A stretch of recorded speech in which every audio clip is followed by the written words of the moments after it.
Now, ladies and gentlemen, Darren Burnett, the 40-year-old from Arbroath, the 7th seed in the tournament. He's won it in 2001.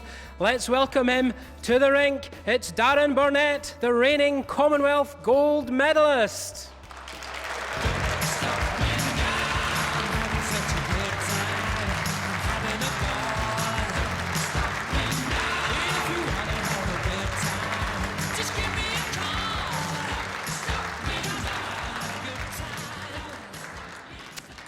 Now let's hand over to our experts in the commentary booth, David Corkhill and Paul Mitchell.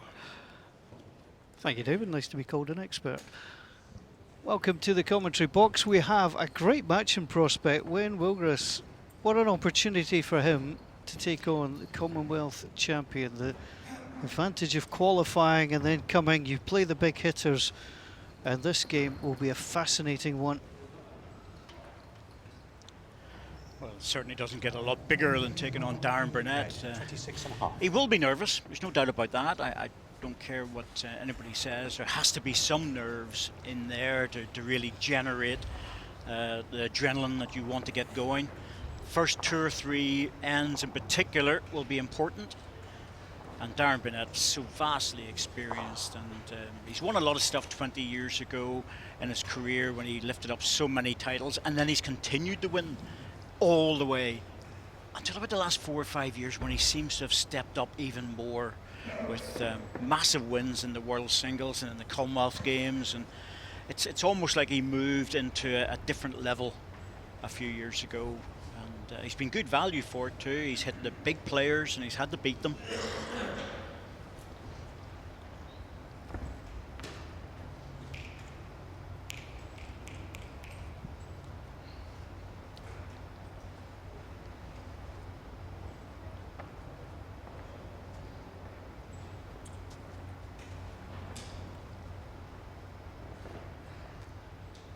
So as you can see, when Willgress started with a mat up, slightly shorter jack length, just 26.5 metres, just catching the players out slightly this early in the game.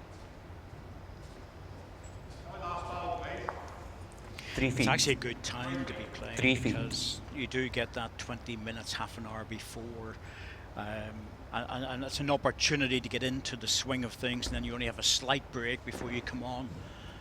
But the first end, still a nervy end. Doesn't matter what your experience is. You just want to get a couple of balls close. That's all.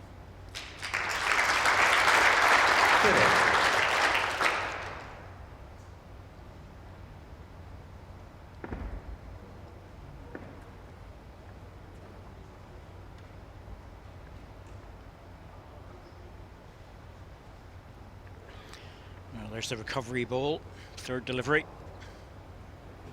1-3.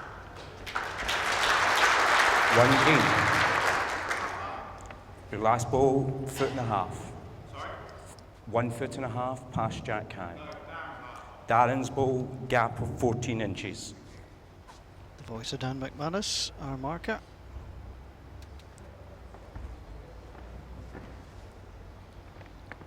Little grimace as he gets that one away.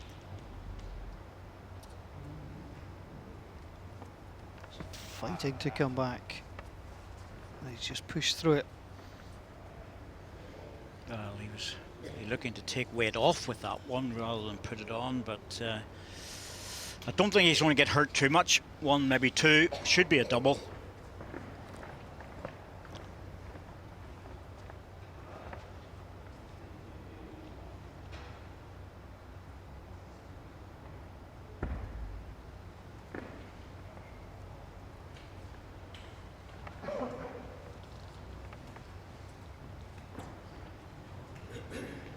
This one's struggling. Oh dear, oh dear. One That's shot, Darren Burnett. definitely very unlike Darren Burnett. It's the shortest of the 4, but it's an open again, won by the Scots. Not particularly pretty, and these two players will quickly hit their stride.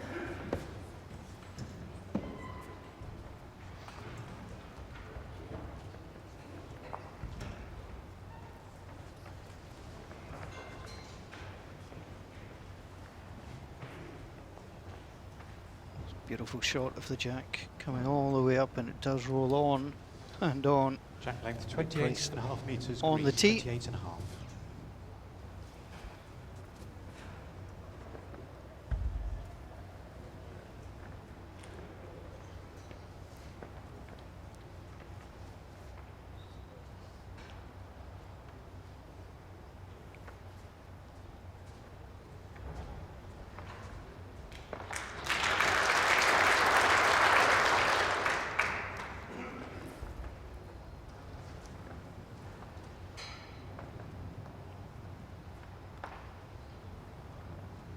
Always interesting when the players open up on different hands. 12 inch gap.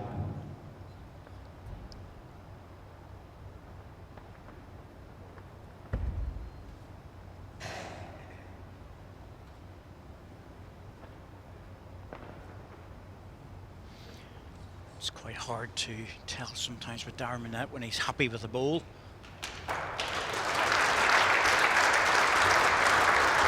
It's a good bowl, but he'll not be happy. He's brought the jack out into the open. It was well hidden before.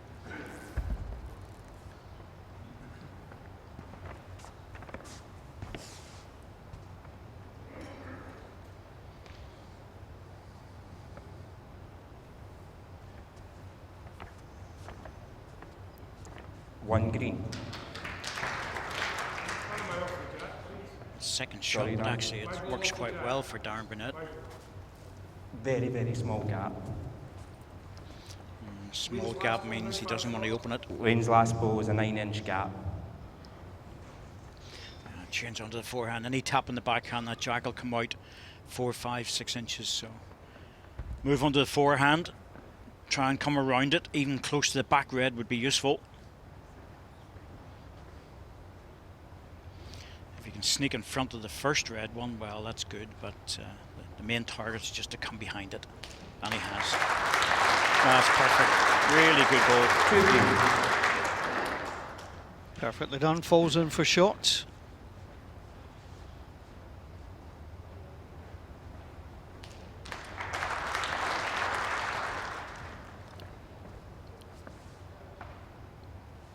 Well, the time clock in operation, 30 seconds to play your shot. He's very quick off the mat, is Wayne Willgress.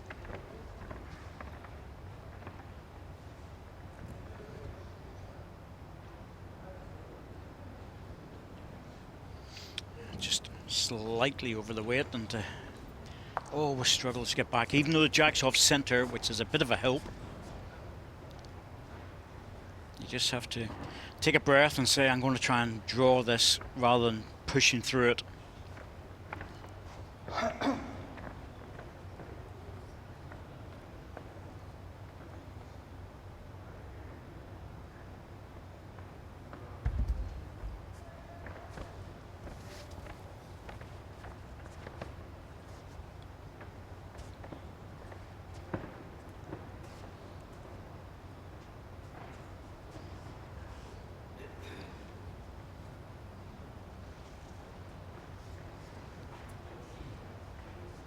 It's the closest bowl to the respot should something happen, but it's hard to see how Wayne Willgress will get after it.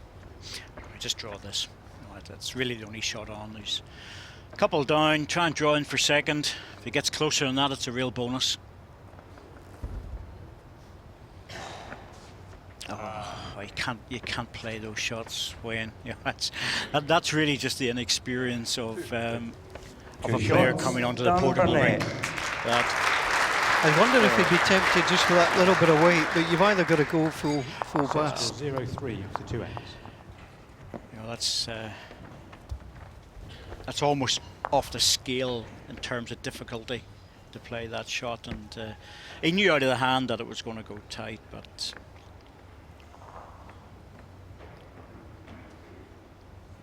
it's just an early reminder that those shots are maybe to be avoided. That's all. Jack length 29 metres green, 29.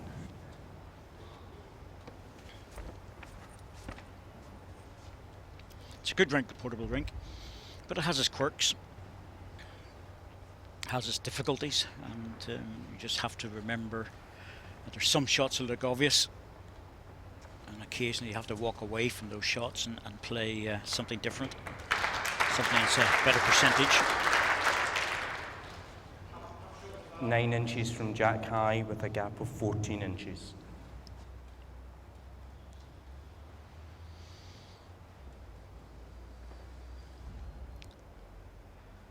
Moves on to the backhand. Obviously didn't fancy trying to come round.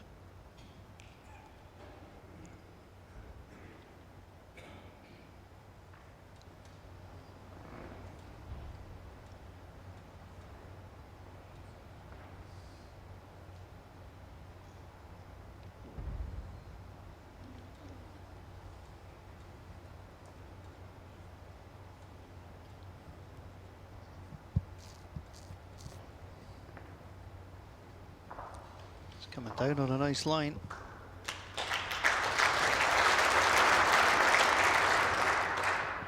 Well, that's tempting. If he's going to play it, he's going to have to play it reasonably quick. Yeah, that's more like the weight he needs. Yeah, well, good ball, took one out. Damage limitation, but that's the way he played it. He's a good weight player. That was well controlled, good strong weight.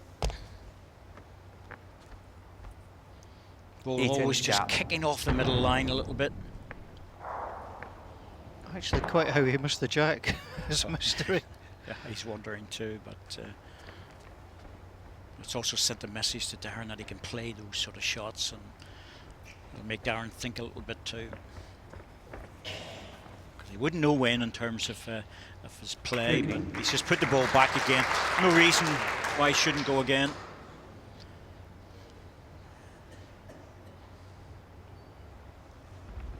Dan would have preferred that behind, so not to give such a big target. Oh, close to the jack.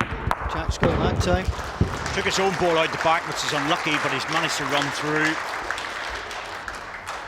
So one will be removed, but the other one's a toucher. And I was just watching that delivery there, Paul. He got that away smooth as silk, which for a big guy, that's not easy. One running ball. So delight to watch. But that's the sort of way he'll need to play this game. This is hard to draw out. He'll give it a go. Well, Darren's looking to try and draw a close second, and if it manages to make its way in for shot, that's a bonus. His second shots are so far away that he's just looking for a closer one. Yep, that's what he was trying for.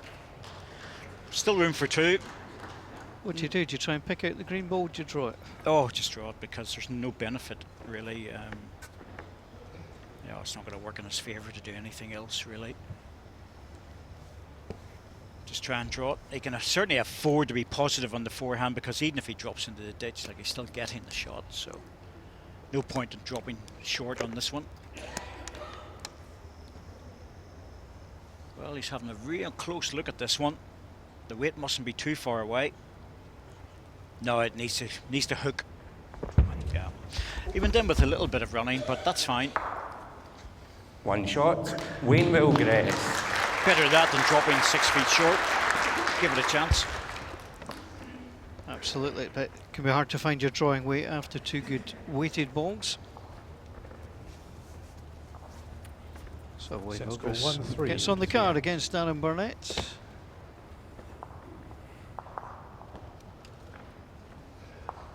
Picks up a single. Did a good round one victory, and he beat number 13 seed Jonathan Ross 6-4, 8-5. Jack length 26.5 metres red, 26.5.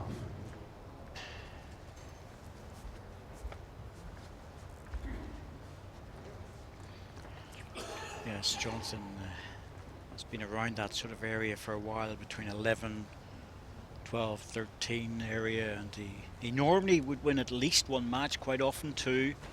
Sometimes he gets a better run, but has never won a WBT title. But he keeps his ranking points ticking along, and it will hurt him losing this one. Puts the pressure on for the Worlds.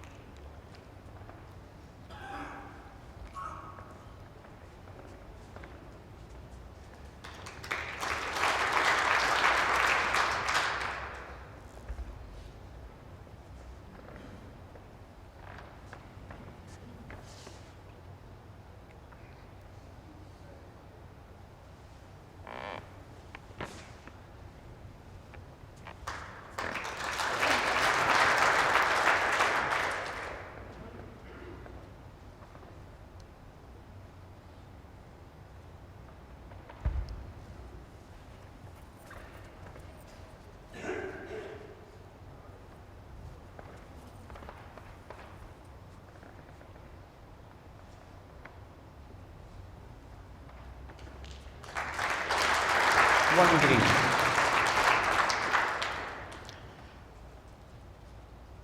He doesn't want to be trying to play too many recovery balls when he just needs to get into that rhythm, getting the first 2 close. That one's going through and could be easily facing, well, 2, maybe 3 against him. 8-inch gap. 8 inches.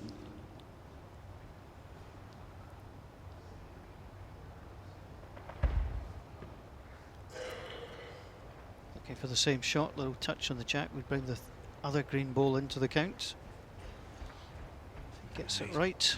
Very close with this. He's just encouraging the ball. It's going to make it, but he wanted a touch on the jack for the bonus shot. Well, I mean, the trouble with forehand is that everything has to be right. Backhand offers a bit more of a shoulder, but if he's even 2 feet overweight here, he'll just not get back.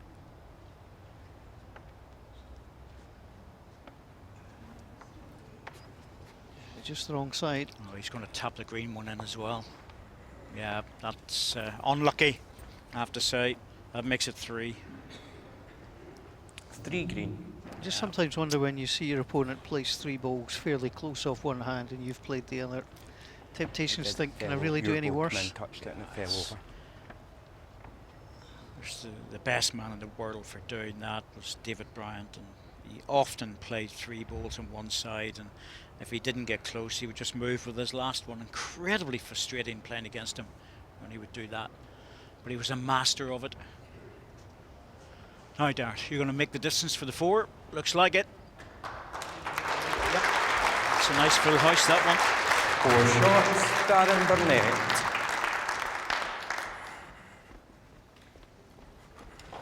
Well, disappoint Wayne Wilgers there. If you're going to lose a 4, you 4 want to make your opponent work, and really Darren Burnett just 4 gentle draws, very accurate, very good.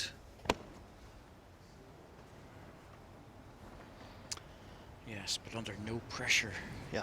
That's the thing, and at the moment Wayne's only shot has been a running ball. Jack length, Really 29 took the metres jack green. into the ditch. He 29. needs to get that drawing going.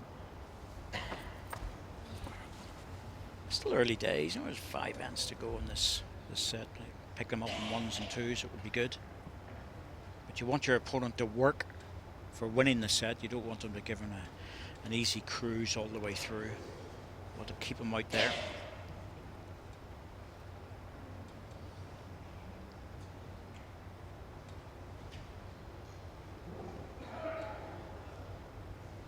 Yeah, Darren Burnett been dropping the first ball short. That's often a frustrating thing.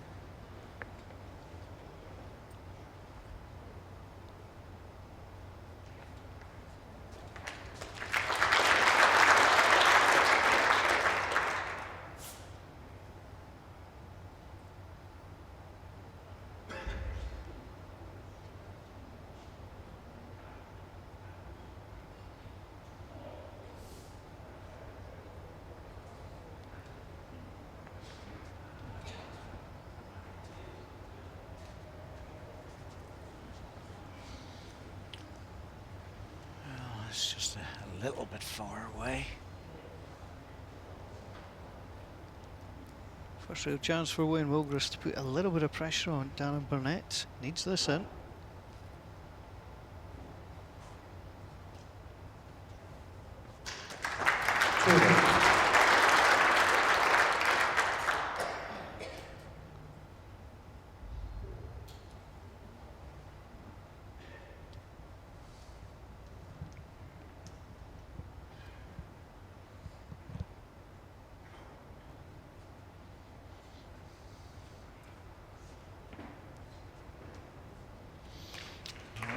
Nothing particularly close. Favourite's just the 1. 1 red. Last ball is 8.5 inches from Jack High. I've experience with Dan McManus. He marked my game and he marked it very well, but I think what's more important to me is he's very good at looking at distances in terms of who's lying the shot. And that makes life a lot easier. You don't want the green one with this. Oh, dear me. Oh, that was very, very heavy for what he wanted. It's definitely one red. I favoured your ball for the second. It's always interesting choice of language. It's favour, it's not certain. The onus still remains on the player, but you get good guidance from Dan McManus, Dan Blewett, Mike Davis and co.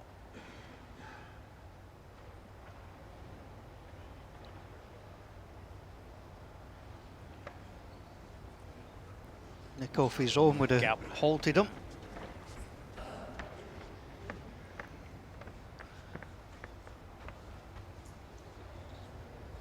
He just wants to draw a shot here, but any touch across would be of benefit.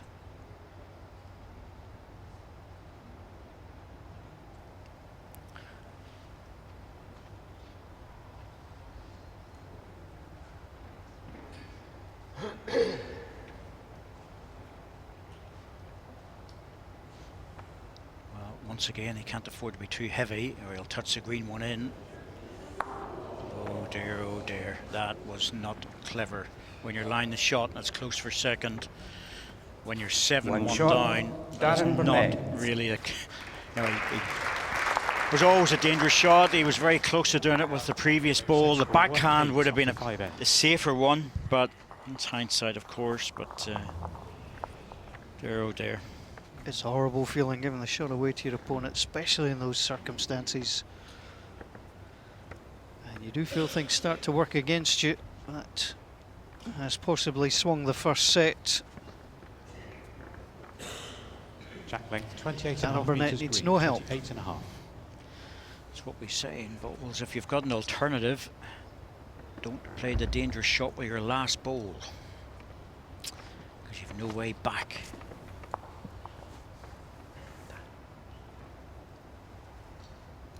You know, that could have been possibly a 2-shot, maybe even a 3-shot. Yeah. We're looking at 7-4 as opposed to 8-1. It's a massive turnover. It just puts a little question mark in your head as well about your shot selection, the execution.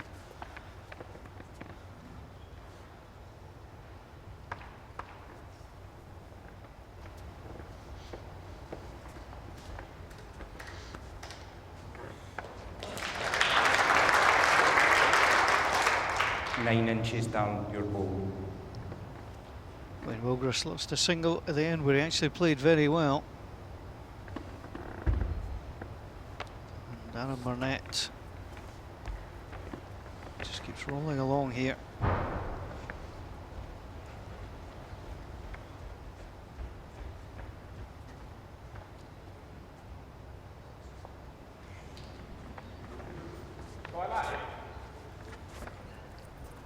No, one green. That's what he was asking the question in hope, really.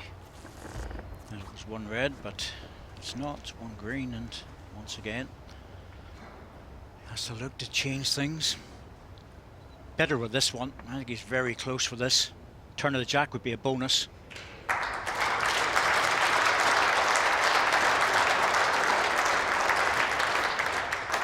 That might change his mind about starting off on the backhand. He's been playing the forehand to begin with, but that one will go into the memory banks. Little grimace there, he's looking for the jack.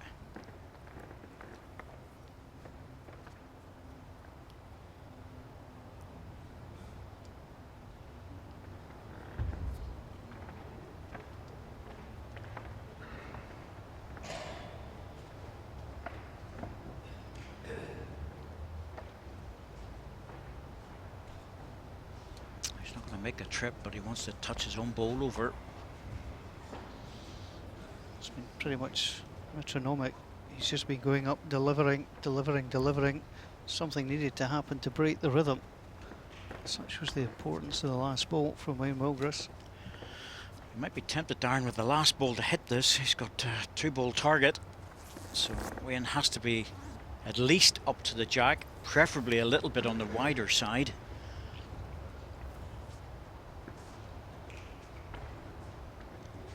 Oh, he's close again. It's good. Very good. Choices for Darren. He's got a running ball available to him on the forehand, or he can just draw in for second. He has been drawing well. He won't mind losing a single. We'll just see where this ball finished. There's a possibility of getting all the red balls. If he gets inside, misses the front one, he could get 2 of them out. Or just draw, close ball, second shot.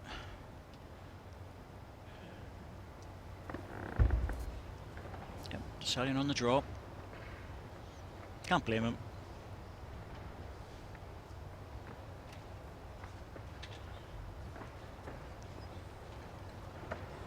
It's not going to come back though. Just fall down, might take the front one away.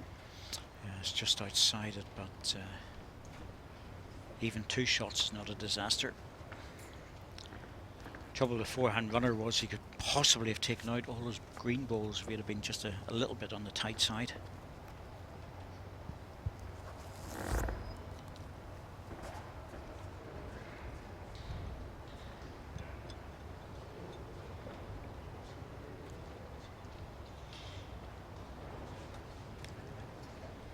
Here he comes. He did that on the backhand, a hand he hasn't been playing, so I think he'll remember it the next time. 3 shots, Wayne Wilgris. That's a great end from Wayne Wilgris. Bounced back well from the loss of that single. Set score 4-8. Some to back 6-8. into the set. Well, he put the disappointment of the previous hand away and doesn't want to think about that. Played a really good end. Now he has to build on it. A couple of singles, the next 2 ends, and all of a sudden he's in with a chance of getting something out of the set. Darren's target will be a couple of singles for himself just to close the set down.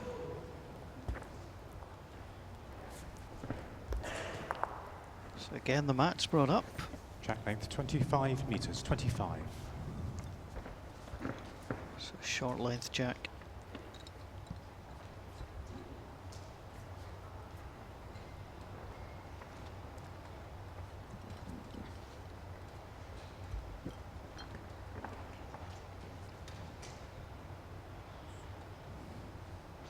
Well, I've been playing the forehand in this direction. He's moved onto the backhand just to see if he can change things.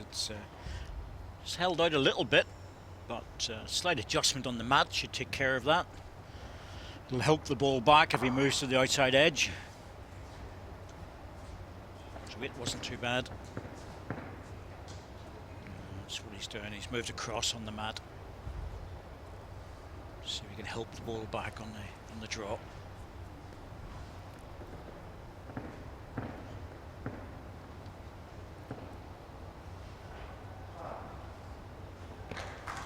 Better.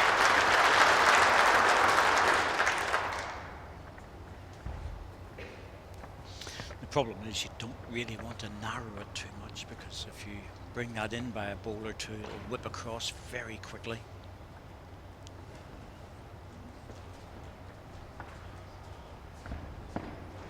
One red. 1 red. Last green ball is 2 feet out.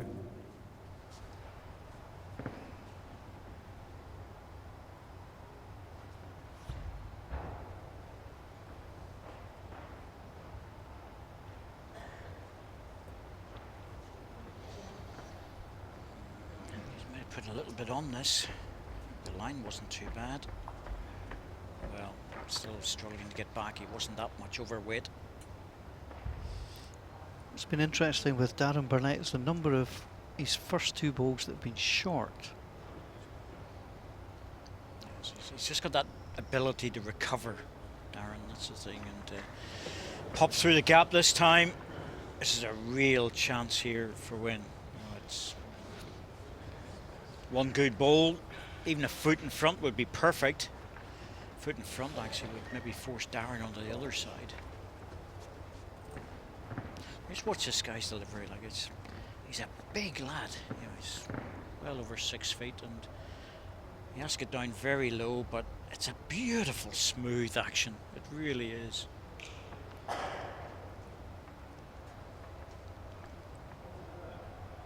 Now, it's going to have a bit of work to do. Well, he doesn't like it. Still not making it back, but is it close enough to count?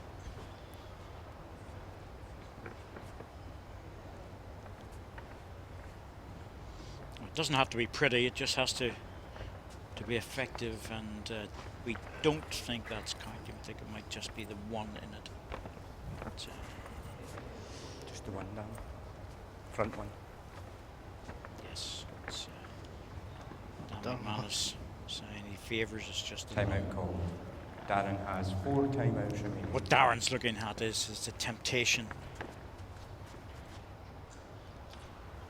Yeah, so there's a wee weighted shot on here.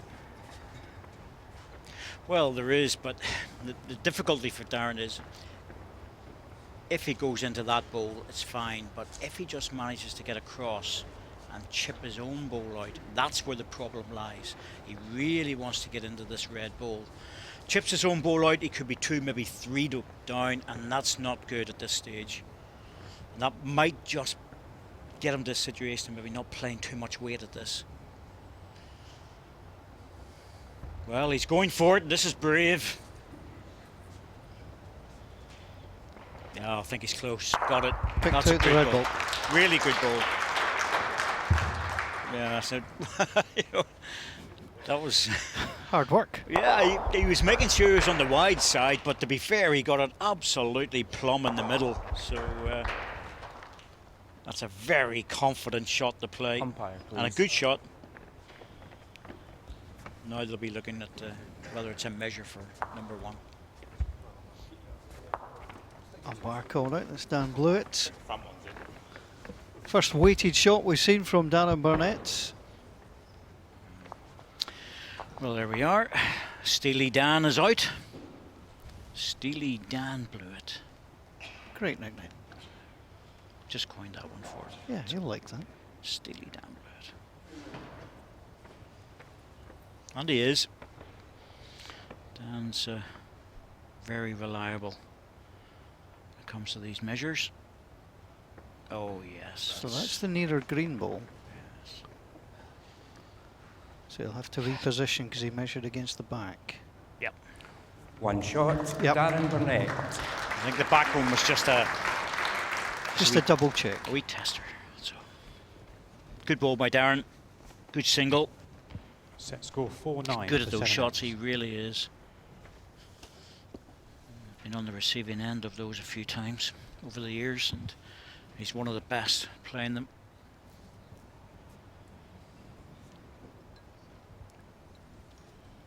Jack length 28.5 metres green, 28.5.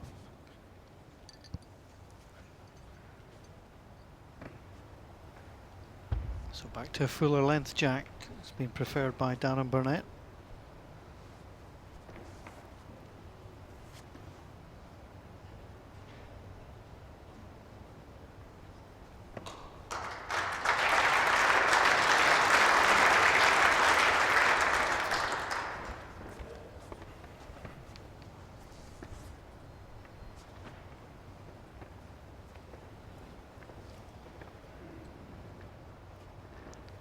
Wayne Mulgrews needs to get a couple here if he's going to have any chance in the final end. It's a really good effort too. 1 green. Green. Your bowl's 4 inches from the jack and Wayne's is 4.5 inches.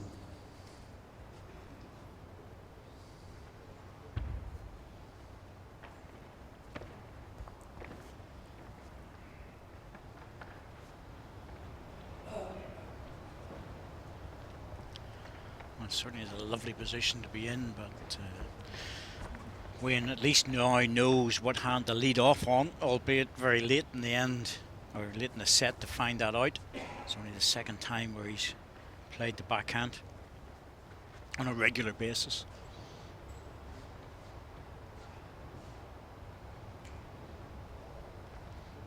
Well, that's not bad. If it just comes inside, yep, that's pretty handy there when you're looking for a count. 1 green. Realistically, probably 3 shots needed, Paul. You know, 2's okay, gets him in into the next end, which he wants to play in, but 3 shots gives him a chance of getting something out of it. Yeah, Darren will defend the last end if he has to.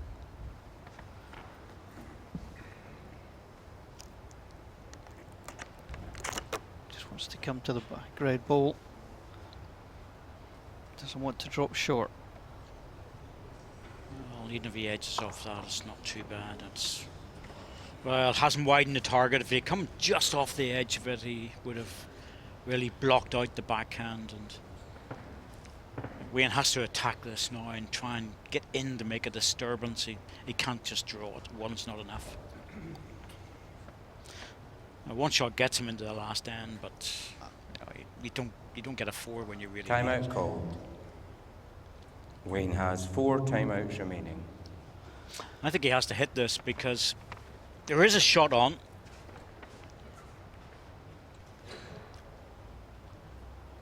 And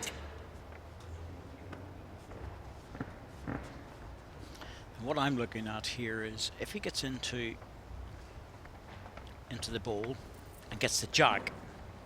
Jack bounces. Now if he can get the jack over to the respot position, which would be great over here, then no matter what Darren does, Wayne's got a chance to take it away, and he might pick up 2 or 3 shots.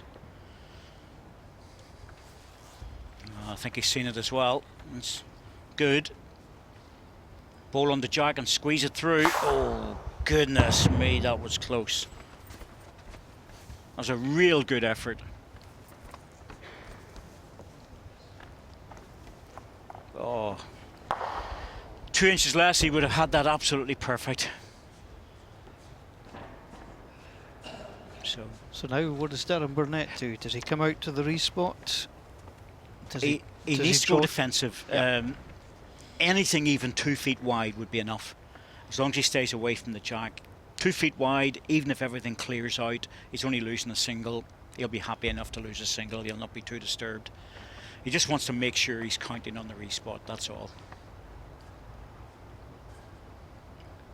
He's grimacing. Well, he's So that grimacing. doesn't mean much. Well, he's grimacing because I don't think he really wanted to get really right where he's put it. But to be honest with you, that's just as good anyway. In many respects, because if all the balls go at the front, he will get the shot, but there's always a chance of that staying in. I still think he'll drive this. He gets the shot on the respot. So front green on the Timeout jack. called. Wayne has 3 timeouts Get the remaining. respot and hope that he's lined the shot. That's really the best he can do. Of course, the only possible danger there is previously if he'd hit it, the jack was definitely going. That back ball might take a little bounce, although if it's hit hard enough, it'll go out sideways. Set lie against anyway, so nothing to lose. Going for it again. A bit wide. Good effort. He was just an inch or 2 wide, that was all. A couple of shots will do. Darren will not worry. 2 shots in the first set. Darren Burnett.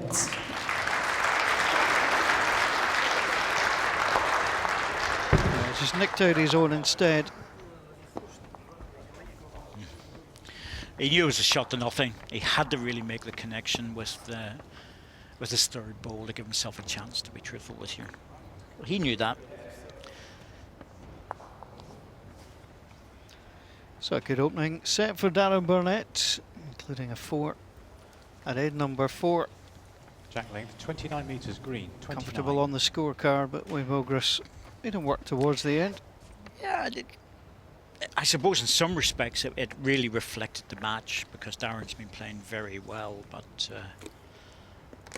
well, there was a turnover shot where Wayne gave the shot away and that didn't help the scoreline. He was chasing towards the end. But there were signs of him coming into the match towards the end of the set, and I think the second set will be different.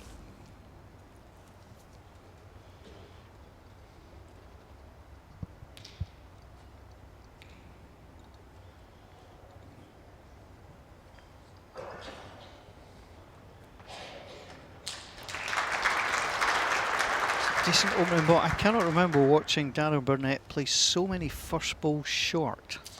That's just not like him because he's playing the recovery balls with the second and third, but thing is he's been playing the recovery balls well, so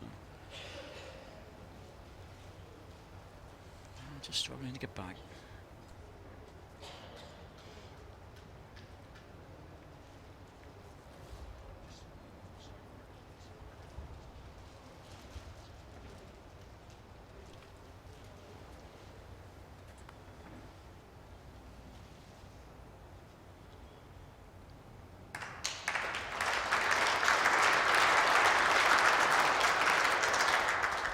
Two red.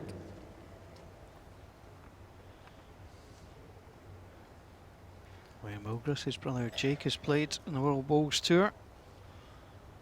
He's taken 12 years of qualifying to get here, as Wayne. It's good persistence. Well, nothing comes easy at this level. Have to keep working at it.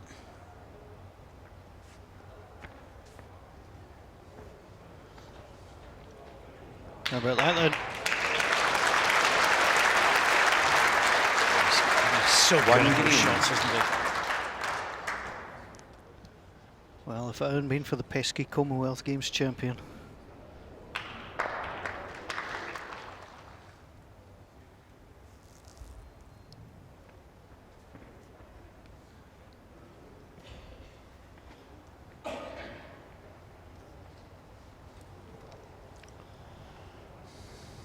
Close for this. Oh yes, got the double bounce, but in some respects he was just a little bit unlucky he didn't catch the green one on the way One through. red.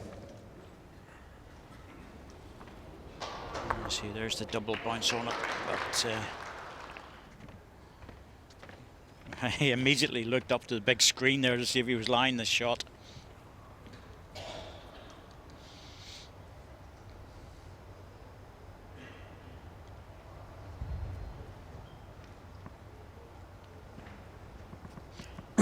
Well, sitting off centre rink here, so that will help Darren.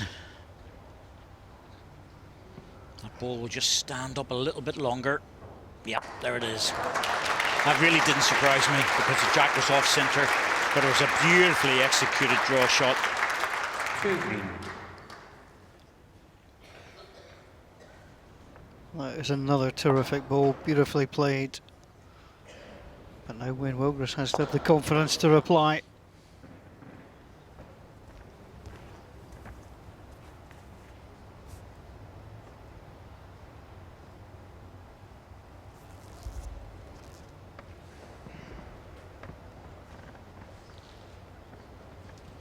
No, very similar to his last ball. Just trying to make it down onto the green one or the jack. And he's close. Jack cleans what he wants. Got it. That's brilliant. Absolutely brilliant.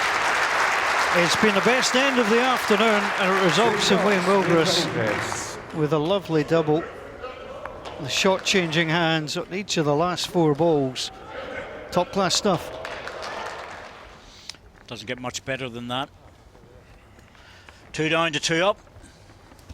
Turnover of 4 shots. You don't get any more to boost your confidence in that sort of a ball. It was impressive.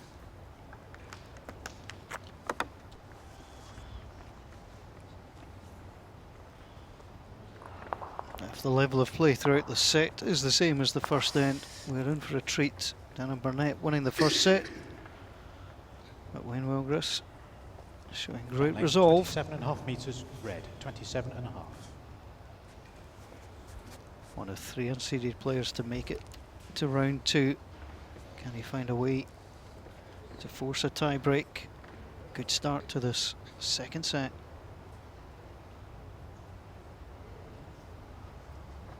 And once again, he's back onto this backhand for the 3rd time in this direction, starting off. And 12 inches from Jack High with a gap of 9.5 I think that's going to change the inches. pattern of things in the second set. 12 inches from Jack High. Almost every ball he's played in the backhand has been of either good value or great value.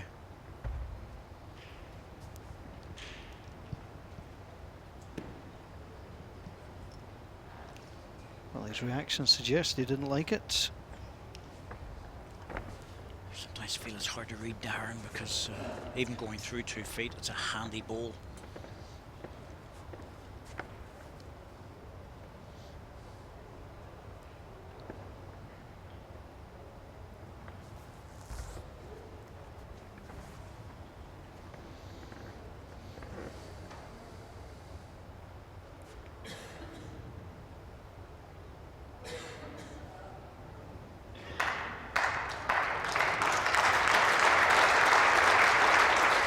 I'm a little bit surprised he played that, to be truthful with you. He's setting up a target in the forehand. I think he could have stuck to the backhand and just popped past his own ball. 13 inches from You know, jack high. It was hidden, out of the way. Darren's a little smile about this. He knows the right shot here is to attack this. You've got 3 targets here. Usually for these guys, 1 is enough. On that occasion it wasn't, just narrow. But I'm with you, I was surprised that he changed because he had great protection on that. Well, he didn't need to play the forehand. 3 feet. You have to keep your thinking hat on, your bowl's head, and think of just what exactly you're trying to do.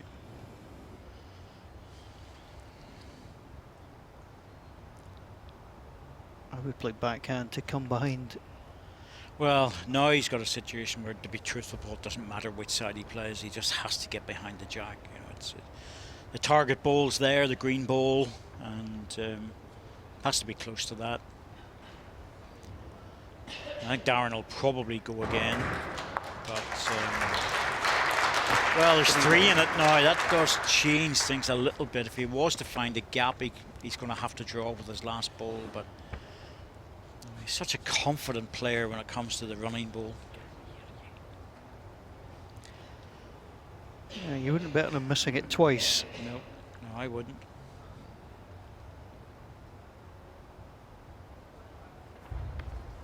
A little bit more weight in this one.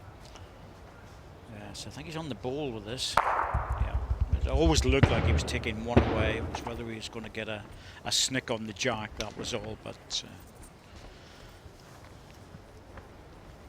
in real terms, although it's 3 against him there, 1 goes out, it's 2.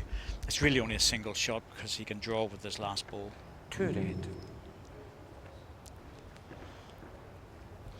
Wayne really should be on the backhand here and try and tuck that jack round the corner.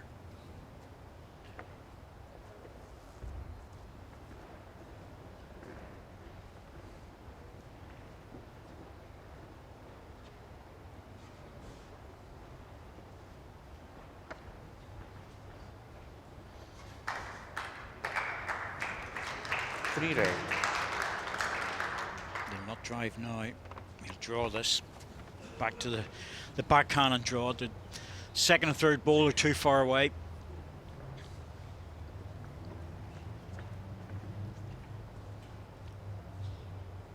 Oh, he's going again. Oh, it really surprises me. Well, he's a confident player on the running ball, but I'm surprised he's going again. Closer to the jack this time. Needs to hold on. Well, Looks like I think he's going to get a single out of this on the respot. Yep. Oh my goodness me. That's a big result. Exactly. That's what Wayne just said. He thought he was going to run One into the shot. ditch. Well, he probably should have. But oh well, bang on target. But massive result. Can't believe he played it for the So third it's scored time. 2-1 after 2 ends. yeah, the percentage shot you would argue was to draw to save to make sure you didn't go 5-0 down. But he obviously felt he had it in him. Oh, he's always got it in him. There's no doubt about that. But, Jack length there's an element 29.5 of damage metres, limitation green going on there as 29 well. and a Maybe half. he's prepared to lose a double. Take 1 ball out, but The thing with that looked easier to draw to take 2 out Yeah. rather than drive to take 1. it was the jack he was after. And he got it.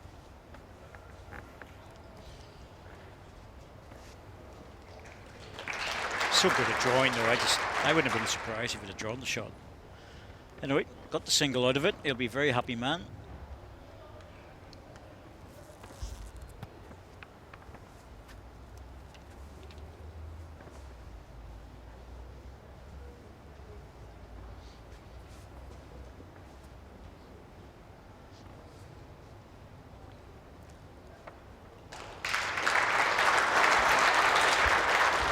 back onto the forehand again. That backhand was he was suffering a little bit by holding off, so he's moved to the forehand.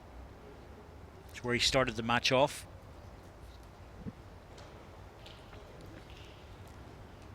Back was turned very early with this one. Must be heavy because the line's good. Yep.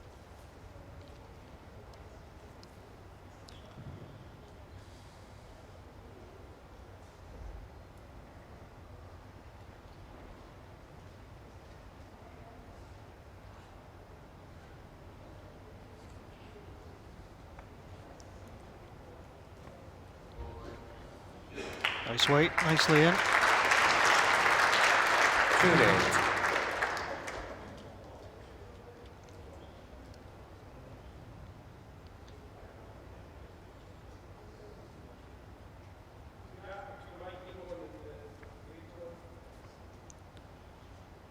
$3 This would normally be a draw for Darren, but he's looking at it as if he might hit it. Yeah, he's going again.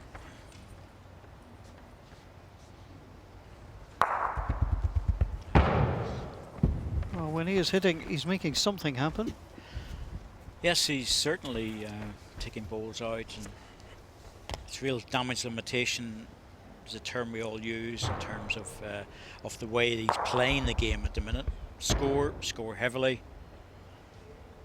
keep the opposition down as much as possible to 1 or 2 shots, but say normally that would be a draw for Darren.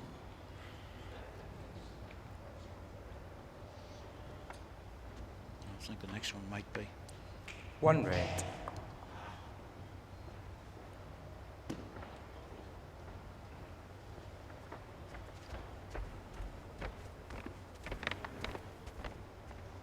Yeah, he's not chasing shots, so there's no pressing reason. Not just to draw this in.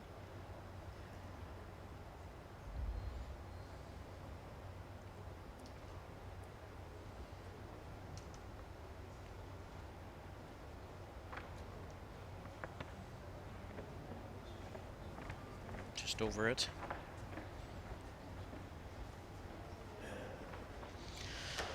Well, this is a chance now. Draw away, turn the jack if you can, be a bonus.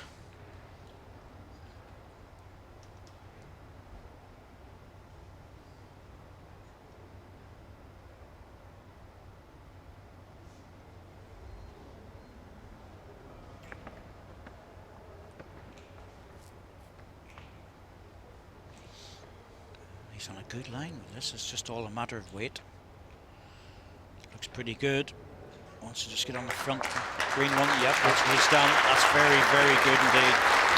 Just see what Darren does here. He's got a shot play, but of course then, Set the score thing is, he has 4-1. got another ball. 2 doubles. Otherwise, he would have had a shot. Otherwise, I think you were spot on. He would have had a shot to play. Yes.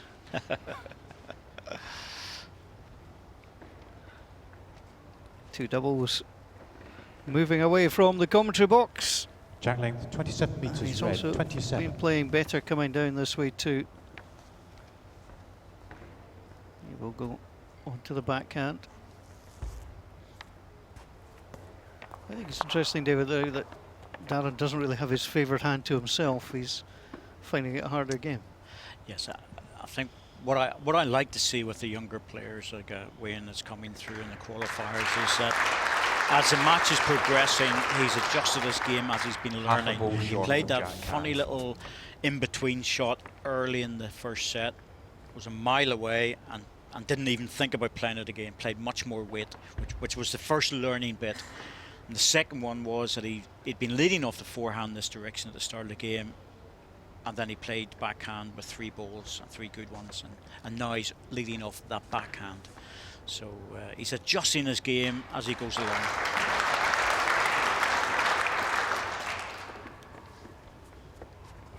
One red.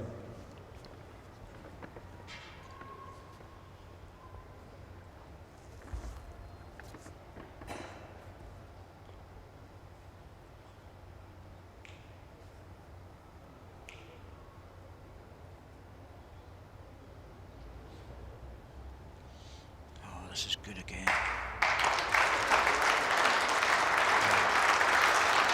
Back toucher. I have a feeling Darren will not mess about with this. I think he'll go for it.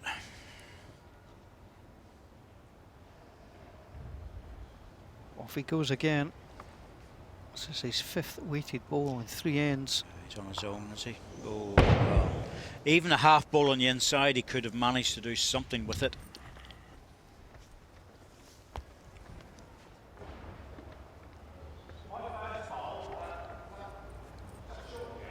Half a ball short of Jack High.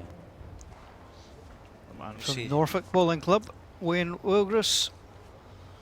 Although he's an honorary Scotsman, because according to his profile, he will eat anything that doesn't have vegetables. Yes, I did notice that. He's a health freak when it comes to that, isn't he? Having said that, I had a Glasgow salad today, so I can't say anything.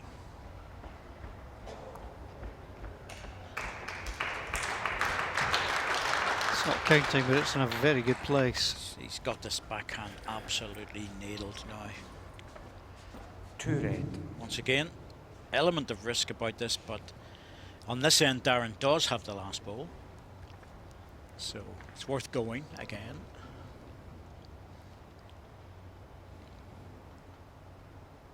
Yep, he is going again. Should be a slight adjustment on the line. This is better. Yeah, that's it. Perfect. Didn't get it on the respot. That Jack's still within the confines, but he's completely opened up the head from couple down to line 1 shot.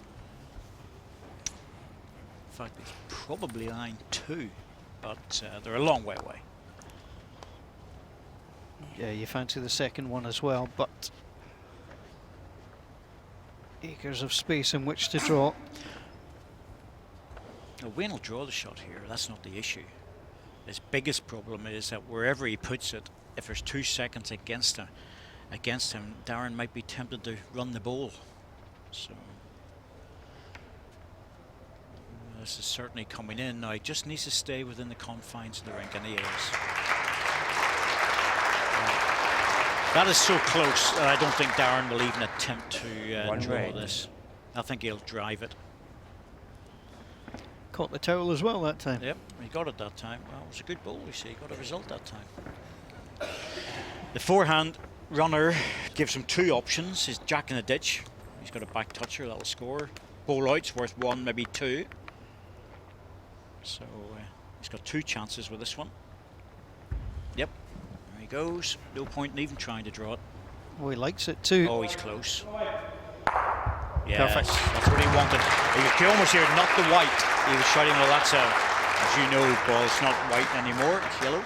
But on the respot, he was only getting 1, but now he's getting probably 2. So, wanted the ball, no contact with the jack. His own ball rolled away, but that really doesn't matter.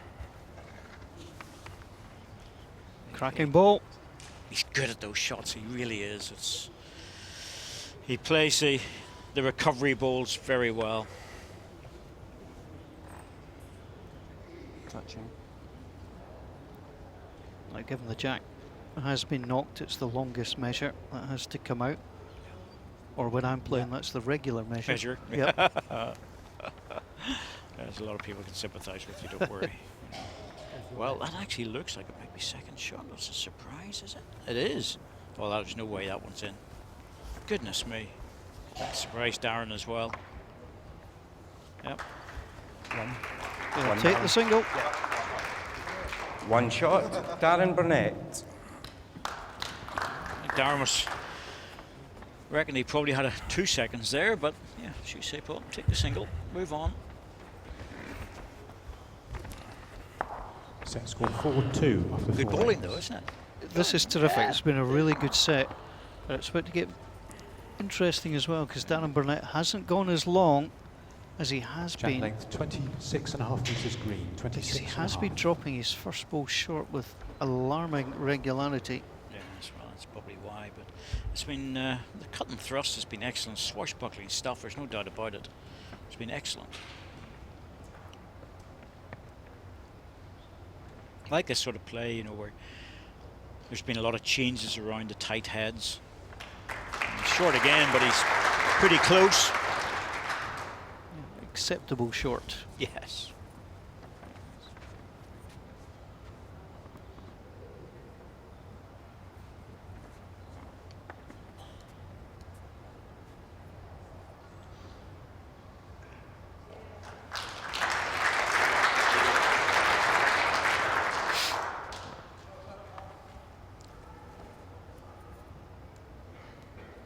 inches.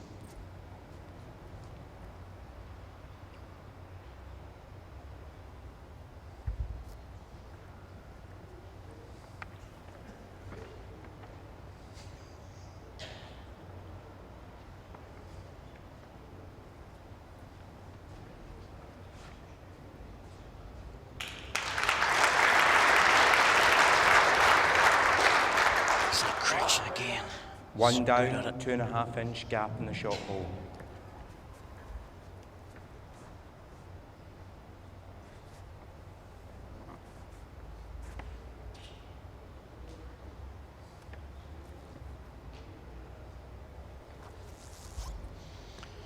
Say when he looks like he should be on the edge of a scrum. Really, he's a big guy, maybe a flanker or Yeah, something. you take him as a blind side. Yeah, definitely. So he's got that look about him. Green. One-man wrecking crew. Yeah, absolutely. Although the ears suggest he hasn't played too much rugby in the scrum.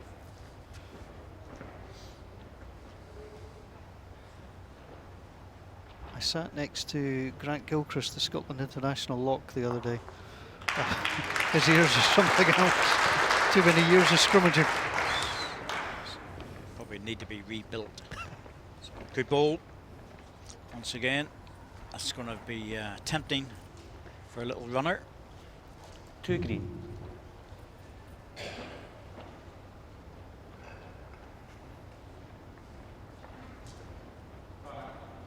Timeout call. He took his time about that. Wayne has 2 timeouts remaining. The problem he has is the front one, which is just a little bit in the way, so it might force him into a different type of shot, but yes, he's going for the controlled weight on the forehand. He's judged it well. Just needs to get an edge off his own. Oh, Just he dipped got down, the didn't edge, it? yeah. Needed a thinner one than that, but he's opened the door, so at least there was value in it. Very hard shot to play with any real degree of accuracy, but it was a good effort. Many's Wayne get left too.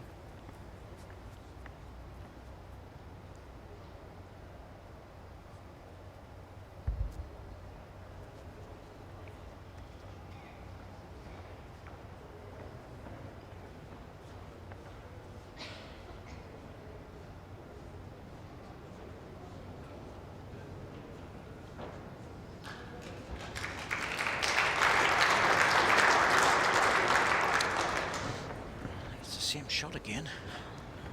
2 green. Dan, there's no back position.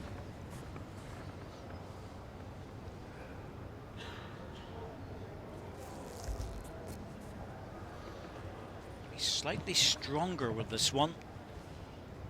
Oh, but it's still going under. Look at the sweep. It's so hard to play those shots, it really is. I can't blame him though with that one. 2 shots. Pretty close Dan to the Burnett. third ball. Dan, I think a little disappointed that he didn't put one a little bit further around the corner Set score to 4-4 protect. after 5 ends. I think that was a great illustration, David. You saw how quickly it just drifted away. Yeah, it's a hard shot to play, it really is. And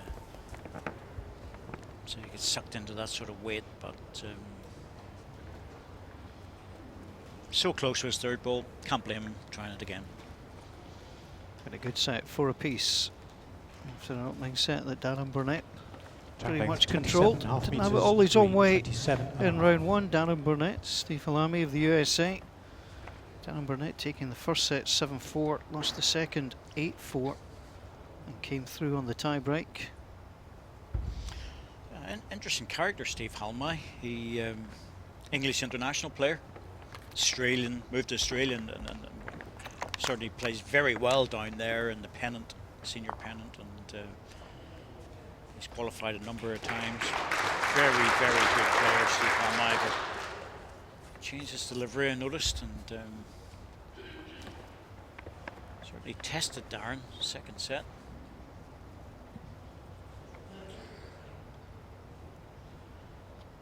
When I look back, it's been a couple of years since we've had anybody from the USA, Canada, New Zealand actually getting through. Like Canada's Kevin Jones in 2012. There's been some Australian success in getting through the opening round. In fact, Darren Burnett beat David Holt of Australia last year at this stage. Well, it's another England international. It's another transplant, yeah, to be fair. David Holt went from Crown in the northwest to the flat, successful in both Commonwealth Games, gold medal for England, and then moved to Australia and played very well in Australia. So he's won some very good events. Close again, that backhand. Yep.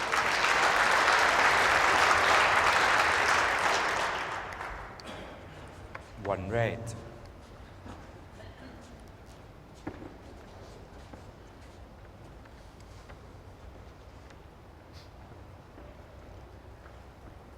Yes, I would like some of the elite squad, Australians and Kiwis, to get through just to see what would happen, because they're really, really good players. And it's not always the best time of the year for them, with different test matches and things like that getting involved, and it's hard to find the time. So probably a good reason why they're not involved in the qualifiers. So getting his own ball, just too solid. But it's not a bad position for Darren Burnett. Sitting quite pretty there. Last ball is a ball short of Jack High.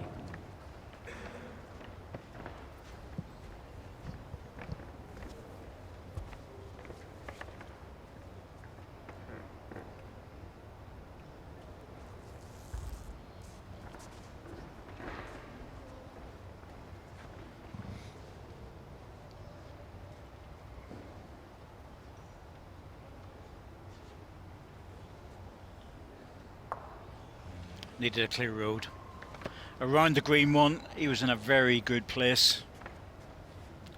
Oh, Darren might look at this on the forehand now, just a little turn of the jack or edge the ball off, but the problem he has, and this is where the difficulty, very, very hard to get back in that forehand. If he goes more direct at it, ball on the jack, it's a toucher, might make it through the gap. Certainly worth thinking about. Timeout called. Timeout taken by Darren Darren Burnett. has 3 timeouts. What he's really looking at there is, if he gets down to the red ball, the problem is, will he make the gap? But if it doesn't make the gap, it'll end up with the jack back, and that's not clever. Doesn't want the jack back really, because that ball will follow with it as a toucher, and it will give Wayne a chance to score a double. At the moment, that's very hard to score a double.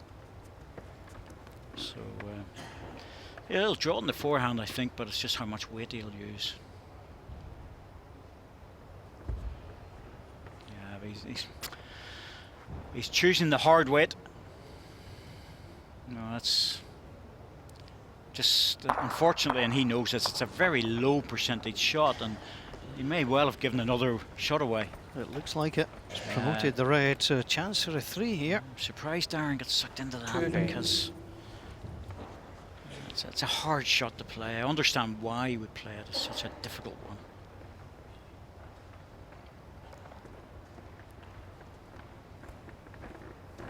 This could be costly. Big ball.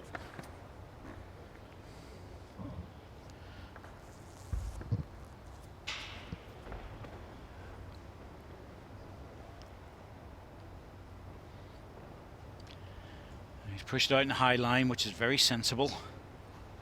It's just whether he's going to get back in time. Didn't want to disturb the ball on the jack. It's going to be close for the third. Definite 2. He's having a wee peep at it.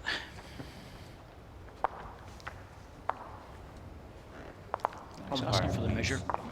Very wise, old high line drift shot there, as I call it. Throw it out wide. If it gets back, great. If it doesn't get back, no damage done.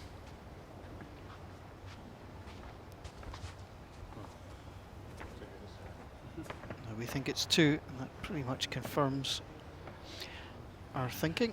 The lower green ball is the one that we think it is.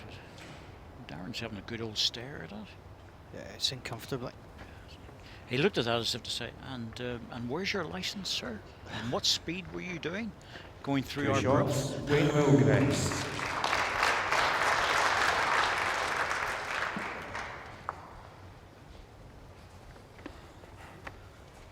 I'll drive very slowly through there, I think. That's probably a very good idea. Set score 4-6 for 6 I'll give him a phone to look Sorry, where you're 6-4. coming. Exactly, I wouldn't like to upset him.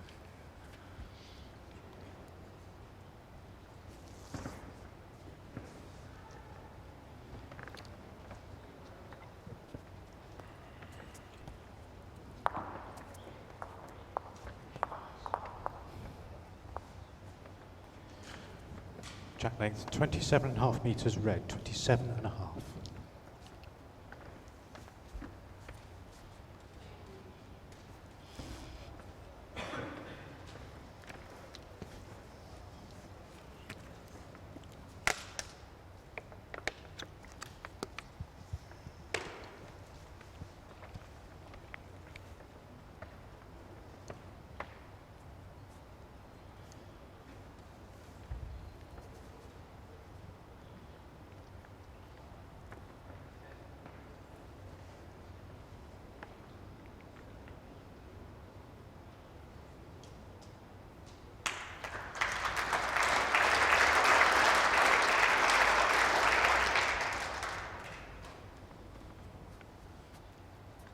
Didn't quite make toucher status. Merest of gaps.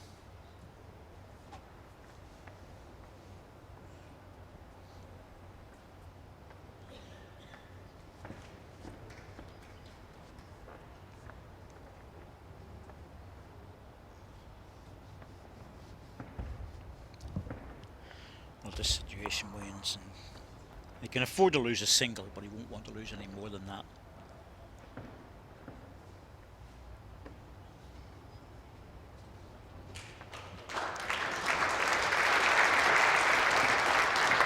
Two green.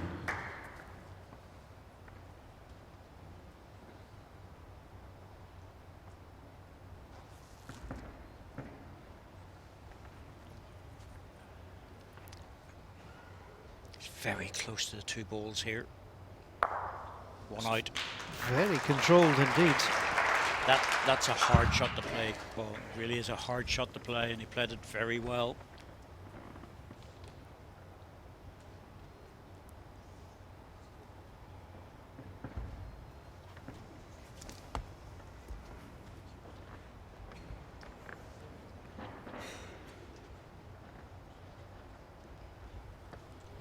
Just looking to replace the one that was removed. Just going to drop short though. One green. One green.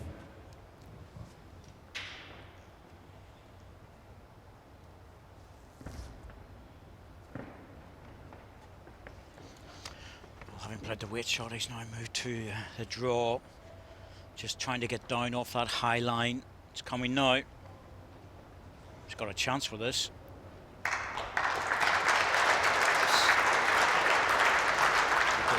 Really good goal after a runner. One red. Different player in the second set. Did see I think- signs of it. Yeah, I think you mentioned it changed his hands. Started getting better first balls in. Darren's looking at this. Front plant. Oh, it's not ideal. It depends how he hits it, and there's a distance between the 2 balls. It's just Timeout too call. big. It really is.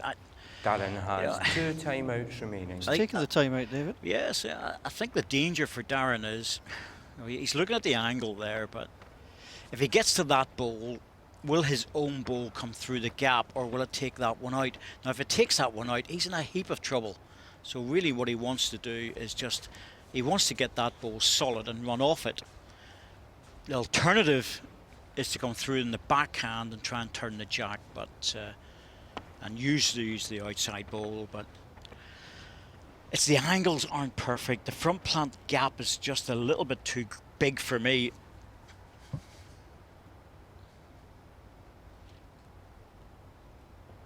Yeah, he's going for the ball. Let's see. Well, he's got. Well, He was lucky not to take his own out there. That One could have shot. been. Wayne Willgress. Could have been dodgy. It was a fairly safe shot to play, but he was underneath. He didn't want to get the ball at an angle, and Set Just score lost a single. 7-4 to 7 ends. even if he had moved the jack on the respot, he was still losing just a single. Good to see these shots being played, though. So Darren Burnett really needs to score at this end, or we're facing a tie-break situation.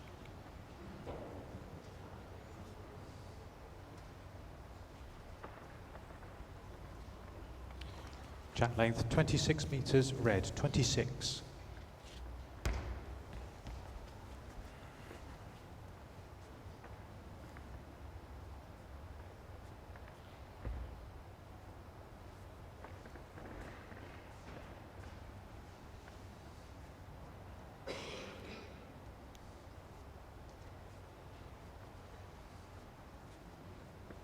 Well, that's the first time he's dropped a full metre short on that backhand, and that's not going to help him for the next bowls because that really is on the track in. Darren immediately said, I don't want any of that, I'll move to the forehand early. But he's dropped it as well, even further away. Oh, he got round that in the forehand, plenty of room there.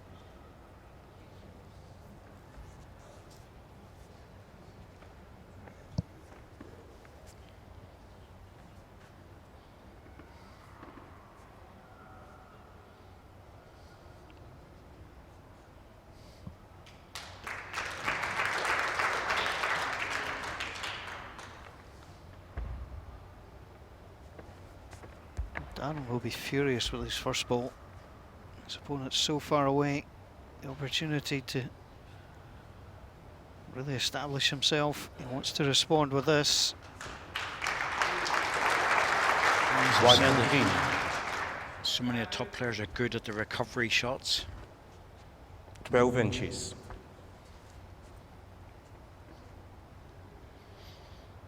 Wayne wants to keep this really tight in this end. Lose a single, he's in a good strong position. Doesn't want to lose any more than that. Get a single, well, he's putting a real pressure on the Darren. He's not far away here. Yep, he'll take that. One red.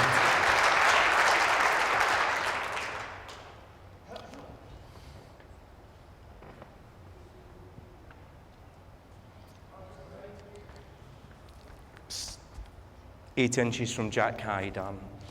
We might go running at this and try and get the ball out clean. Yeah, that's what he's going for. He's very close to his zone because he's coming inside. Yeah, he's drifting away.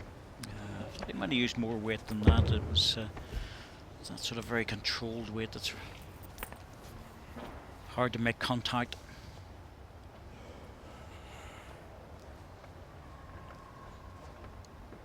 One red.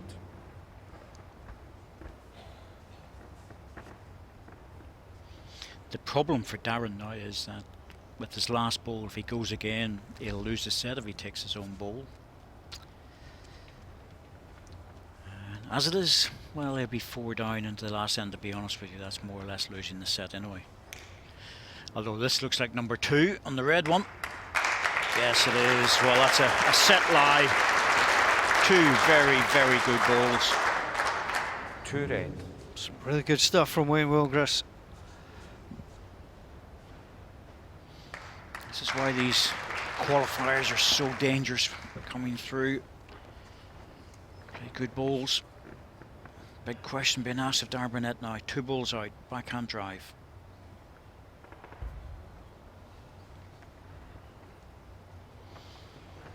He's controlled it, and it will bend very, very quickly with that weight. No change. It's a set victory for Wayne Willgrass.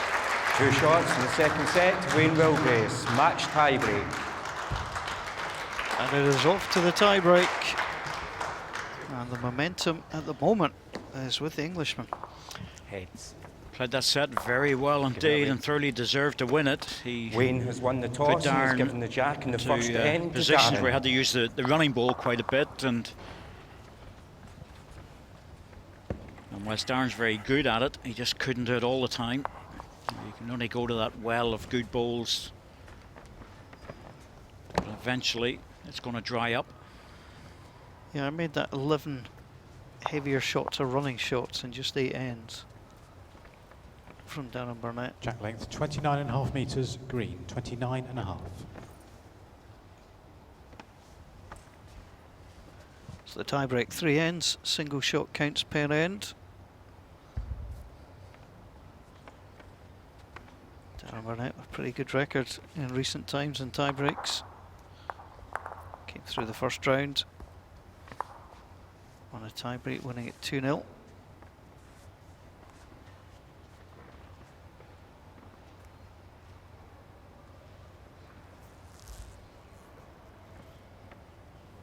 Yes, some people have a reputation when it comes to tie breaks. Ian Bond went through a period of winning almost every one he played in. In contrast to that, John Price went through a period where he won 2 out of 16. So, Yeah. it's a funny old area. It has a tendency to favour the more aggressive player.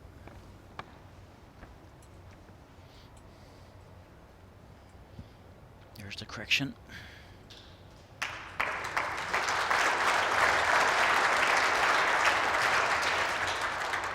4-inch gap. 4 inches.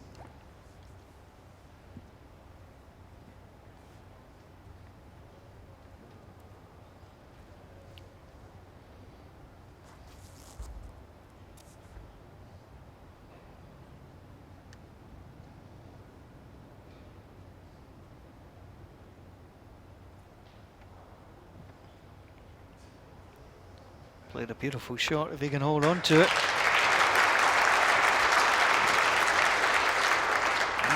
You only One need to get red. one shot. Sorry, Darren.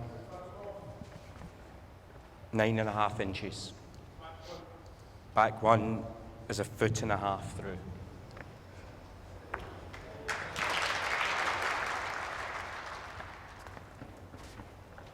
Great shot, making something happen.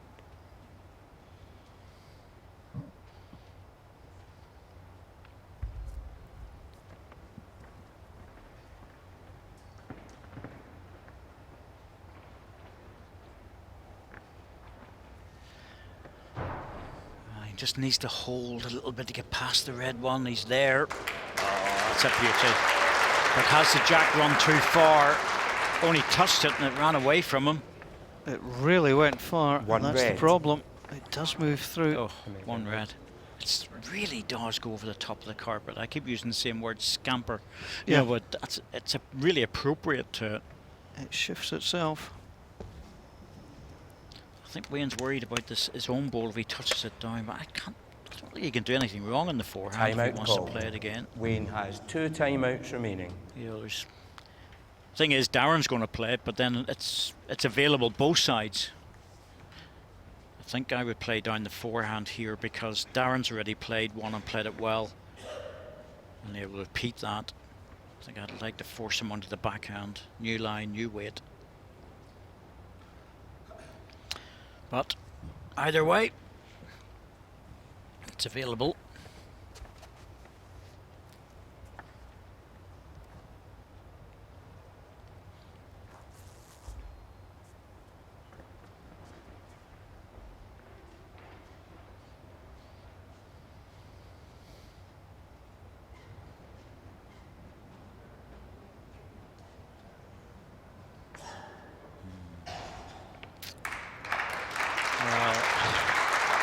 It's a good ball and it's closer, but he's left Darren that forehand again, and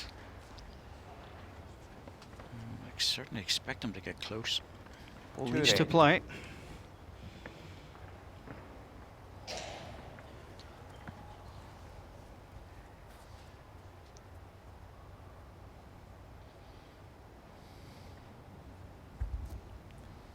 Going for the dead draw again. Chases up after it. He must have got it away okay, because Darren doesn't chase it unless he thinks he's close. He needs a thin edge though. Nope, didn't get it. Don't think he had the running to make it, to be truthful. Wilgress.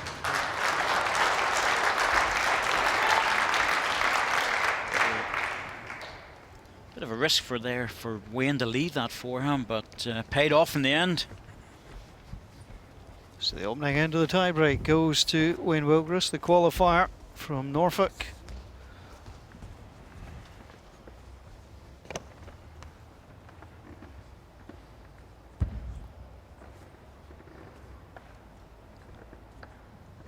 So he was an England under 25 international player.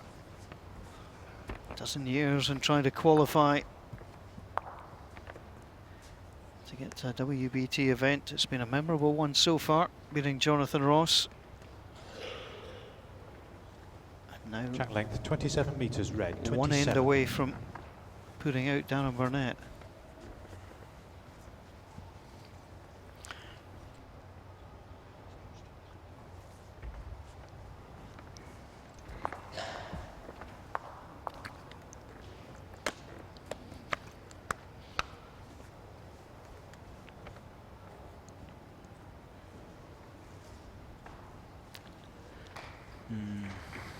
Well, we'll see.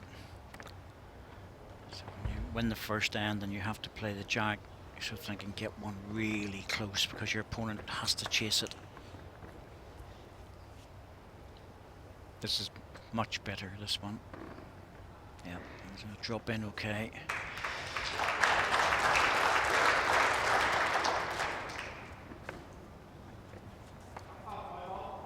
Your ball just over the 2 feet. Darren's ball was 14 inches past jack high.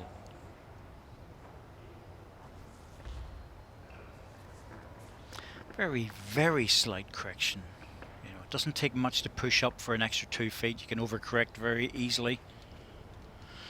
Trying with this, just wants to get down to the green ball. Oh, not quite. Good effort. Gives him a shoulder.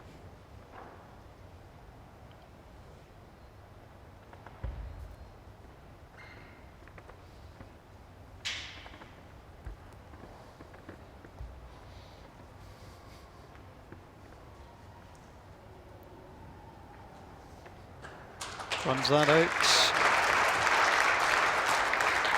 First shot. Jack high. Jack high.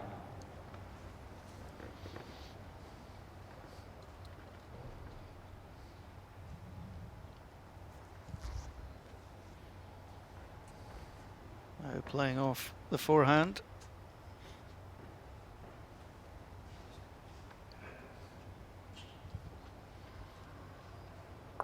Got a nick off his own, you know. Oh, dear me. Oh, That would have been travelling probably 2 feet tight. One red. Half a yard anyway, but oh dear, oh dear. Well, sometimes a little bit of luck is all you need. Darren's reaction was enough. I can't blame him, to be truthful with you. You know, yeah. Watch this now. It should be well Timeout short. call. Slightly more contact. That stays Darren together. has 2 timeouts remaining. his weight was good, but that was always going well tight. The third ball of Darren Burnett is a weighted shot. Oh, he's close. Oh, goodness me. Oh. Whoa. Well, That was very close indeed.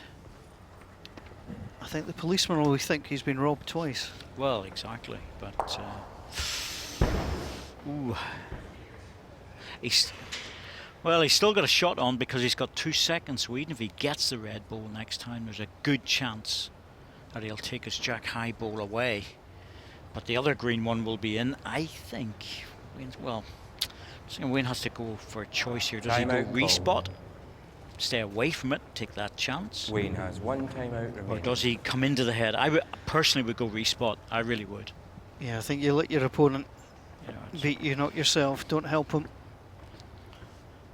just go respot and take that little bit of luck and think, well, maybe it's my day.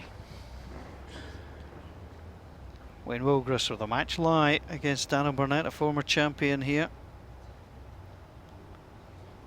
Well, he's pushed this through a wee bit. That's not actually going to get the respot. It's a useful ball. Ball goes through to the jack. That will be the saviour.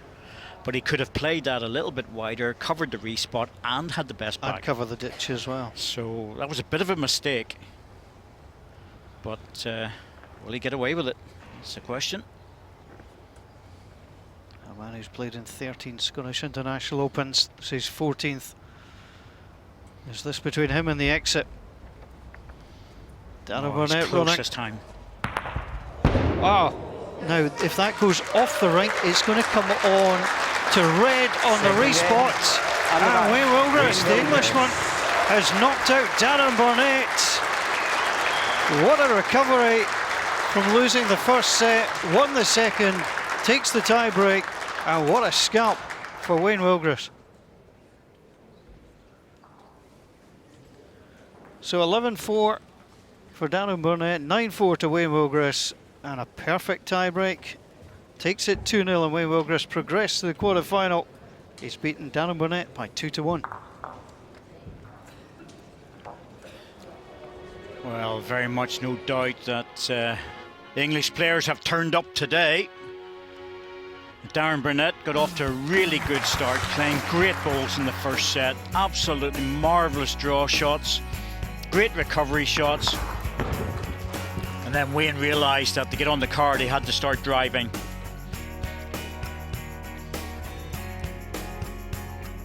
But in the meantime, Darren was banging him in. That was a 4 on the fourth end. Put him into a 7-1 lead. And now, after that, we had the comeback, really, from Wayne, where he scored a 3 in the sixth end. 4 shots behind at this stage. But when Darren's playing balls like this, it just wasn't enough.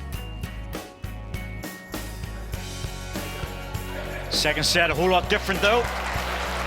That's when we saw that Wayne coming through with some lovely turning balls, but Darren wasn't finished.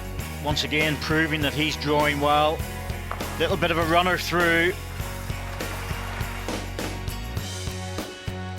Good damage limitation shots, but the draw was always there, really, for Wayne. Played it very well indeed. And really just a little bit of luck at the end of the match was all he needed, with that little edge to get in front. And Darren Burnett is gone.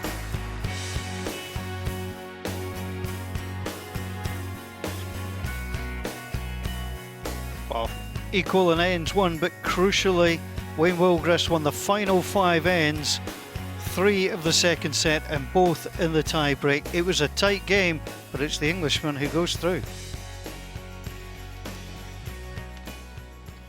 Yes, both players are with me now, Wayne Wilgris and Darren Burnett. Gentlemen, congratulations on a thrilling match. Wayne, in particular, congratulations to you. You've claimed the scalp of another seed. Yeah, I don't know what to say really, lost for words. Struggled first set.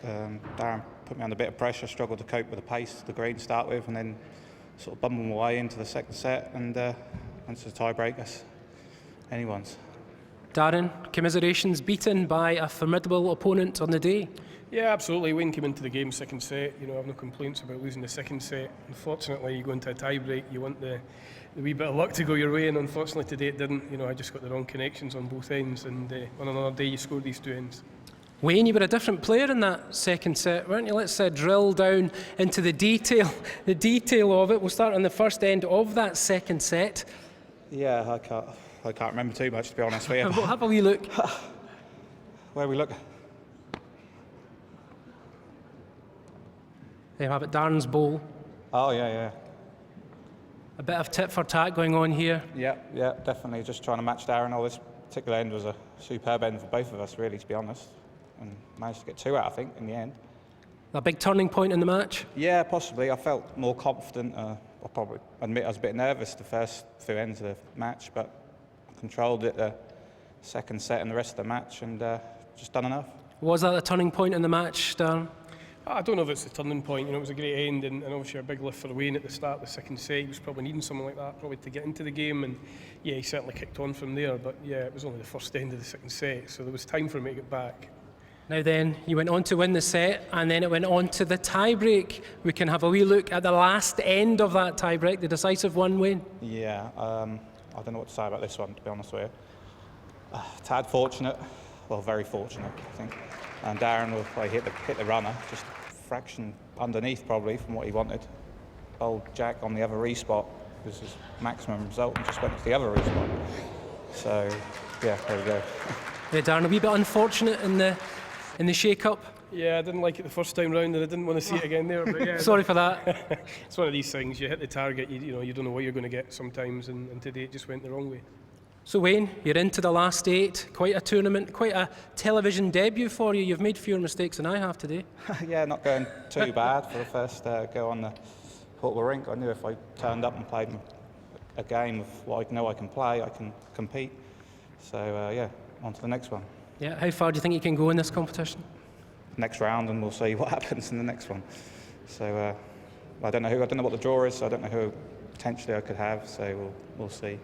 Well, gentlemen, once again, congratulations on a thrilling match. And we can move on to our next match, then the third of our second round fixtures. Playing for a place in the quarter-finals is the defending champion, Greg Harlow, and the unseeded Trevor Taylor. And we can hear what they had to say for themselves after their first round matches.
Trevor Taylor.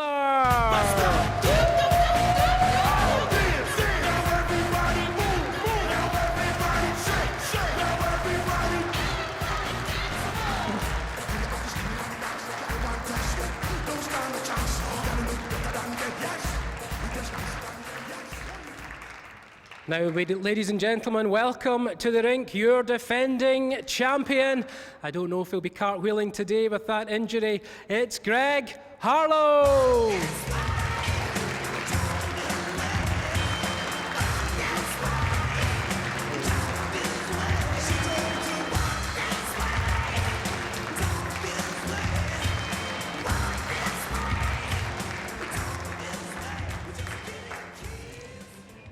Now, ladies and gentlemen, I'll hand you over to our commentary team, Paul Mitchell and Andy Thompson.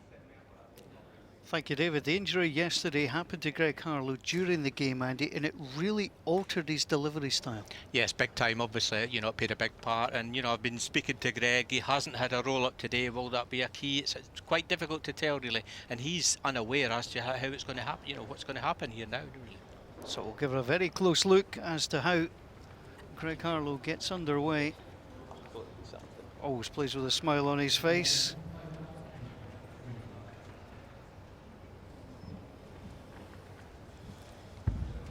It was a big afternoon for Trevor Taylor, having come past Mark Royal in the last round.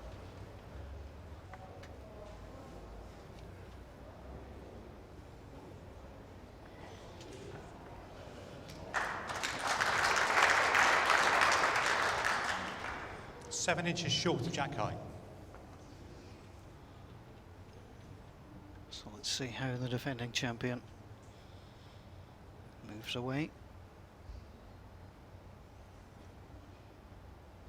Looks okay, no grimace.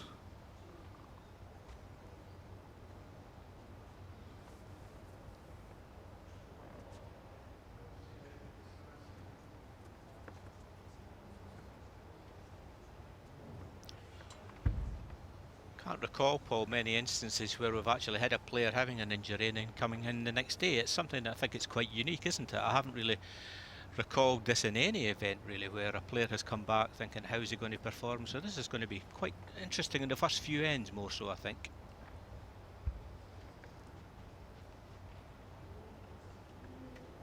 What was also interesting, Andy, it wasn't as if it happened in the first couple of ends. I mean, Greg had warmed up. I mean, players know they've got to warm up. You've got to make sure the body's in the right condition. So for it to actually happen after 5 ends was slightly strange. Yes, it was. It really was. It was quite strange. He was playing so well as well. You know, that's probably what upset him more than anything. You know, it set his rhythm, everything went, and I think he'll be slightly concerned. And obviously his opening 2 balls are not his best. But as I say, Greg has not had a roll-up today because he's just concerned that he did damage before the game, really, which is unusual because most players would like to have at least a half an hour. Yeah, get out, get practicing. Yes. Yes, 2 green.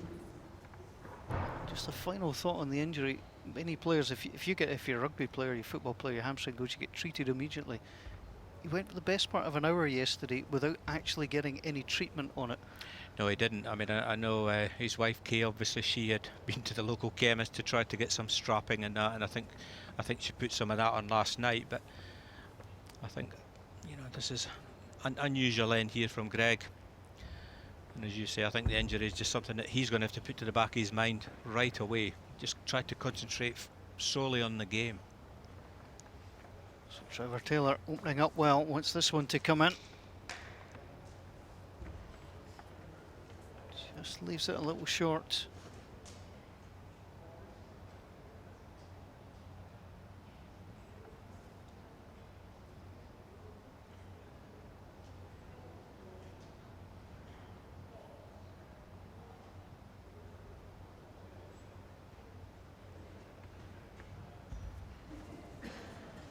Skipped off the mat well. Removed one. One shot, Trevor Taylor. So a decent enough result from the opening end, but looked good playing the weighted shot. There was no problem as he moved off the mat. No, I think to be fair, Paul, I could actually see Greg limping already, so I don't think this is a good sign for Greg. He's definitely limping. He's not 100%.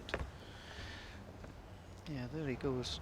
He came off the mat okay, got Yes, the he shot did. away okay, Yes. but I mean, that's one shot. As you mentioned, you can now see him limping. The cumulative effect could be the problem in the game. Yes, yes. I mean, that was the first time he had to play the heavy ball. The drawing ball was probably easy enough to adapt to the drawing. It's when you put more weight on Jack the length, heavy ball, that's 26.5 probably where metres, green. the injury might come more to the fore. But, as I say, 2 or 3 ends will give us a better indication. Most people opening end are a bit loose.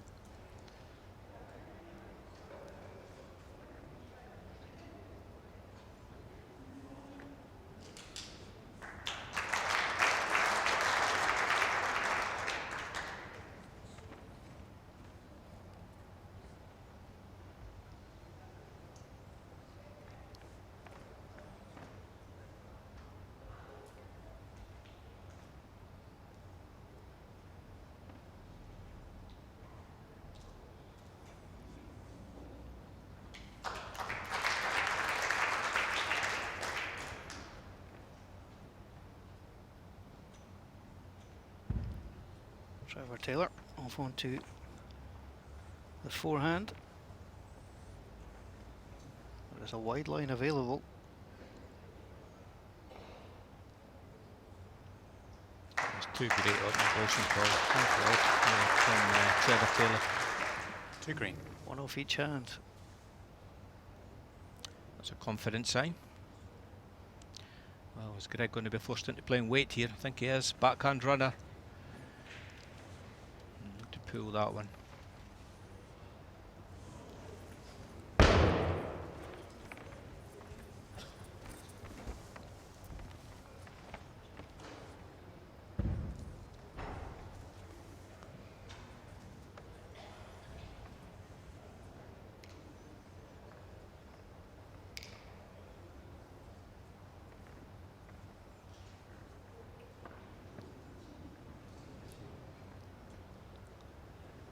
It's not going to help in terms of finding a way through.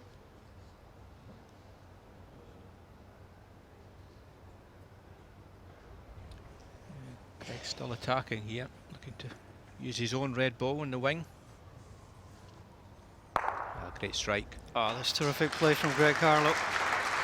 Looked like that green ball might catch the eye. I'm just wondering if it added more of a One guide red. just to make sure you was outside it. Yeah, I think it was, Paul. It was a perfect guide, but Trevor Taylor quickly on the mat, back to the draw.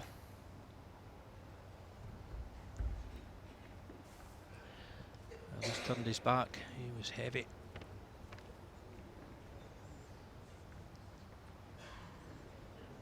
Yes.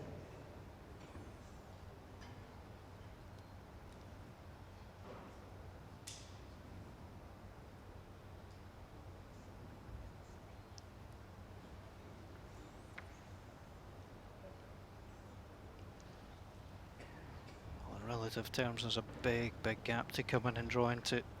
Greg Harlow would expect to do so.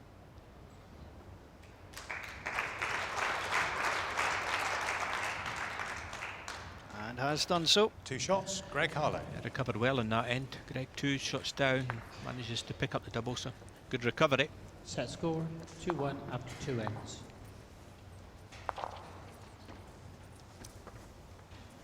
It's interesting when you look back, he played first shot on one hand, a few inches behind the white, forced onto the other hand, a few inches behind the white, and he gets nothing for I know, I that think so. great work. Yes, well, it was the opening 2 balls from Trevor, but it was Greg's recovery balls that managed to secure on the double. Jack length 27.5 metres. Trevor will be more Red. disappointed with balls 3 and 4 there.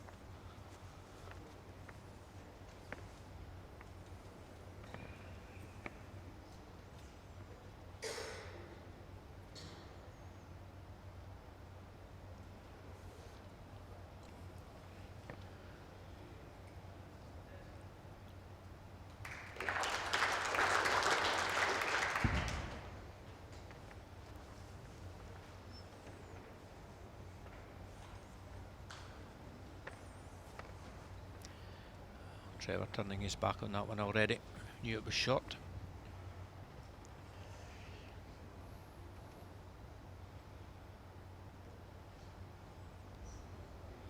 often coached to watch your bowls no matter where they finish, but when you get to this level and you know that there's no point in having No, there isn't. I'd agree. I think from a coaching angle, I think most people, you just look at your ball, try to observe what did I do wrong, learn from the next one. But at this level, as you say, Paul, I think most players, if they played a bad ball, they just turn away. You'll see that with most players. And Trevor again trying to push that ball up, which suggests again he's turned his back, he knows it's not running.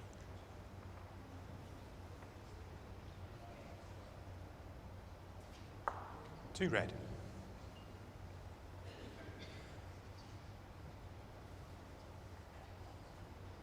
Correct, deciding whether to stay or change onto the open hand. He'll stay.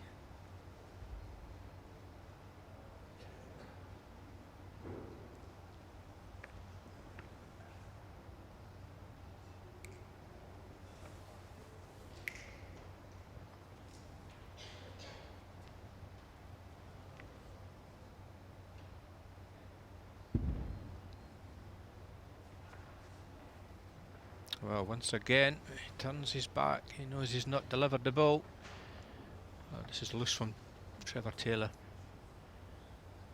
Well, that is the same ball 3 times.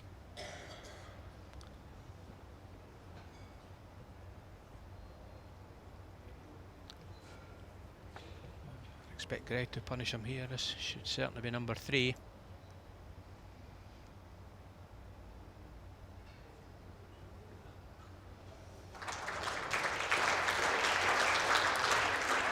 Red. Well, there's 2 balls to play into, anything but short. Just needs to add 2 yards. I think his line is good. It's all about his weight. This looks closer. If he comes, if he falls, forget the first 3. Yes. That's where it really does hurt the One opposition, shot, doesn't Trevor it? Taylor. 3 balls all over the place and then draws the shot. That's all you need. 1 good ball Set every score, end. 2-2 after 3 ends.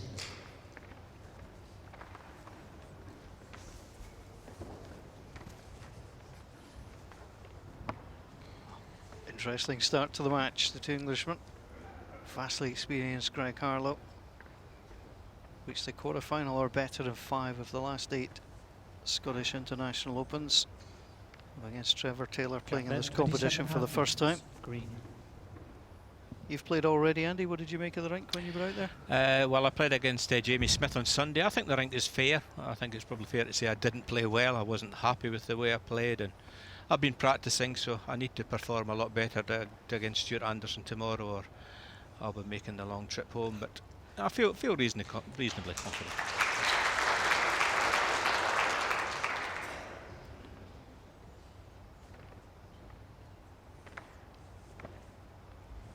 This player's opening up here. Oh, on the backhand, that seems by consensus to be the better hand. It always has been, Paul. I mean, it's a hand that most players have favoured. I would say this year, perhaps you've probably got slightly more using the forehand and backhand in this direction. But, I think the backhand has always been the slightly favoured hand for most players. 2 good opening balls. This normally produces a good head. Even better from Trevor here.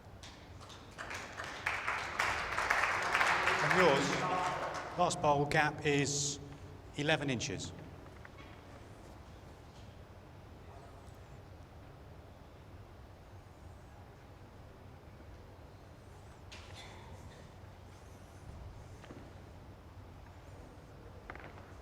Greg knew that he'd sent this one.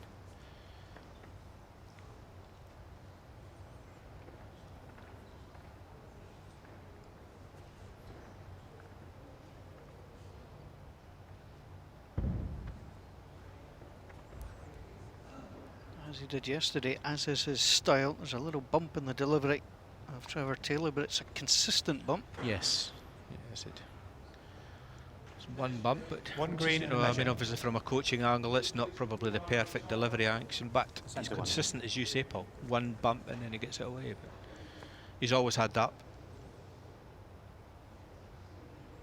Not like this man on the mat. Very smooth as Greg Harlow. always gets it away really well. But he's turned his back on this one. He knows he's under. No, he's not reaching.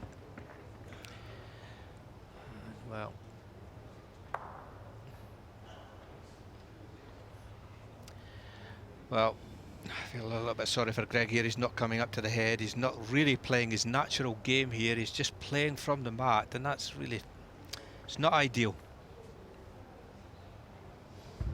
The players wander up and down normally and have a look and come back.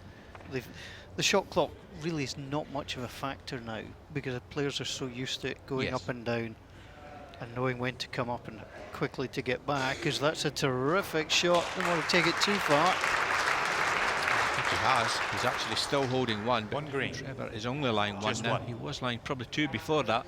Gap to the bowl, 3 inches. 3 inches. Just moving it enough. Any contact on the jack will take it across the surface. Here's Greg Harlow, final ball. Well, Greg is really playing this blind. He hasn't really had a look at the head, although he did have the TV monitor, so this is always harder. Very close. Giving it a go. How about that to draw the great shot and take two?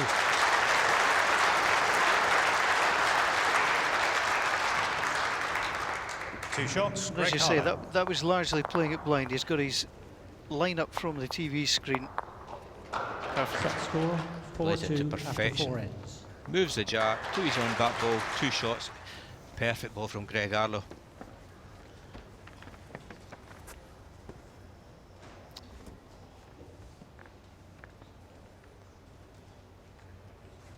If there's any indication from the opening 4 ends, nothing is safe. With still a ball to come. I'm expecting both these players to make changes. Jack length 25 metres, red.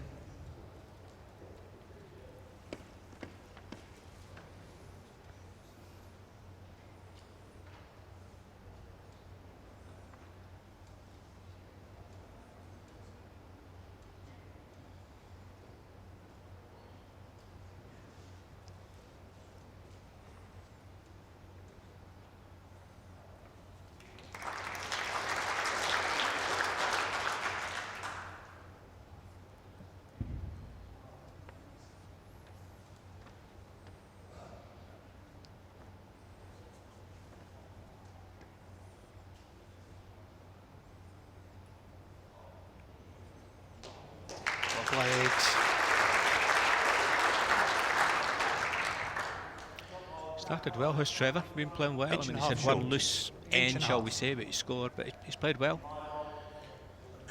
It's been 18 8 inches years gap. since he's played on the World Bowls Tour in a singles tournament. He got to the quarter-final when he last managed to get here in the International Open in 08. Dangerous character, but the hardest part is actually getting through to qualify. Of course it is, and I believe Trevor has also qualified for the International Open at the, in March of next year. So, as you say, Paul, he's a consistent performer, never easy to beat. And if he can pick up some ranking points, just start to threaten 1 or 2 at the very bottom of the lower end. Jonathan Ross, but Jason Greenslade seeds 12 and 13 in the world, where both defeated. How about that? That's brilliant. That's great bowling. 2 green. Ever so slightly past Jack High. Choice of shot here for Greg. It's the backhand runner or the forehand draw. Asking Still what where the it position was. is at the head. The forehand, that probably suggests a draw.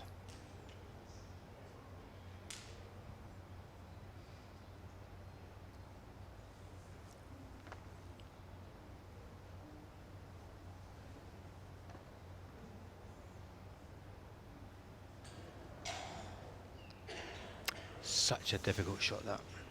Such a difficult shot to try the trail.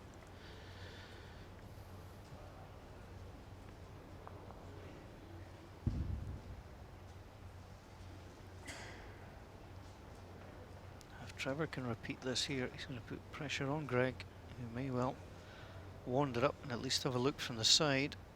The shot clock will start for him when the ball comes to rest. Yeah, Slightly wide there from Trevor. Weight was good. Well, Greg has used certainly one time up. Coming up to the head to have a look at this.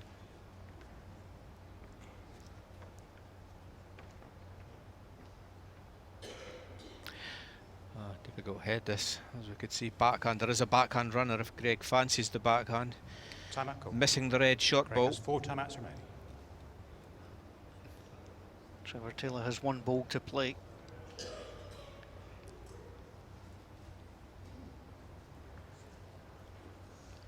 Will he just try and play it safe and get a decent third shot in, or? I think so. I think he'll just try the forehand draw once again. I mean, he was a yard through with his previous delivery. Just try to draw the shot. Don't think he'll be running it this one. Yeah, sticking to the draw. This won't be trying to trail it. Trail's too difficult. Just a draw.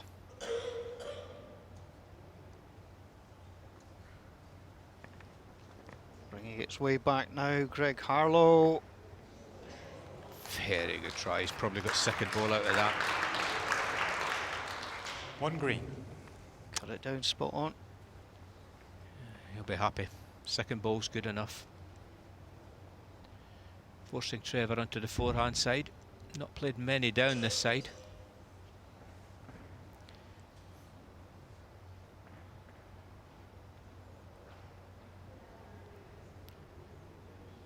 Trying to work back in, but it's going to come in behind. On Trevor. Actually, not a bad result for Greg Harlow, given the end. So One shot. Trevor how it takes. went. I'd agree. I think Greg would be happy with one down there. It was a difficult head to score. So he'll be happy. Set 4-3 score, ahead. 4-3 Keeps the after game 5 tight. minutes.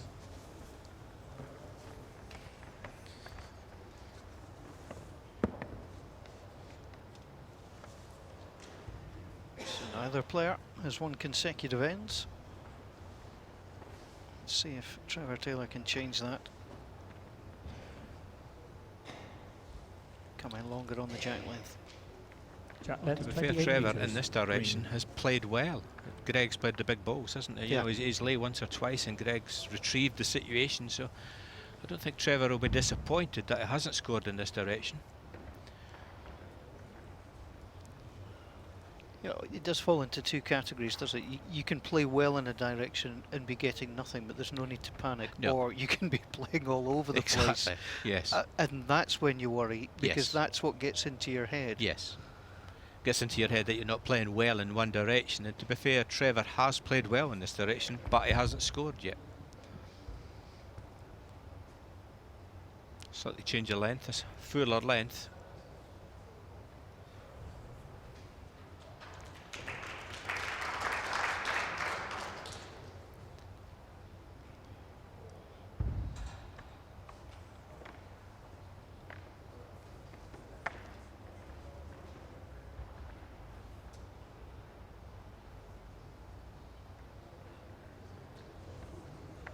Good correction from Trevor Taylor. Perfect.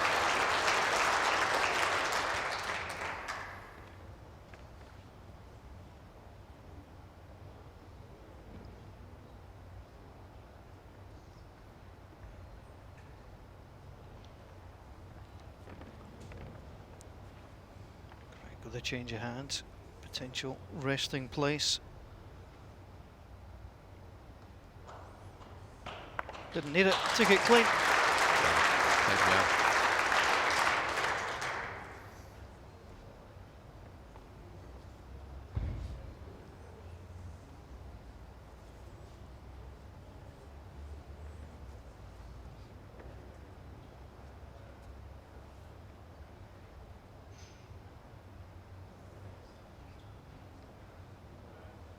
One red. Okay, last bowl is 18 inches short of jack high. 18. Your bowl is just under 2 feet short of jack high. You lay 1. The green on the side. 2 feet and a little bit. Greg's now got a clear picture, do you think, Paul? Certainly asked enough questions. Basically, you're lying one shot and you've got about 18 inches to draw another. That's the translation, and then he comes Just going to put the brakes on. They'll trundle through. 1 red.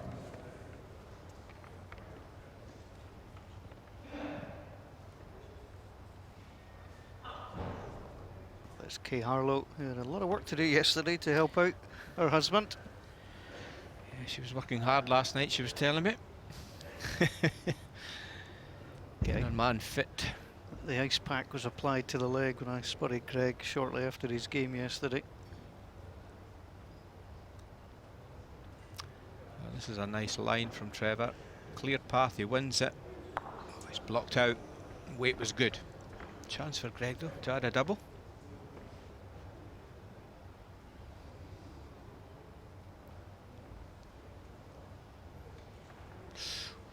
Ooh, he didn't like that one.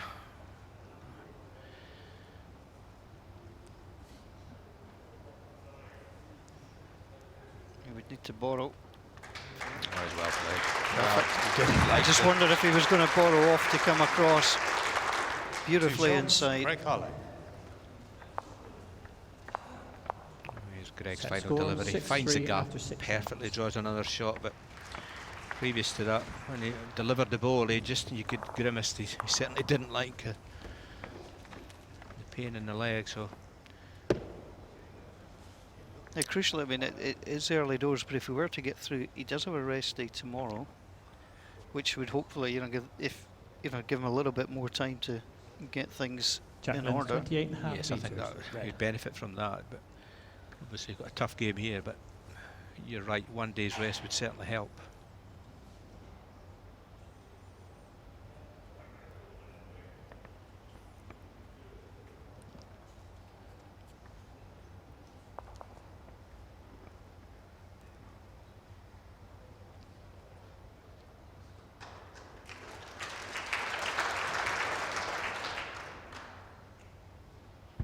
It's very quick onto the mat. Trevor Taylor doesn't hang around.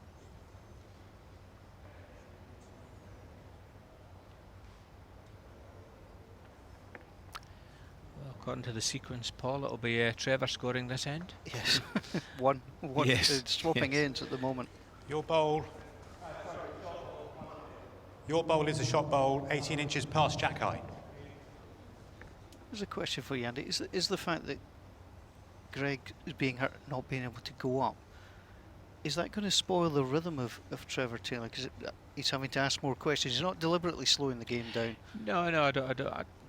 I'd agree with you. Sometimes players would be affected by your opposition being ill or injured, as Greg in this case. But I think Trevor is a quick player, so I don't think he's affected his rhythm. I think he's playing his normal game, but he will be aware that Greg is definitely not 100%.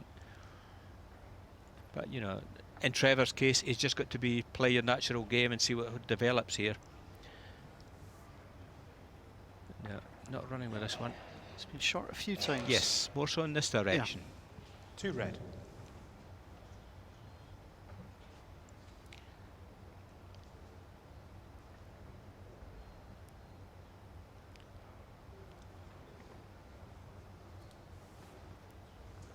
The way Greg Harlow delivers a ball, it's like there's a silencer on it. There is just no sound. It just beautifully meets Oh, the yeah. carpet in a way. Perfect delivery action. As Three good a red. delivery as you will see is Greg. Very smooth.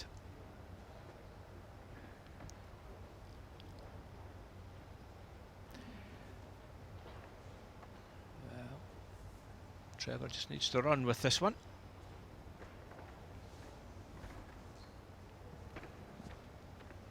One red. He's taking the 2 red balls out at the back. Last bowl gap is just under a foot.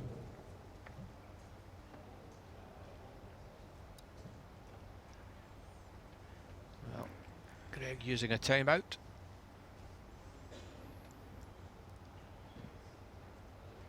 So let the clock come down as far as he can before he takes that time out Yes. to maximise the time. He's indicating that to Dan Time Blewett. out.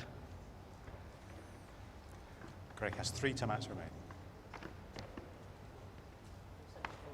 When you get the 5 timeouts over the 2 sets, ideally he wouldn't have used the one in the 4th end that he did use.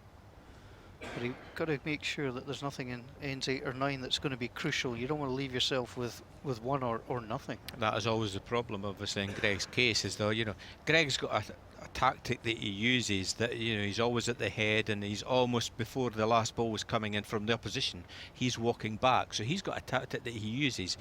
He cannot use that tactic in this game because the injury, you know, prevails him from using that. So he's having to adapt, but he's adapting well. I mean, he's still playing well, Greg. But his tactics in the games are slightly different to a normal game, I would say, really. Doesn't need to move. Oh, he's moved the jack. So he can move one in, one out, possibly.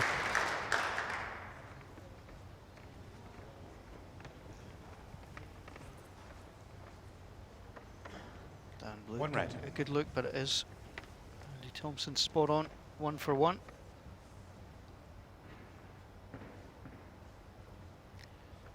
Well, that may force Trevor onto the forehand, but I think he's sticking to his favoured side. Just a draw.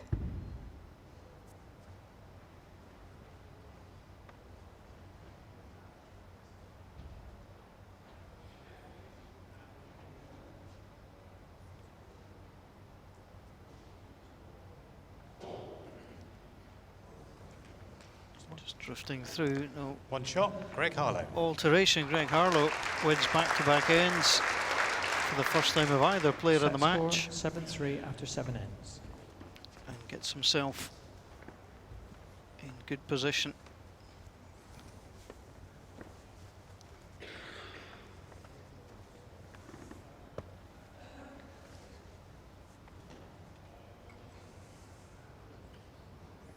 Two ends to play, Jack 4 left, short 28 advantage meters, red. for the defending champion.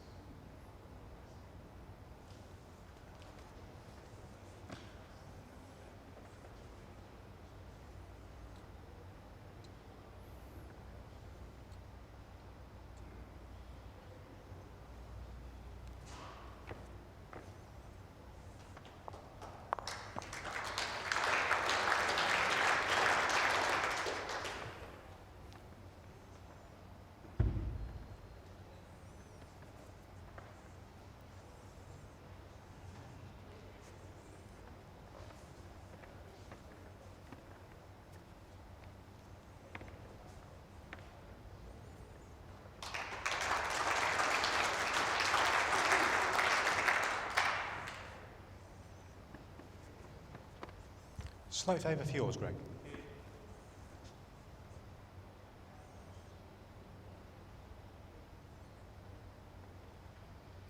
Greg will be looking to just keep this end tight now. Good position, 4 up with 2 ends to play.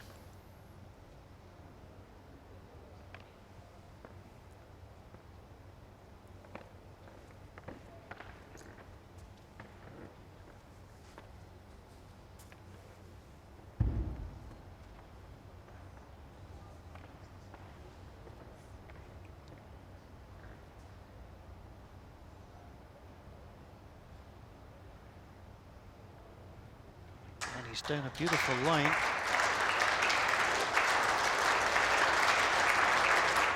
One down, one green. Yes. Not a toucher, but what a place to put it. Yeah, I think Greg again will be going defensive here, not trying to run at this. Be happy with second ball. He has second ball, but needs a little another ball on the head here. And then we see Trevor's green ball at the back of the head. That's the target for Greg.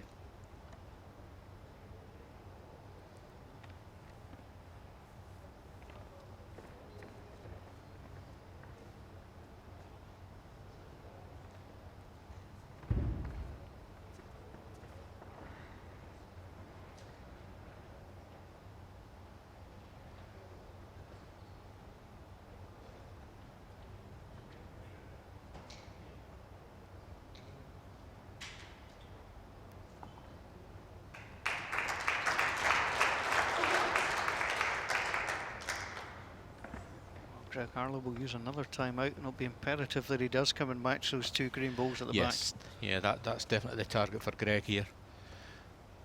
1 down, possibly a measure for the second.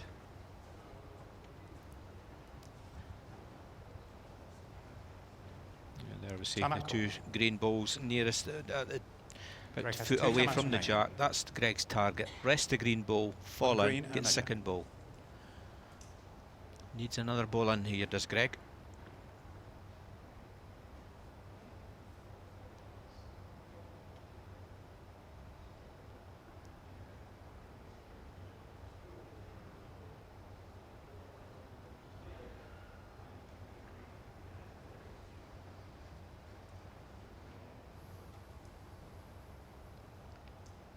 He's just looking to add a touch of weight on his last one. Round he comes. Is he going to get the one itself? Oh, that's perfect. Well, it's perfect, but it's giving him chances, isn't it? Quite simply, Trevor now has got a chance. Takes that ball out, he could score a 4, but it was a great ball from Greg. There we see that ball, red ball removed, would be 4.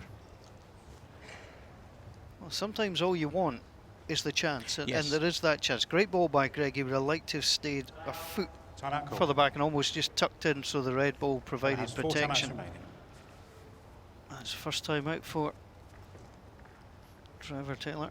Oh, this is not an easy shot, but there is a chance here. He catches the ball good, he could score 4.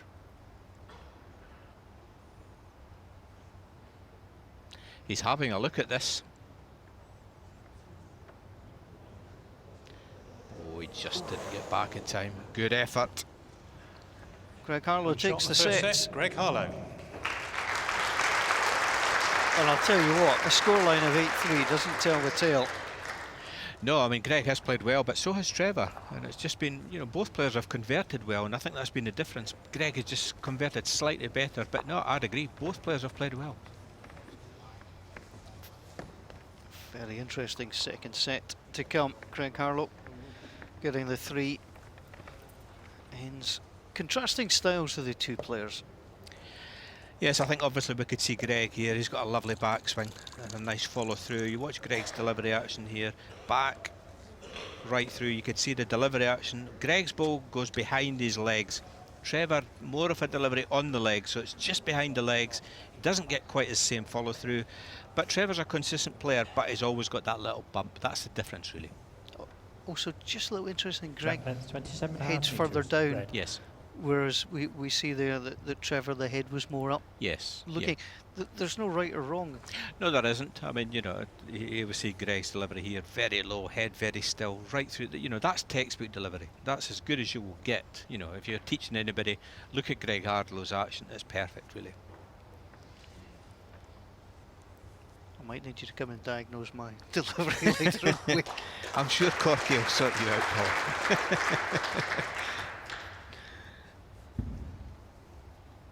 Yeah, we see Trevor, not as big a backswing, and the follow through is more. That's why we have the bump. It doesn't go quite as far through as Greg's.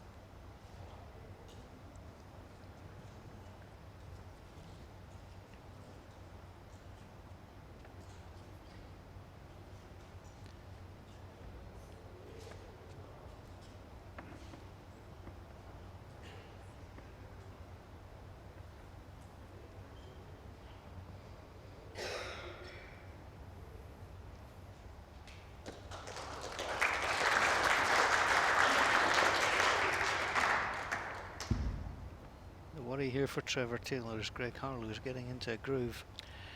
Yeah, Greg really is playing well. Very few loose balls from Greg. 2 red.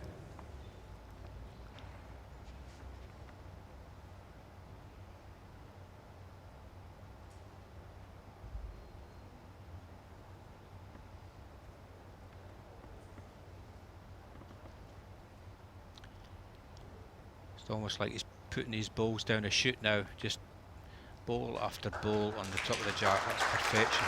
Brilliant ball. You're impressed, Paul? I'm very impressed.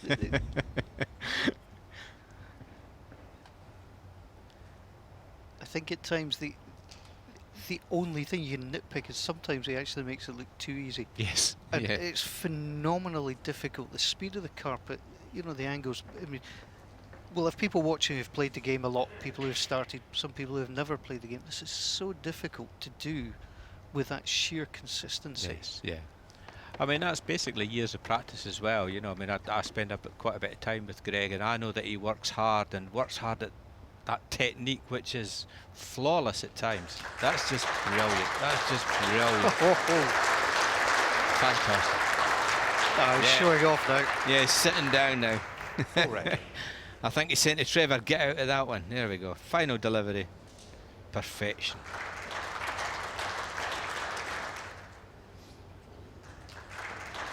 It's beautiful stuff. Now, do you think the target's wide enough? You just want to hit something? Yes, that's all he wants to do here. Hit something. Not easy. 4 against, nothing to lose. Connect with something, make something happen, and he great has. strike. Well played, Trevor Taylor. So it's going to be 1, at least 2, possibly, depending on where the other red ball is landed, whether it's out as well. We need to see that from the angle. I think he might just be 2 down, which he'll be happy with. Well, anything's better than the Yes. full house, obviously, Exactly. but Three. also be delighted he hit 3 it. shots, Greg Harlow. Yes, perfect strike from Trevor. I think he cut it down to 2, I believe. Was 3 shots. 3 shots confirmed. The 1, it didn't roll out. It just held on. And that one enough to count as well. You could actually argue Trevor Taylor was a little unlucky. He didn't cut it down to Yes, 2. it was a perfect drive. He needed more of Greg's balls to move out the head, but 3 of them stayed. Red. Perfect start from Greg. Second set. Well, he had 1 loose ball in the end that was a foot away. But apart from that, Yes, there's room for improvement.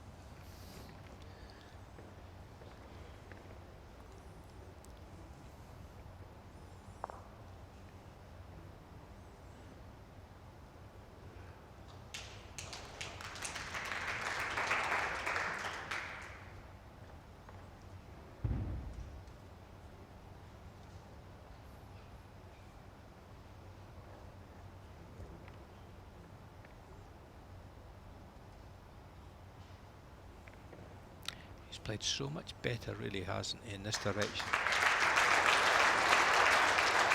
there's very little reward Your ball, as well. 2.5 yes, feet. yes, but his balls have grouped better, more so in this direction as Trevor. Oh,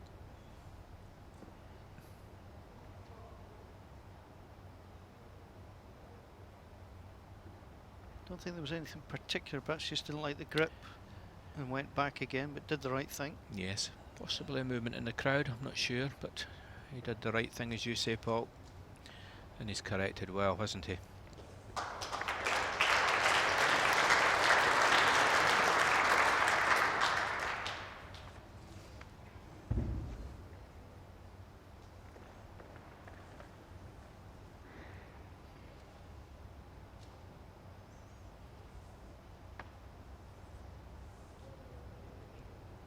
Good recovery from Trevor. This falls back. It could be the shot.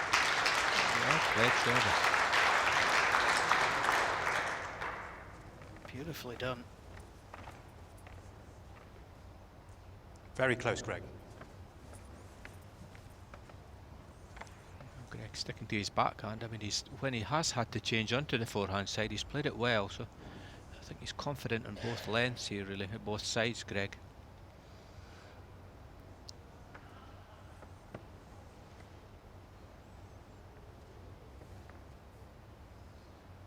Oh, look at this. What a line. Just 6 inches Oh. of weight.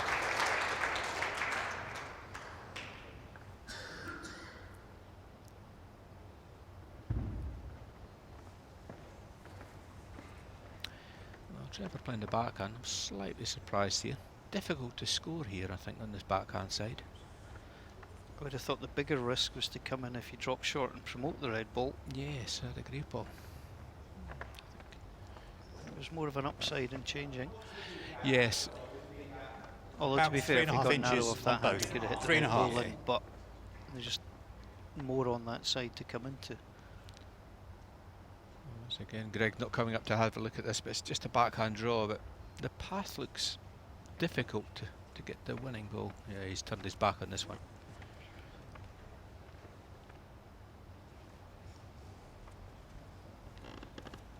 I do say this every year, just so people know we keep this in context when we're looking at things. I mean, I've not played a bad ball all week, No, I have no. to say, from here. Yes. So, but we are trying just to indicate what might be Yes. the various options that are there. We're all good here, Paul. I mean, I do get criticised from some fellow players when I do criticise the player, but you know, we're just trying to, as you say, portray and try to show the perfect ball at times. That's why here I'm not agreeing with Trevor playing the backhand, because I don't think there's room in. But if he's lying, I could maybe understand why he's playing that. And he'll probably going to prove me wrong by falling in for shot. Wow. Yes, he has. Trevor, I think I'll just shut up. Well, it's a game of opinions, and I'll tell you what, he deserves a lot of credit for that. Well, that just didn't look room, did it? And it came around, falls in, perfect ball. Umpire. On green, measure per second. Well, they'll get the umpire. We'll sort out the second one. That's an important one for Trevor Taylor. He lost a 3 and was outplayed in the last end. Yes. Good to get on the card in this set. I think he's got to do something in the other direction, you know, in the direction that he's now going to be playing. Tactically, he's going to have to try to change something. He's not been getting close enough, so that's what he's got to do. Bring the mat up, play a different length, just do something different. It's a close one, I think. Now, a no shot is possible if the umpire decides that both are equidistant. So you would pick up the jack in that particular case. It's very fine margins and it's green. 2 shots, Trevor Taylor. Maybe that's why Trevor's slightly fancied it. But 2 good balls. Set score 3-2 after 2 ends.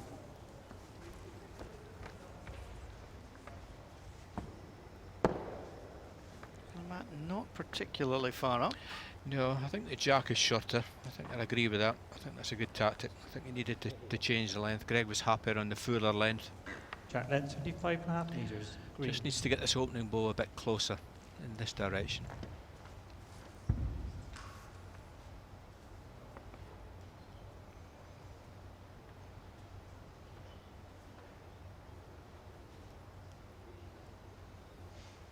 This looks better.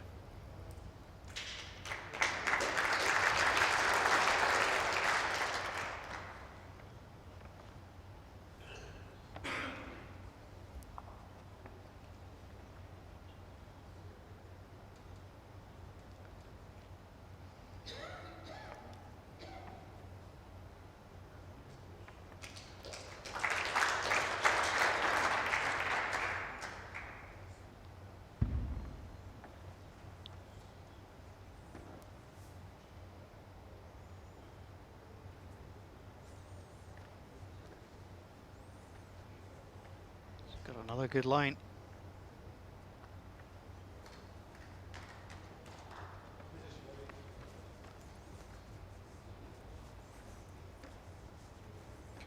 Definitely one down with this one. Measure on the other 2. It's always interesting to see the overhead shots because for our commentary box that looks a lot closer to the front green. Yes, it does. As you say, the overhead's obviously indicating that I think that last ball of Trevor's probably about 18 inches short. That's why Greg feels he could draw around it, but he looks to be slightly under. We have given 2. Well, it's fallen back.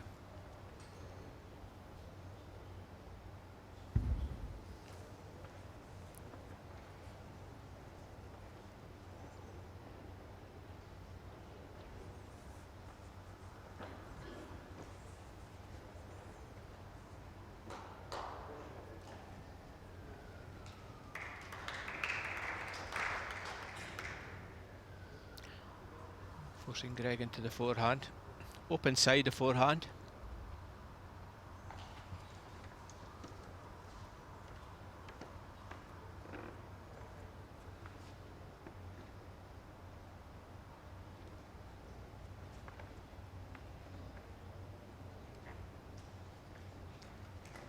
One red. Just done enough.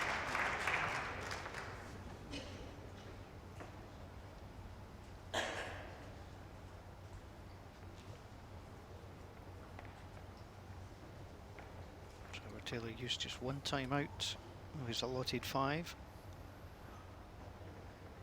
Timeout call. In the first set, uses one early here.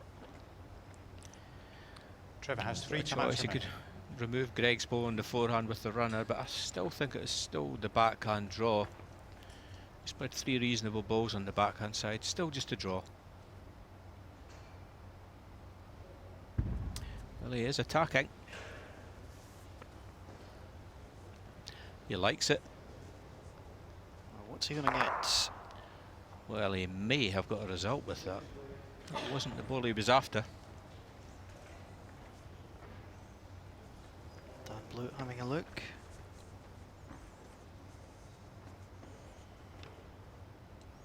Still Fairview hold the shot, Greg.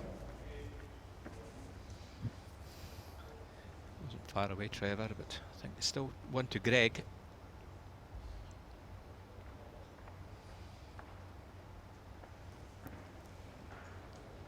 Can he make sure with this? Just hanging out.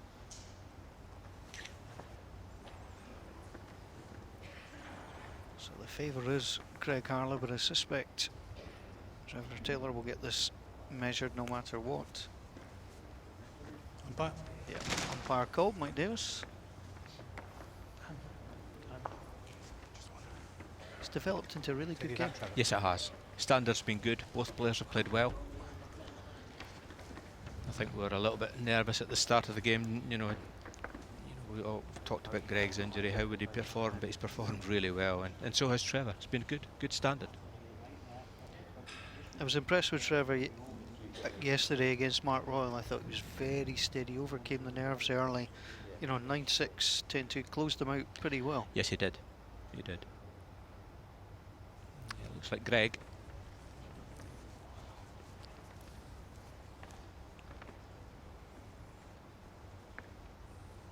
One shot, Greg Harlow. Markers love being right. Yes. Yeah, they pride themselves in getting things right most days, and they do. Good eye.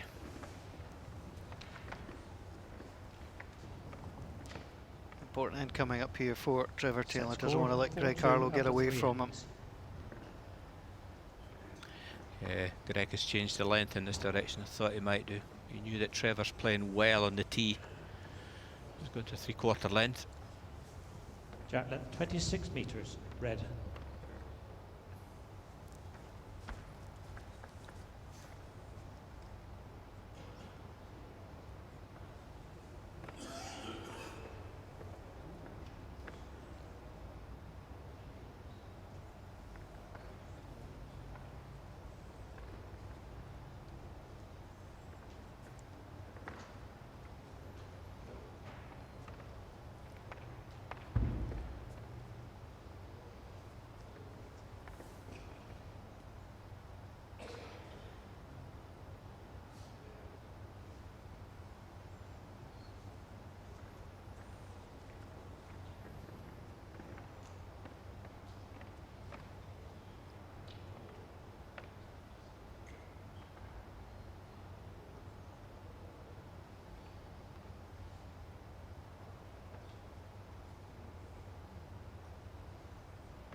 There's the danger of changing the jack length to upset your opponent as you can upset yourself as well. Exactly.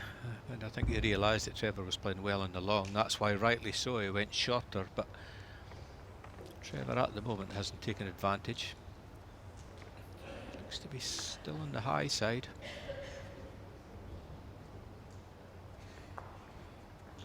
Red ball will fall One in. So red. Greg, this is the ball for Greg to make sure he can close this out, get something really close. Well, Greg changed to the forehand. He's played his hand well when he's had to change.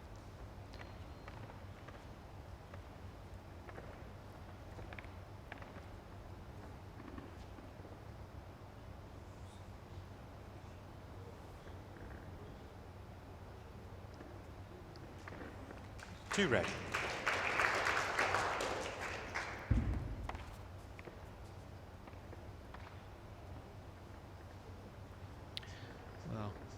Trevor's turned his back on this one, but he doesn't look too bad to me.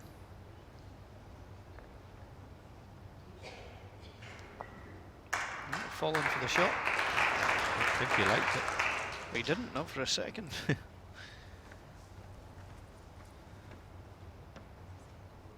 5 last ball, 1 green. Yeah, so on the shot.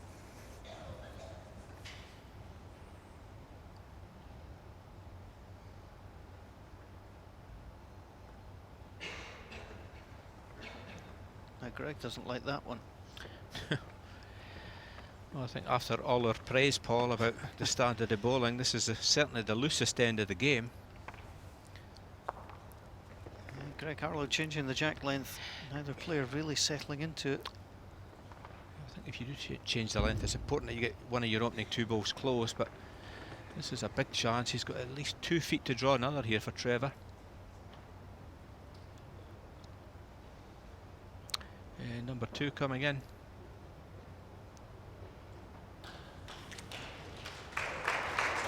Yep, that'll go on the scorecard.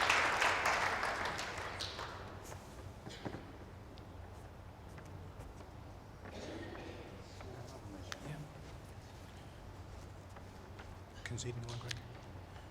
Greg has taken green and a one measure. of Trevor's Back, balls please. out. I think you're asking for a measure on the second.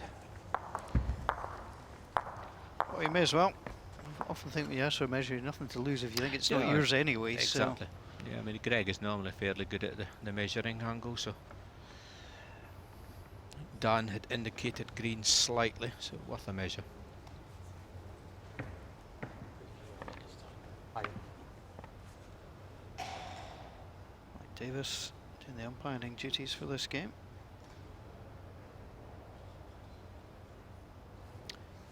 Again, Dan has called it correct. It was green.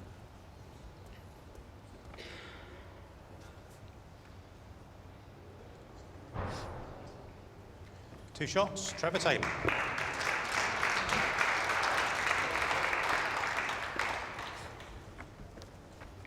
Yeah, it was well played by Trevor Taylor. Took the opportunity. Tied at 4 after 4. Set score Qualifier from 4-4 Cumbria. after 4 ends. Trying to end Greg Harlow's reign as Scottish International Open champion. Jack length 25 metres, green.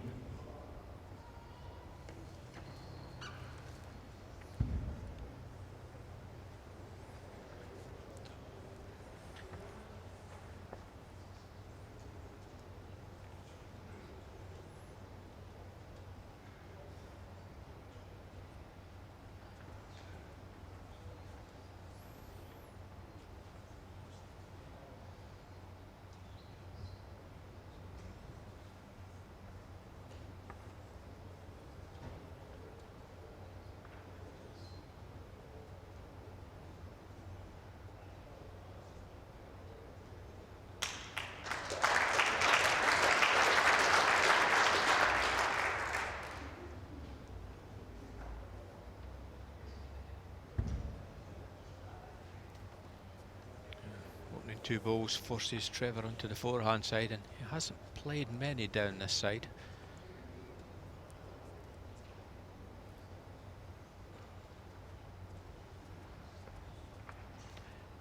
Now Trevor's in a bit of trouble. Both hands blocked out.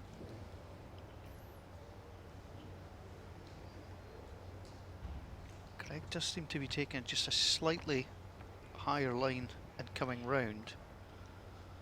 And that's why I think he fancies still playing here. Yes, well, Greg's just going to keep drawing these balls in. This is an awkward head now for Trevor. 2 red. As I say, both hands are blocked out. He might be forced into weight here. Yeah, playing the weighted ball. Not a big target. Oh, he catches it plumb. Great strike. That'll do nicely. Toucher in the ditch. Greg Harlow has the advantage of 2. You've got to draw to the very edge. And there is a bit of a gap. Yeah, I think there's 3 or 4 feet, so you'd expect Greg to draw with this one. So you can see the green mark is where the ball is, and the yellow for the jack.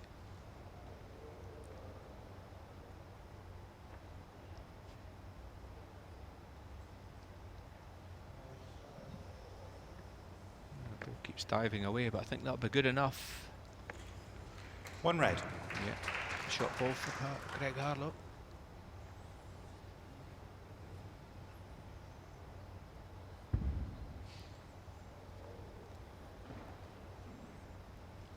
Both hands open to the players. Wanting to go on the backhand. Now, Trevor, what can you do? Oh, I think he's drawn the shot here.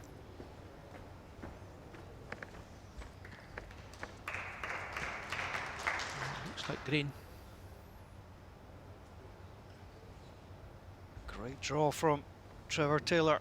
Greg Harlow looking to beat it. Certainly wider this time.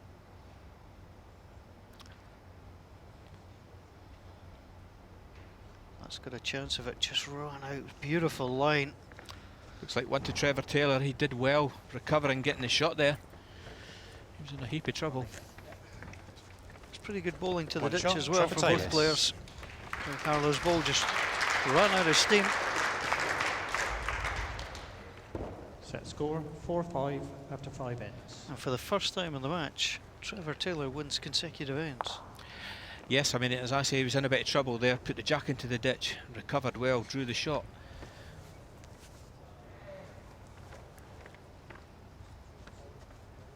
There we see Jack will be on the tee here. Trevor playing well to this length. Jack length 28 metres. Green. So the mat up approximately a metre, so 28 metre jack.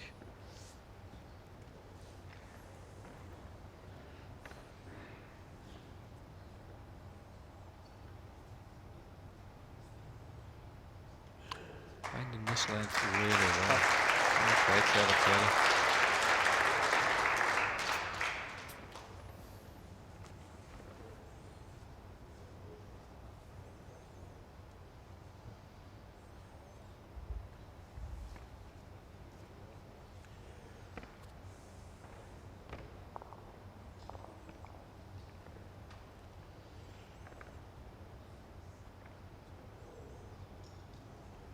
Might not last long. That was close. Very good try. That will not be wasted there. Well, Trevor may have the shot, but Greg has got all the position here.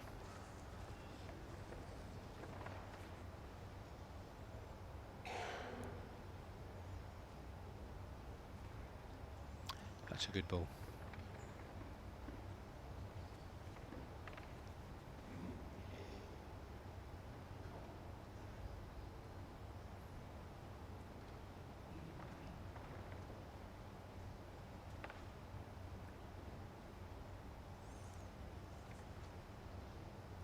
Close. Got it. Great ball. Well played. Brings it out into the open, whether he's lying short or not won't concern him at this stage. As I say, every time he's changed to that forehand, Greg, he's played it well. His ball comes back well. Next to Jack, takes the shot. Very close. Favour Greg's recovery. red.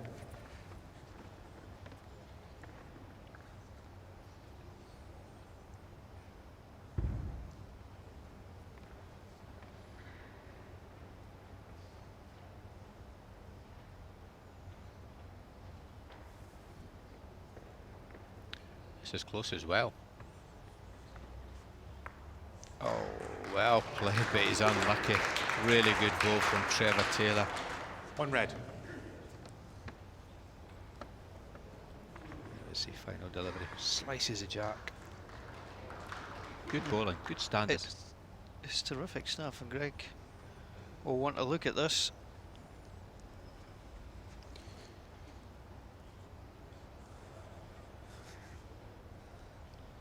So we'll have to call the timeout in the next few seconds.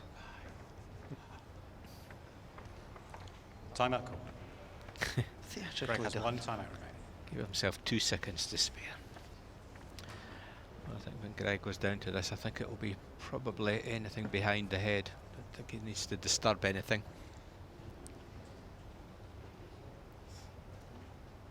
Now you would take level with 3 ends to play.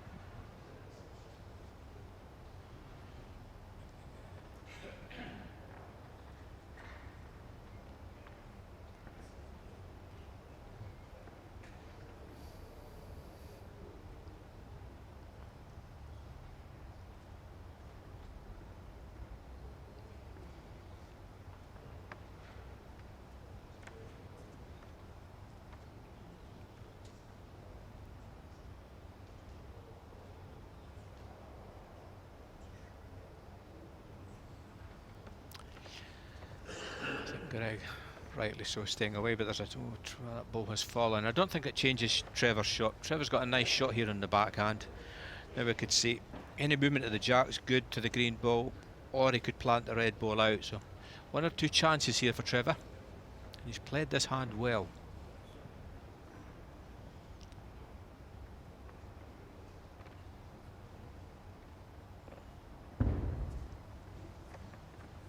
He's going to try and take the pick out here. I think he likes it. Chance. Oh, that's so unlucky. Very unlucky there, Paul. Just never got a result, No. did he, with the 2 balls moving. Yeah. Matches can change on such moments. He was in the target area and just didn't get a good bounce. When he's played with weight, he's more often than not got a result. Yes, just didn't get it that time. But chance for Greg, not a big chance, but there's a chance for a double.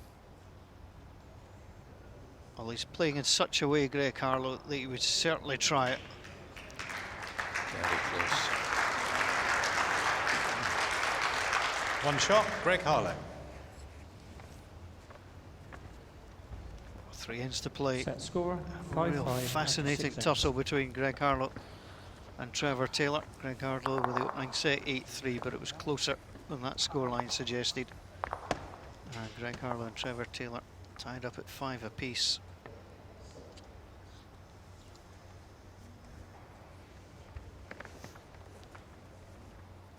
Greg Harlow in round 2 last year took on Alex Marshall, dropped the first set, won the second, and took it on a tie break.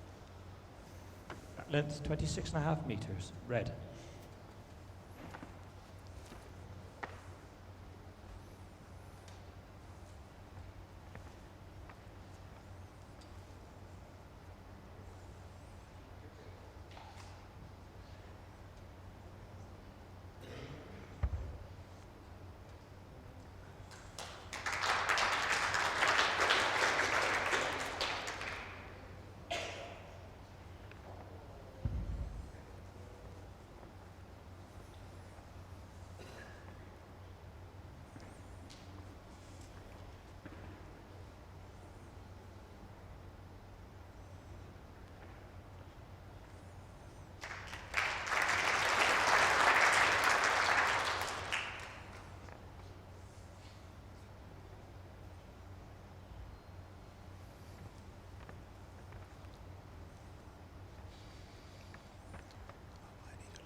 Touch and trail.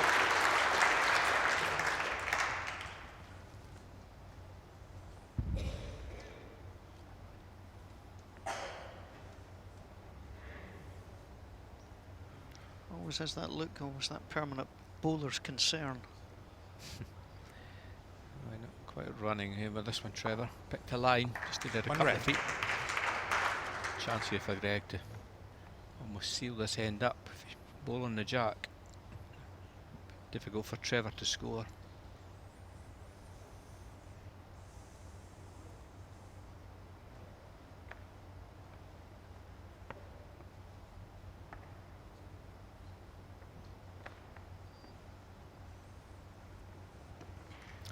I think Trevor will be playing this with a little bit of weight now. I think he can afford to reach through here. More attacking shot. Attack on that side. If you're tight, you get punished. Yeah, drifted away very, very quickly. Well, one of the things that's impressed me about One red. Trevor Taylor is his ability to just One. let a bad ball go and forget about it. Yes. Yes. And his last ball actually stayed on the rink, so that may still come into play.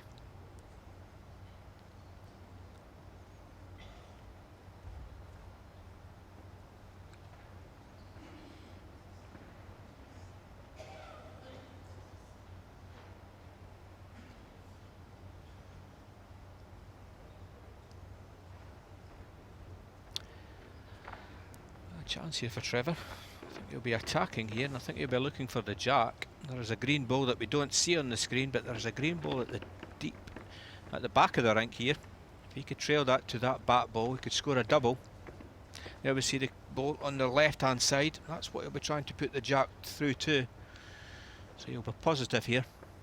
Was Greg's last ball Timeout called. intended to try and come across and block, do you think, or was it just he wanted to come round and Gonna have two I think he timeouts. tried to draw. I think he tried to draw. Just dropped short. I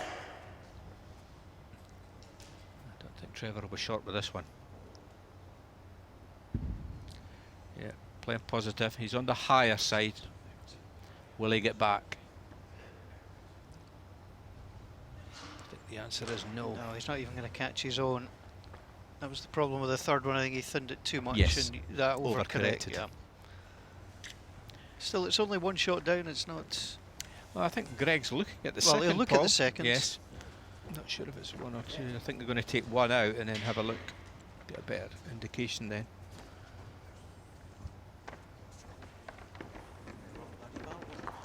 Just the one. One shot. Greg Hart. Yeah, I think Greg's just knocked all the balls out. It's on the one. Say good eye. Could have Set measured. score 6-5 after 7 ends. I'm going to have to go for a wee very quick. Right. Mike, take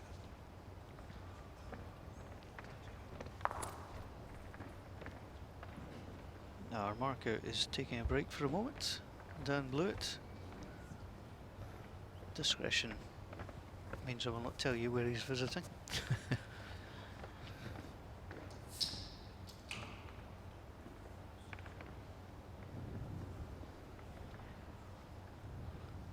Jack Glen, 28 metres.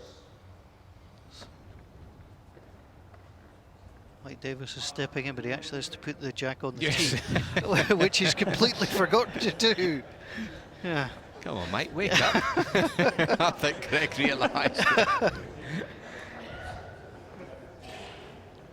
Might not get any concentration. What's he doing, Greg saying? He was just standing there admiring it and thought, it's not my job, is it? Oh, hang on. Not an easy job.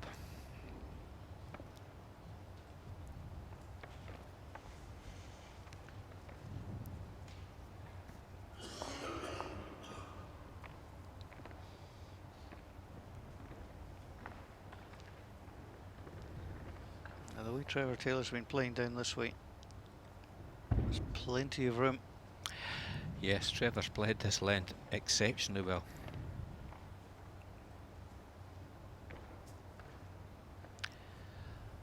Like this. Fantastic ball. Really has found it well.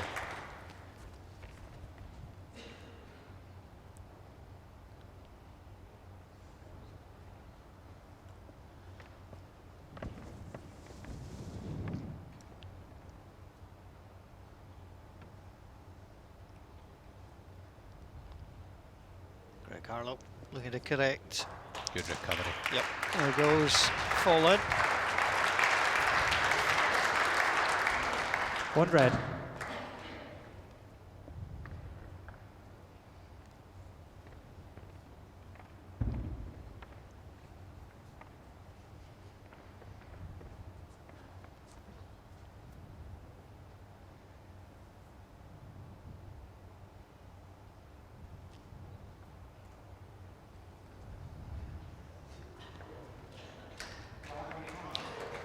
Timeout's Well, 1 Trevor nothing. not far away, but it gives him trouble. It gives him 1 problems. I Greg. think. Backhand is blocked out. Last boat is 14 inches short at Jack High. 14. Forehand won't look too great either in terms of what you're going to do with it. Greg sticking to the backhand. Probably not wanting to make the head any bigger. Happy with the one. Not easy for Trevor to score here.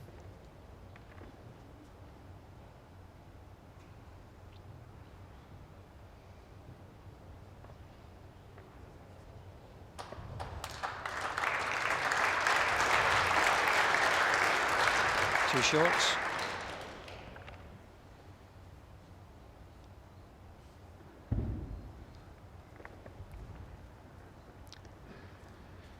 Still confident he could draw this. Looks high-ish. He's just coming through.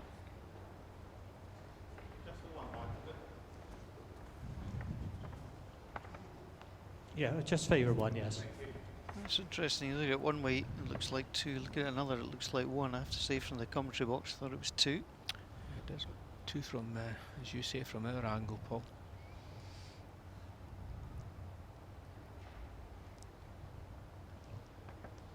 So if Greg Harlow was to rest on his own.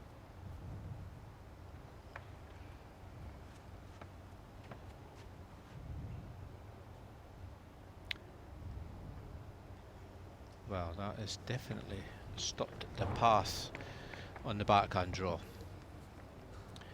This is not easy for Trevor because the angles are not good. The green ball is planting his own ball out, so this is not an easy target now for Trevor Taylor. Yeah, he's looking foot. His foot suggests forehand possibly, but this is awkward. There's not really anything that jumps out of you as being appealing, does it? No, there's not. There's not. There is a possible Trevor forehand has one runner, time catches the nearest green ball on the centre, might catch the 2 red balls out. But it's not easy, this one. As we could see, the green balls will plant out. That would leave Greg with 2. Difficult shot. Backhand runner. Needs to catch the centre ball. That was always a danger. It's definitely 1. Harlow may get it measured just to make sure, but really it was a difficult one to try and pull back. Yeah, needed the centre ball, not the other one. Wasn't far away, Trevor.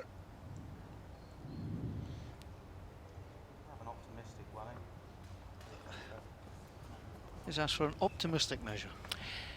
Yes, well, it's quite a big measure here. I mean, if Greg scores 2, he really is almost there. 1 slight chance for Trevor.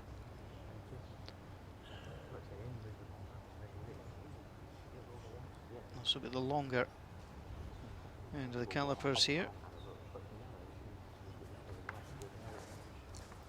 Stan McManus has now come on.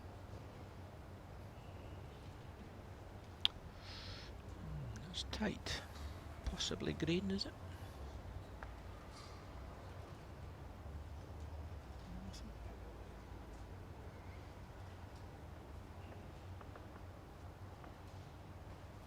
I'll certainly have another look because red was pretty close. Yeah.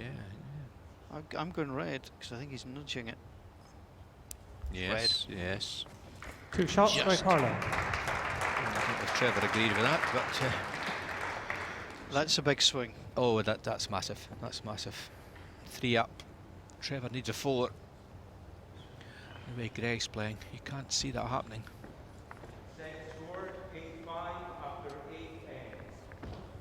So Greg Harlow, quarter-final or better, 5 of the last 8 years in the Scottish International Open.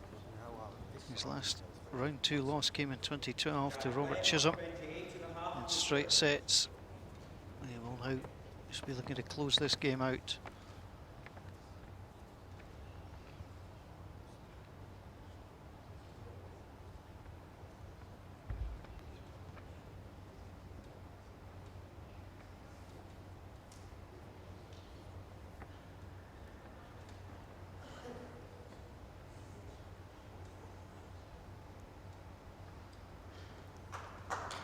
That's a good start.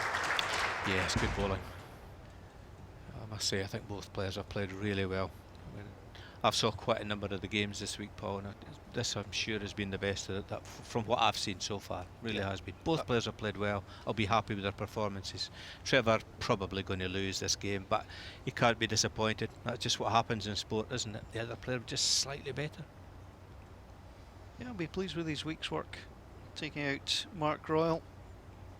Really running it close against Greg Harlow. The scoreline in the first set didn't really reflect how close it was. And if Greg was to score a couple here, it would actually reflect particularly well on Trevor, but it's been very, very tight. Oh, it has. It has.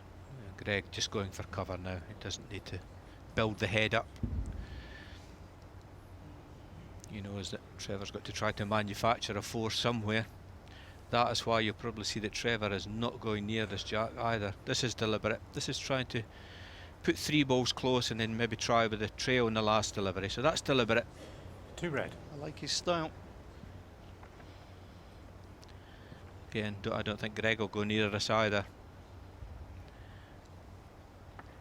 Yeah, there's a bit more pop in that one.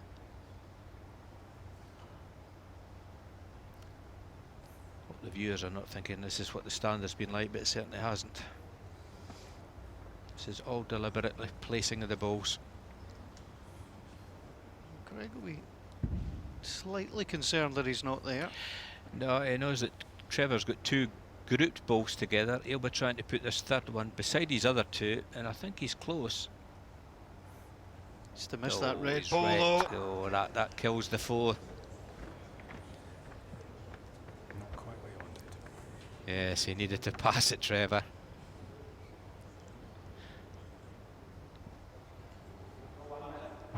So you've got 1 timeout left.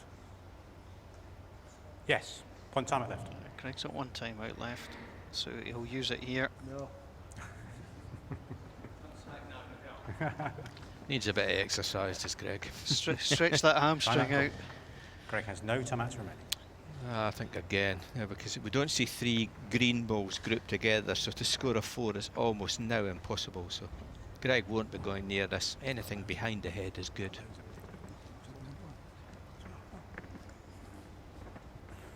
Yeah, I mean, immediately you're looking to see, you know, the 2 green balls, are they closer to the respot? Could you knock the red out and trail? You know, it's almost like a game of join the dots. You're starting to see where it might come. Yes, that's why Trevor's third ball, even if he was deep, it might have just given him a slight chance, but being wrecked on Greg's, it really is almost impossible now here for Trevor, and Greg will just be going deep here, I think. Staying away from the jack. Well, I think he's trying to draw the shot, probably realises that Trevor doesn't really have a chance.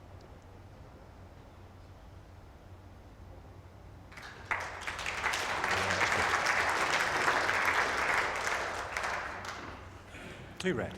Well, Trevor, I cannot even explain how you're going to get a 4 here. Paul, give me a clue. I'll tell you what, it would take a magician. David Blaine, I don't think he'd conjure something up from here. Yeah, there's Yeah, not. somebody I knows think it too. he does. There's not a 4 there. Trevor has no timeouts remaining. Well, if I was Trevor, I must have. I'd go Yahoo. I'd just go Yes, try and hit it. You he know, might do. You're bowing out. Of Yes. Hit the head and just see if something bounces about, but I don't think so. Well, what you said, Paul, just hit and hope. Well, he hits the ball. 1 shot, second set in the match to Greg Harlow. It's a cracking game. Great game.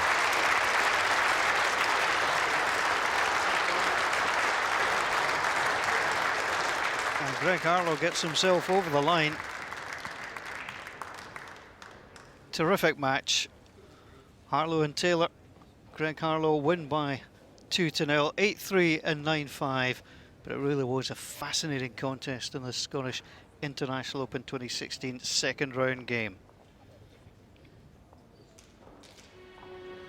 2 players who knew each other very well. Played in many national English competitions. And Trevor Taylor's, some of his draw play was superb. Greg Harlow with a couple of touches there, but outdrawn. He had to be pretty consistent, Greg Harlow, and he was. They're denying and making a 2. Vital turnaround for him. And Greg Harlow, who came into the match with a hamstring injury, was so steady, and when he had to go to the forehand, he delivered some beautiful balls. And at times, no jack, no shot was safe. This was brilliant from Greg Harlow to lie 4. Trevor Taylor would hit to cut one off. He knew he was up against it. And Trevor Taylor, in his first appearance in Scotland, produced some wonderful balls. Drawing the shot there again, so good on the backhand. Needed the middle ball off that plant to make something happen. Couldn't quite get there. And Greg Harlow was victorious.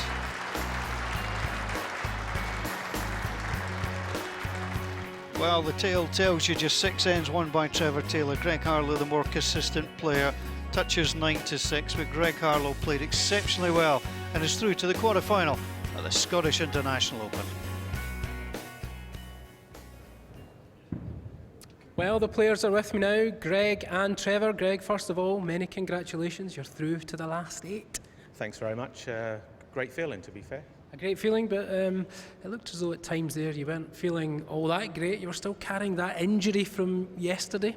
Yeah, I mean, to be fair, we iced it up last night, and Kay threatened me one or two sort of medical procedures that sort of put me off. We won't go into that. I know.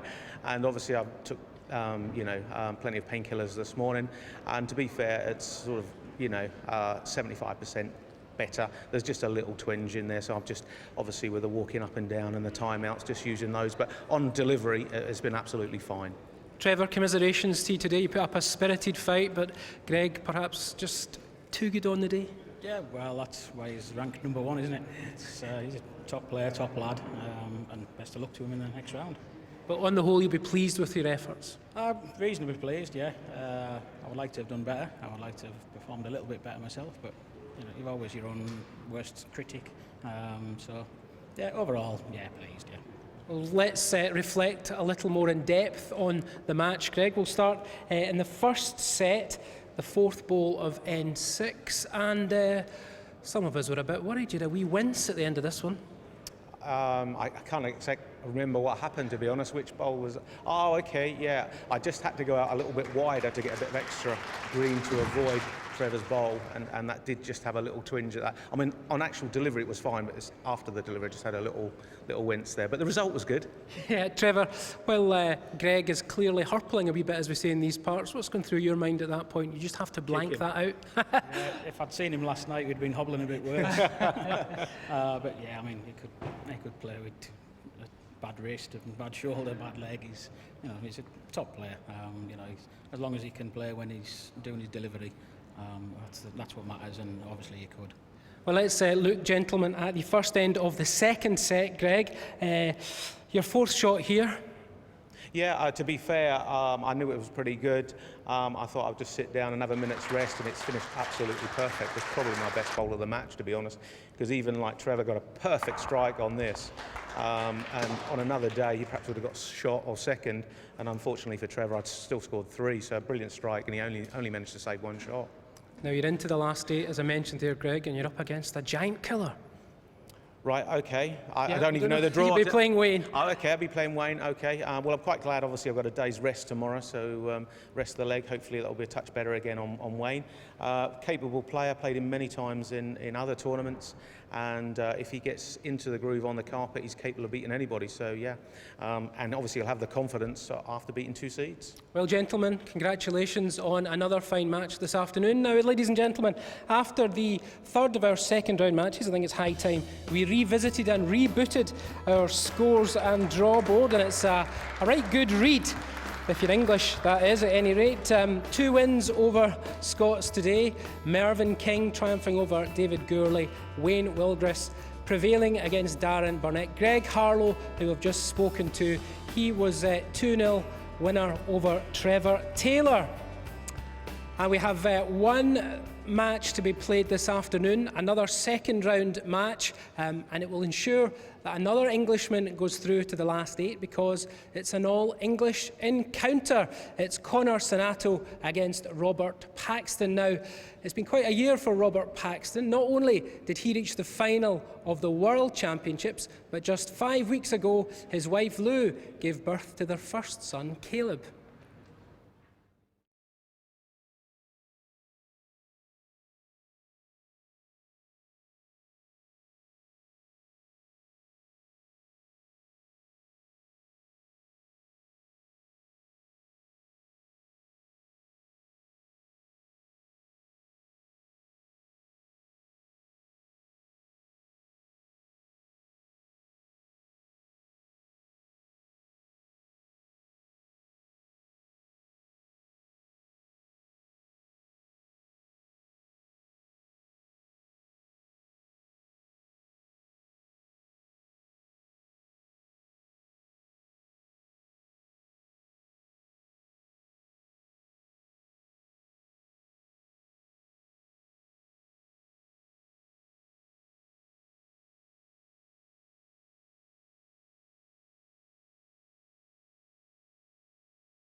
Robert's opponent, Conor Sonato, is perhaps far too young to be thinking of starting a family. He's just out of his teens after all. Let's hear what he had to say for himself.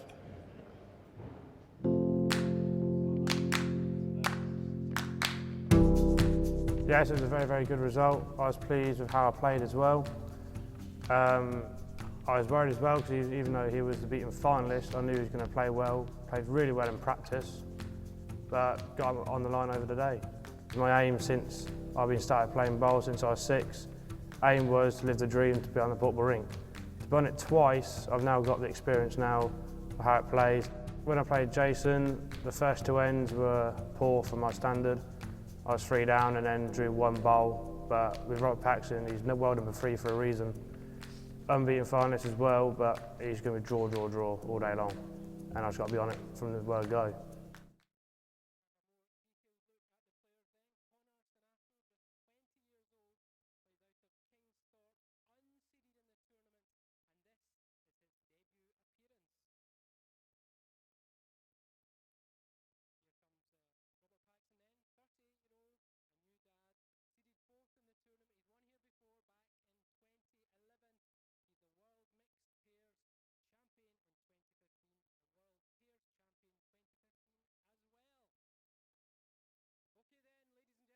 It's time to welcome our players to the rink. We'll start with the Ginger Ninja himself, Mr. Conor Sonato.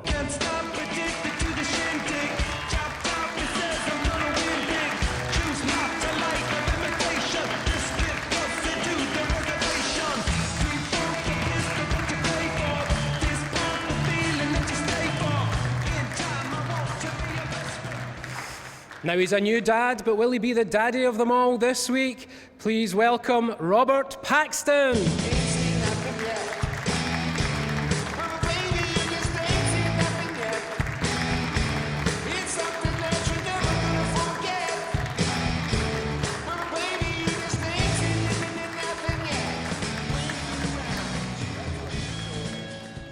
Now, ladies and gentlemen, I'll leave you in the good hands of David Corkhill and Paul Mitchell.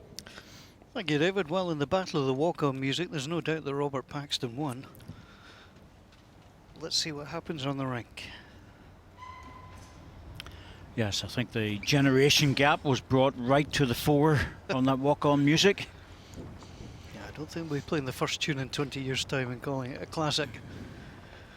There we go. Let's get underway. 25 Paxton. metres. 25 metres.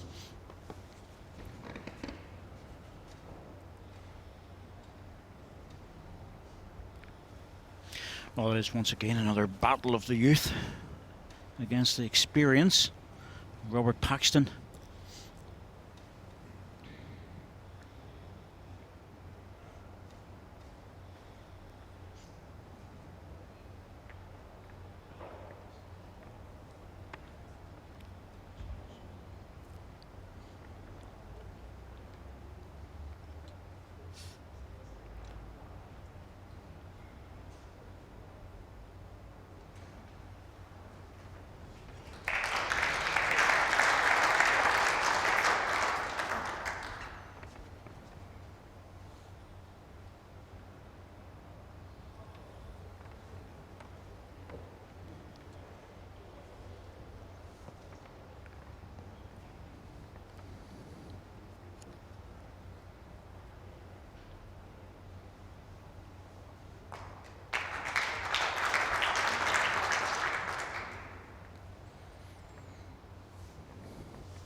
I certainly can't argue about the quality of those 4 balls inches. in the first hand.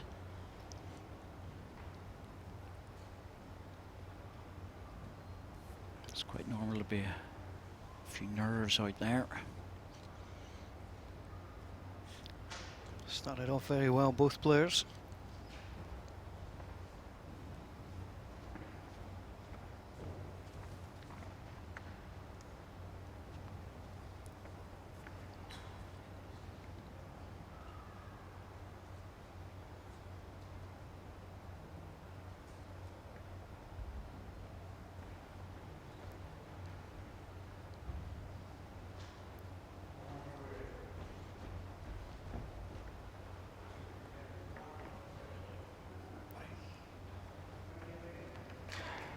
One red.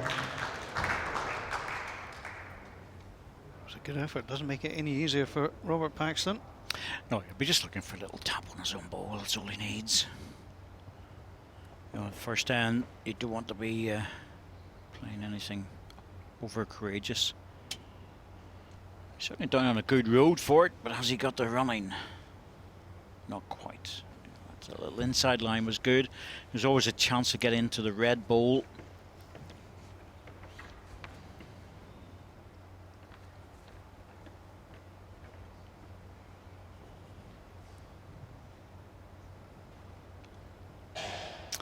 I might walk away from this. Yep, take the One one. shot, Connor Sonato. So Connor Sonato is not seeing any benefit of risking it, and he'll take the opening end. Well, sometimes it's like that. If you're happy enough to take the single, why take the risk? But having said that, also showing that he's thinking about it even from the first end. You know, it's a lot of young players would just, well, I'll have a go at that. You know, try and pop another one in.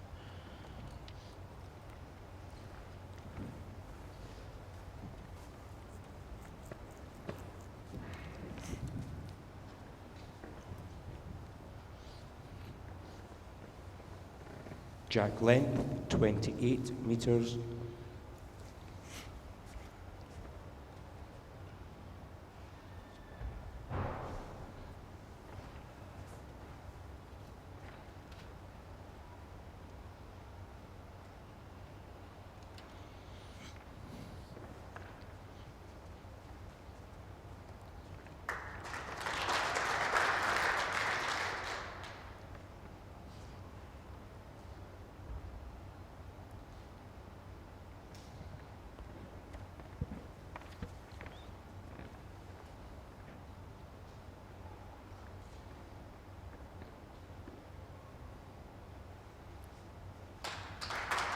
On green.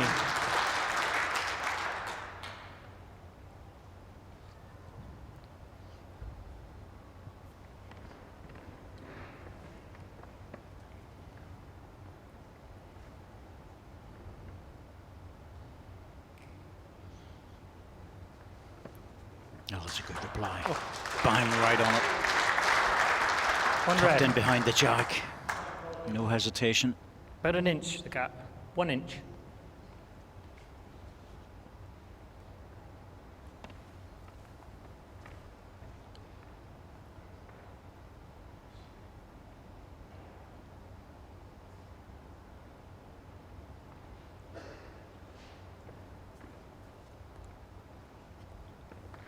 Decent line, just a little bit more weight. Just playing, change your hand to see if you could eke out the red ball, come on to it.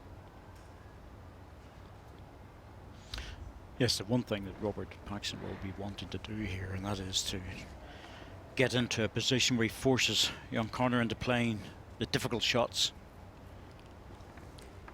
The little running bowls. But to do that, he has to get in close to the jack and build ahead against him. Stop the clock, please.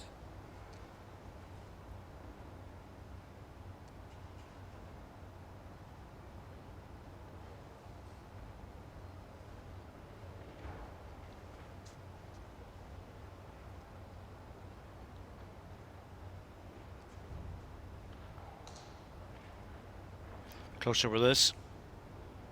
Just not making it. Still a good second as well. One in front, one in behind. Not a lot of room for Connor to get in. Sorry. I think he should still stick to the backhand though, because the forehand, well, that offers a problem in that he could leave a shoulder.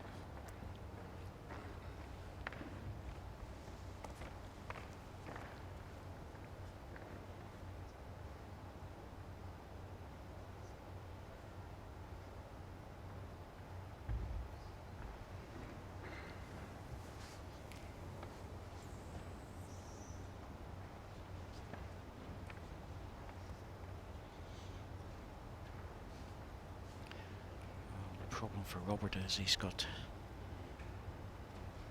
3 second shots, but he's just trying to work out, can I edge the red ball out And if I get the front plant, will it do any real damage? Well, I think he's safe enough on the plant. I have a feeling that might pass the jack.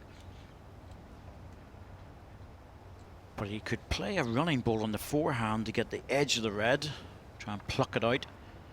If he gets, well, I don't think he'll get back to the jack, so if he uses a fair bit of weight, yeah, that's what he's going for. I can eke this one out. It's narrow. Let's see if that plant had gone away. Yep. Yeah, the plant was always coming onto the red ball, but it was going to trap onto the back green. Set score 2-0 after 2 ends.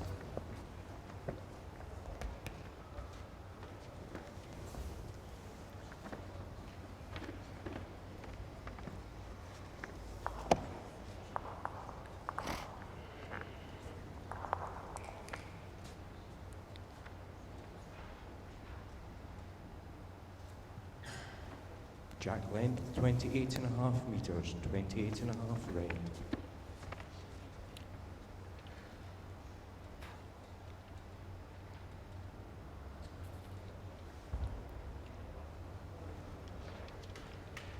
Staying with a longer length. 20-year-old from Kettering.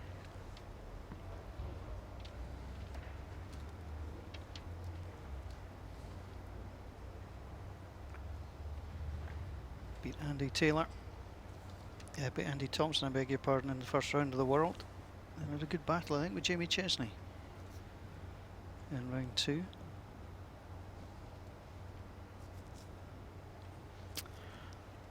Yes, he just he was on the wrong side of the score in terms of it being 10-3 and 8-1, but he was better value than that, to be honest with you, in that match. You know, I covered that, and he played a lot better than the score suggested. Good win, as you say, over Andy Thompson. 2-1 the tie-break in the first round, and that's when he first came to our attention.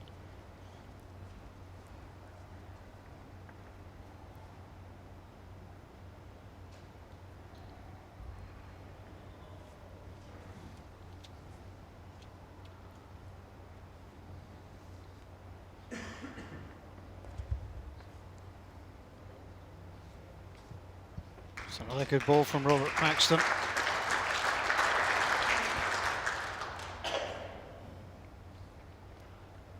Forehand shot with a runner. That's really got weight, isn't it? That's well off target. That's what I was saying the last time, Paul. You know, let's see what happens when he has to play into heads and stuff. He's a good driver, but Robert will know that that's his challenge, is to get close enough to force Connor into playing those shots, because he's pretty quick at going with a drive. You know, the target's very much there. 2 balls out, but Robert will try and drop another one in if he can.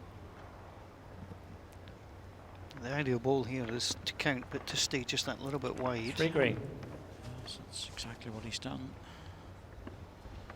Yes, different weight this time. A little bit less. Let the ball bend the shade.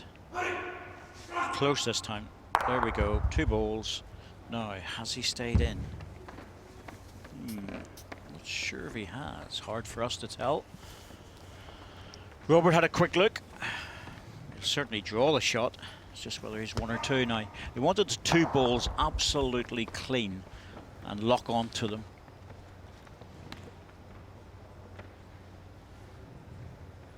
One green. Yeah, it is 1 green. Confirmed. Yeah. Easy second hand, Paul. I was going to say I'd fancy your chances there, but I'm just not really that sure, to be truthful with you.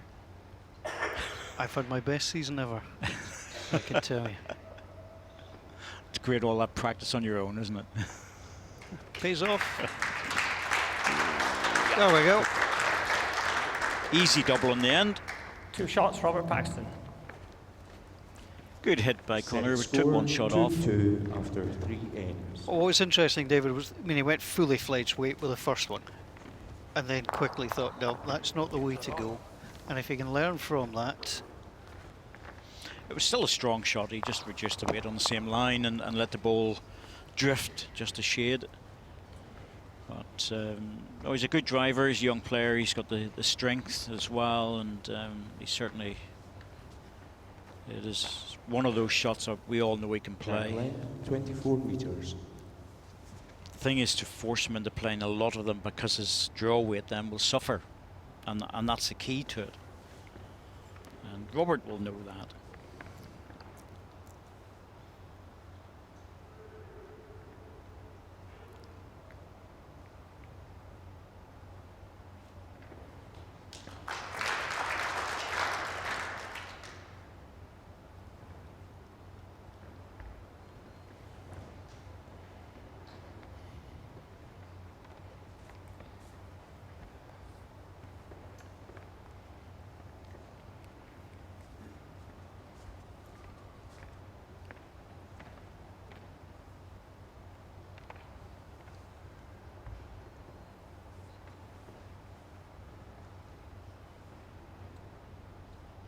Just urging it up, Robert Paxton. Playing his 7th Scottish International Open.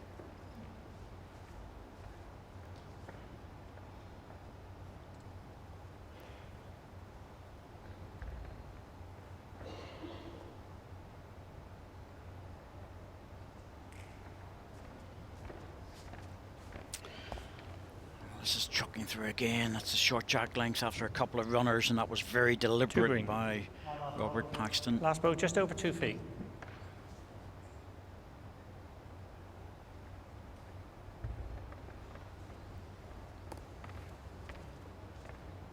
Ideal would be behind the jack, a foot or so, just in case it moves. Well, it's the shot, but 3 green. It's not where he wanted it. This jack could be pulled back and it'll be 3 down.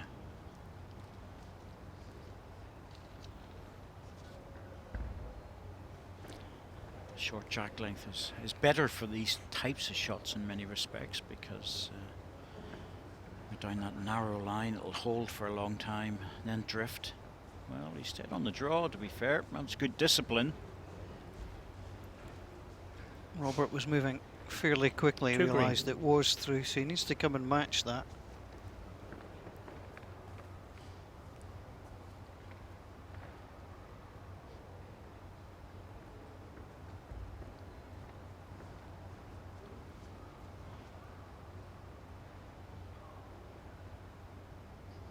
Just wants to drift into the red ball. Here it comes. Well, it's good in terms of the jack going all the way back, but a little tickle of the jack will make a double for Connor. So very similar to his last ball. Maybe just take a foot off.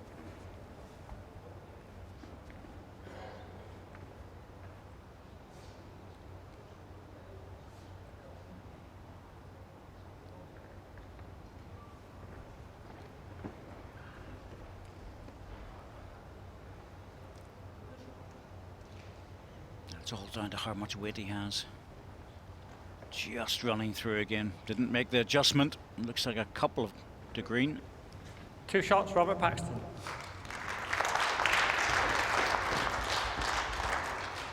Set score 2-4 after 4 ends. Be interesting to see what he does with the jack length here, whether he decides to keep it short. Robert has a tendency to go out with a game plan. He's very much that type of player. He'll know exactly what way he wants to play the match, and he'll make adjustments as the match progresses. He'll make those adjustments, and he's just going to make it, I think, to the minimum. No. The mat's up though, so it'll have to come back. Well, if he's brought the mat up a yard or a meter, then that was never there.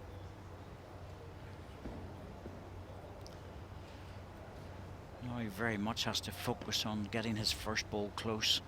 Although this isn't an awful lot longer.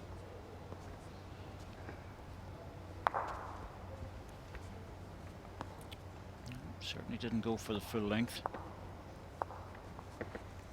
Jack length 27 meters, 27 green. There's a fair bit in the end.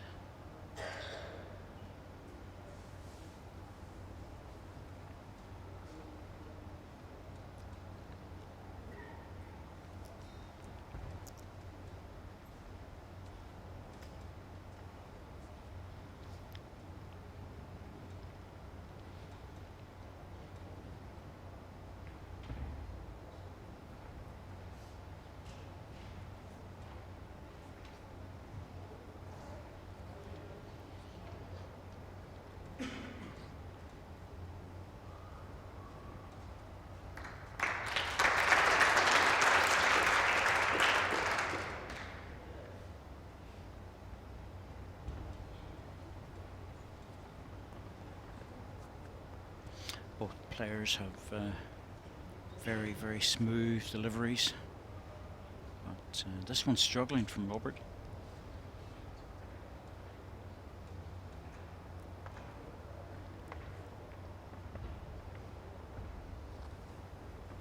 Well, the jack's about 4 meters further on than really what Robert wanted, but at the same time, you know, it's certainly needs to be a lot closer than that.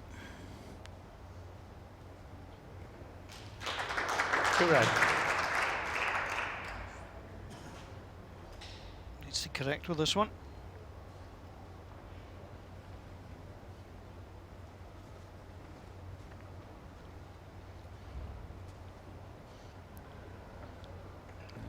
Still struggling. Oh dear.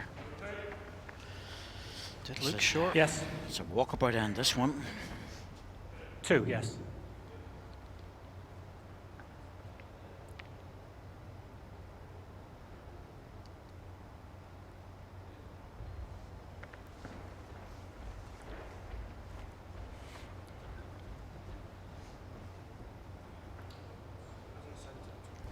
Oh he's not there either.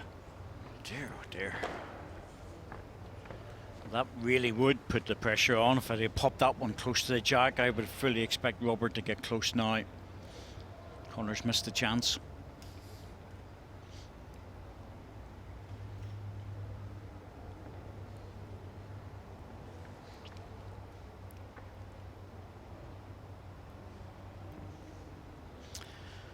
Well, it's all about getting back from there. Has he put too much weight on it? Oh, he has. Oh, goodness me. Well, it should be a simple 3. It really should have been a simple 4. Yeah, it's a poor end from Robert. It's a shocker. Most unlike him. No, he's usually good about keeping things nice and tight. It's unusual to lose big counts.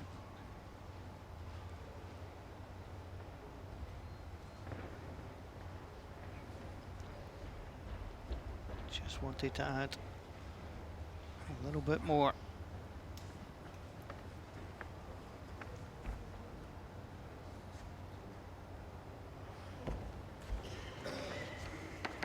The falling back didn't help. It's 2 shots. 2 shots, Connor Sonato. Oh, that is... That's a miss. Oh. Robert will be thinking I got out of jail there. Set score 4-4 after 5 ends. Shocking end in many respects from both players.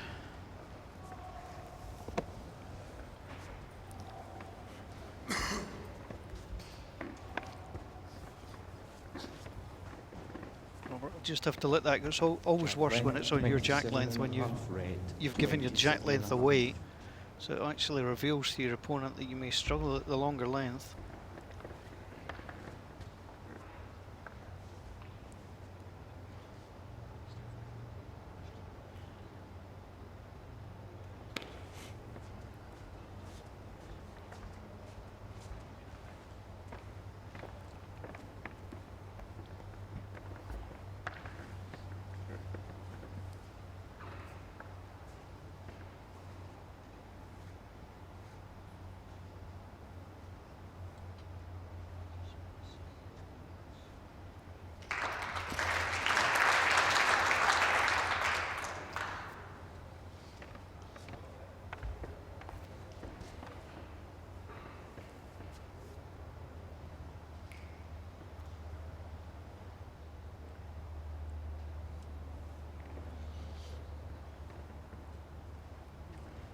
One green.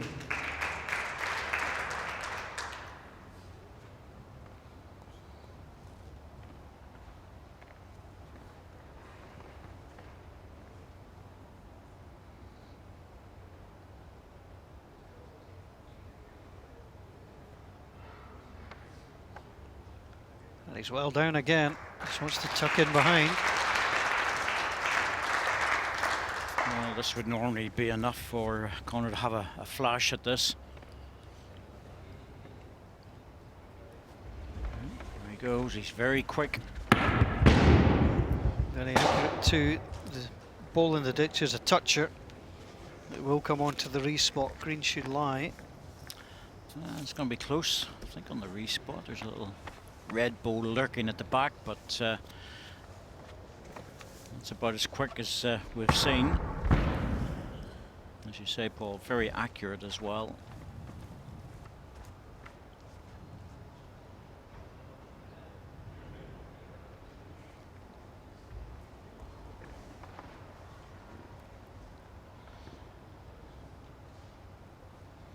Robert's got a strong bias ball and he's really pushed that one out wide, and he's very close.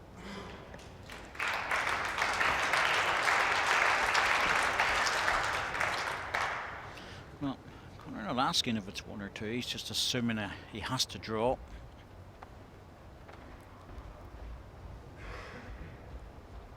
Well, that's a totally different line to Roberts. That's going to be well inside. Starting to cut away now.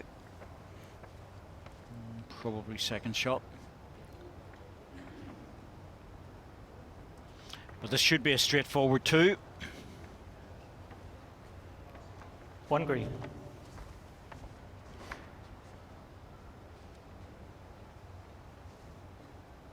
Again, you see the experience that Robert has playing to the respot against Conor. They've done it less often.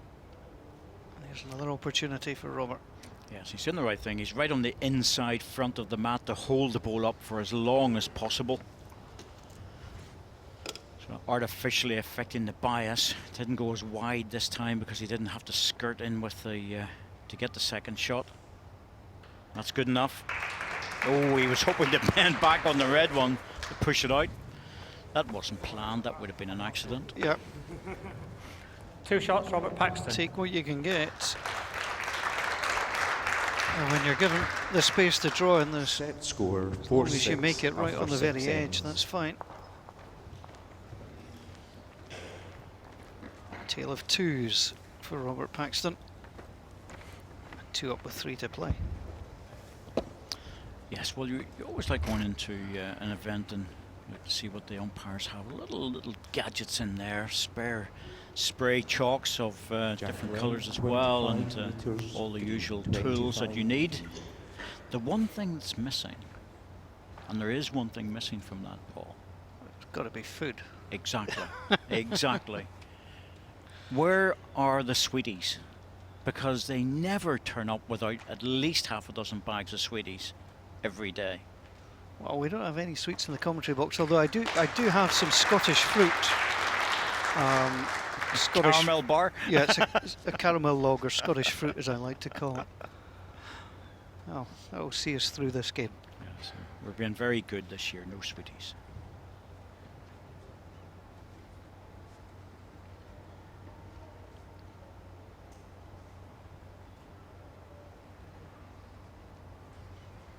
Once again, another good start by Robert Paxton.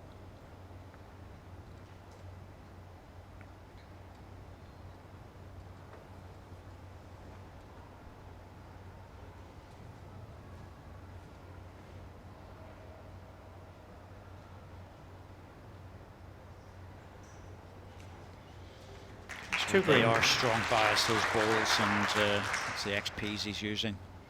Coming right back to centre rink. Conor not being tempted. Well, that's yet.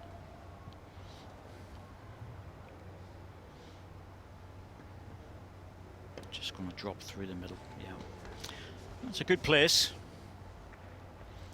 Robert knows he really should play the forehand to try and turn the jack round the corner, but he's finding a good road on the back.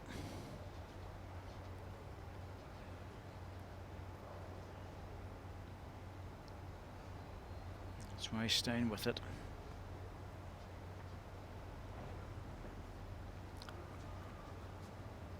Happy enough to go deep. Yeah, that's a sensible bowl. Depends what sort of weight Conor's thinking about playing. He might just play over the weight, try and turn the jack, but he could also go for the 2 bowls and he'd be lying 2 shots.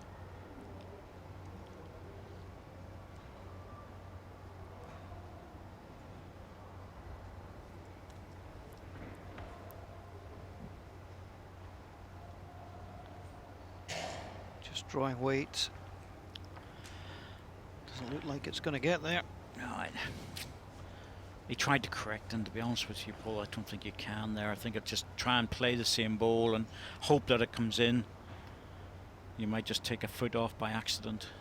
It's very hard to take that foot or so off without dropping short. 7th end of a 9-end set, critical point.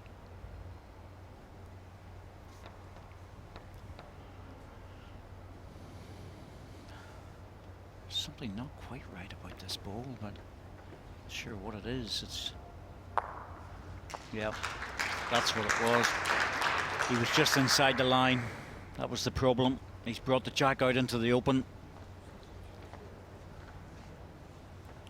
3 greens. I knew there was something wrong there. He just got a tap on the jack. He's opened it up, given Connor another good look at it. He's probably lined 2 or 3 shots, but I would expect the young man to get this. Well, he's going for it. Takes his own out. I'm a bit surprised at that shot, to be honest, Paul. 3 shots, Robert Paxton.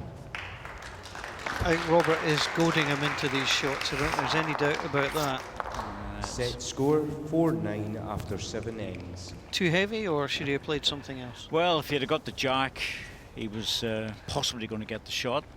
I mean, not guaranteed, because Robert wouldn't had one round there, but if he'd have got the 3 balls, he could have cleaned them all out. So it's an advantage to Robert Paxton himself as a former PBA qualifier. This is 16th consecutive World Bowls Tour singles Jack event. length, 25.5 Very much meters embedded green, in the top 5. yes, he's been very consistent, Robert. He's done well up here. He likes this event.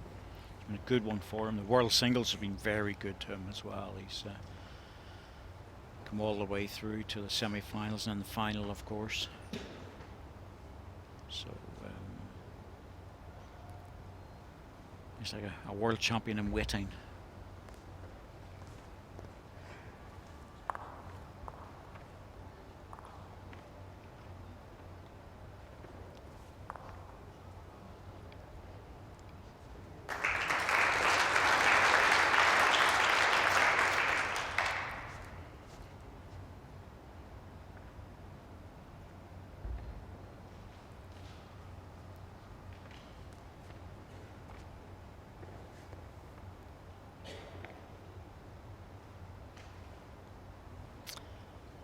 Good correction. And drop back for the shot. Yeah, absolutely perfect. Hidden in behind the red one. It's even better.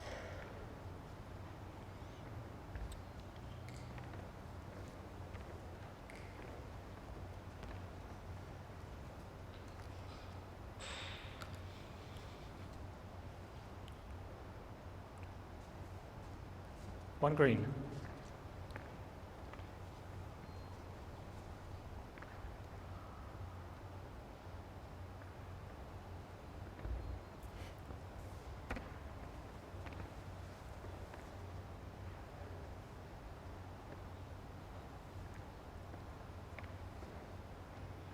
He's close again. Looked really good from the hand. Oh, that's superb. First class. Well, there'll be no mistake about this shot. No choice. Has to run at it. Hard and true.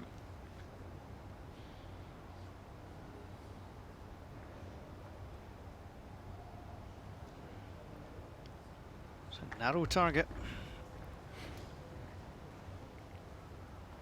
Dropped his weight on this one. Good result too. Hit the target. No argument about that.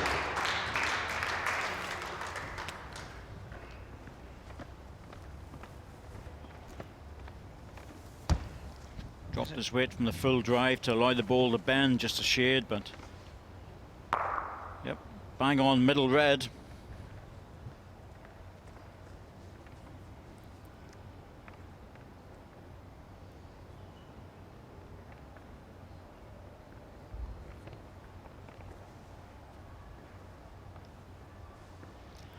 So the jack's off centre, and Robert has got a wide ball. I expect us to draw the shot, but it will be just coming inside. Green.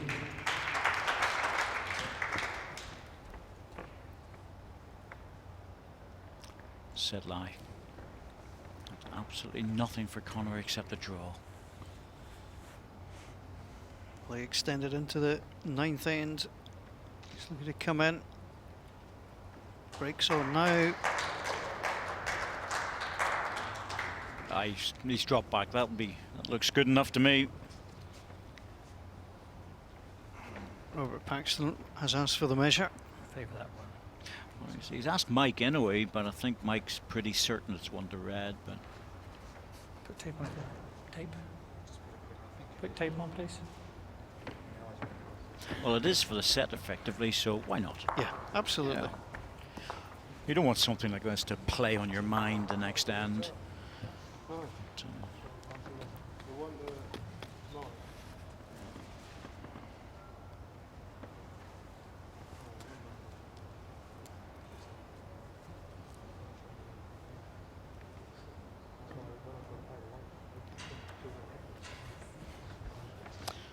well, it certainly looks closer to be red, I have to say. The red looks in by some distance.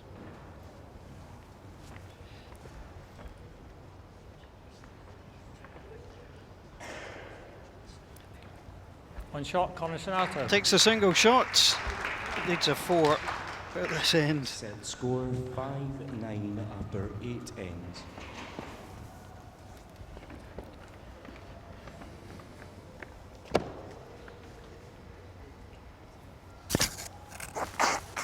Drive got him out of trouble, but just he nicely took his weight off it. He's having more success when he's not going full-blooded with the drives. Well, to Jack be red, fair, 28.5 meters umpire's red, table. 28.5 red. well, we're looking to see. I was spot there chocolate. any- Yeah, Do you there's spot a chocolate? caramel slice has been added there. There is. How dare they? Nothing gets past us. We can't get out to get it, but nothing gets past us. Well, I honestly believe that they should be taken away. I'd give them to the camera crew. It's a long afternoon. It is, and they would always enjoy it. No doubt about that. We're all fitness fanatics nowadays.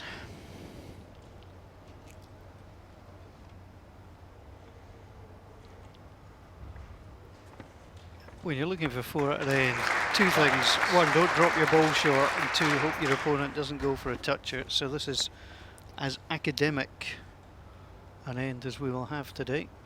Yes, this will be a practice end. It's no more than that, or should be in theory. Practice end, 2 short bowls. And as soon as Robert beats that one, then it should be enough.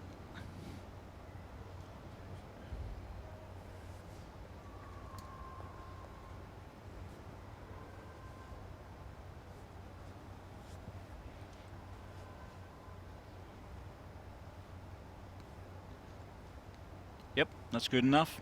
On green. As soon as you beat the front red one, that was it.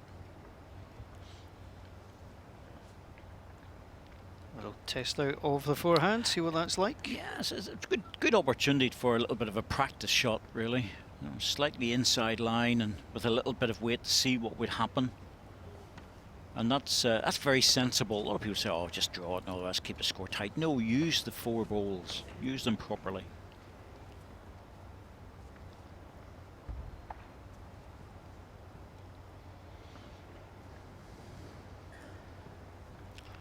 Robert will just make sure by popping them around the place, that's all. This is just an opportunity for him to practice too.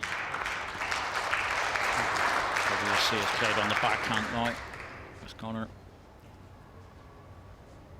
Yeah, little practice shot there. Try and drop in on it.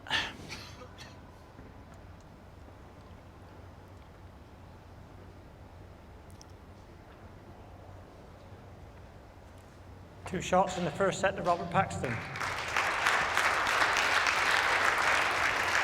So the 38-year-old from Exeter, out of the Taunton Dean Indoor Bowling Club, takes the opening set dropped the opening set in his round 1 game, but here in round 2, Robert Paxton, 11-5. Good value for it, have to say. Played well, and certainly you could see the gap in experience during that set on a number of occasions, the way Robert played it. He moved the jack about, he moved the mat around. Jack length, 25.5 metres. Put good position balls in, and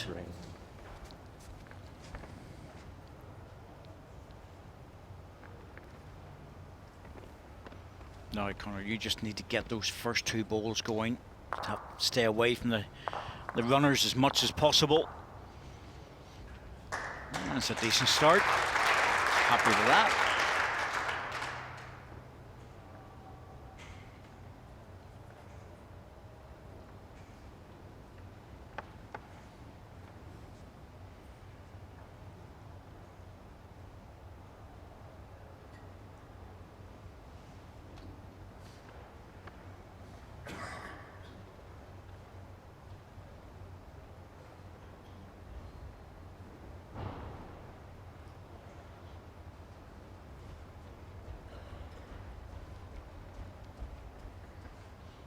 He must like it because he's trotted up after his second ball.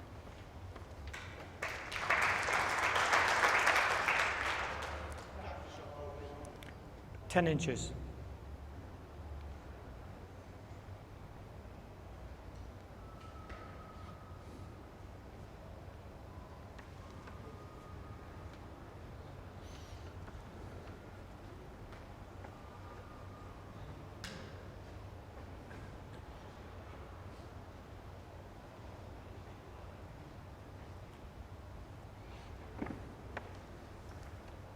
Two red.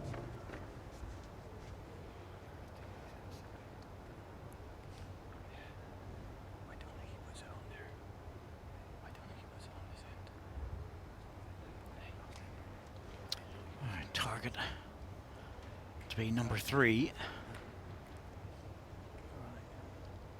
Nice, a little bit heavier with this one.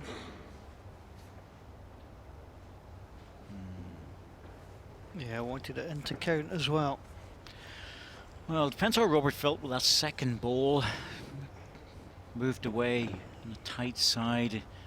He is a good driver. He could peel the 2 balls out, but it's the way he's been drawing, you would fancy him to beat the 2 front reds.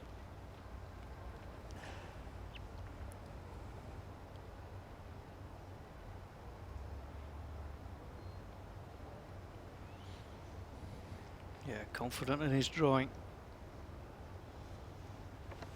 This looks better. Got a chance with this one if it comes back in time. Doesn't even need to drop. On green. On the green, excellent delivery. Should force Connor onto the forehand now to try and rest that ball off for 3.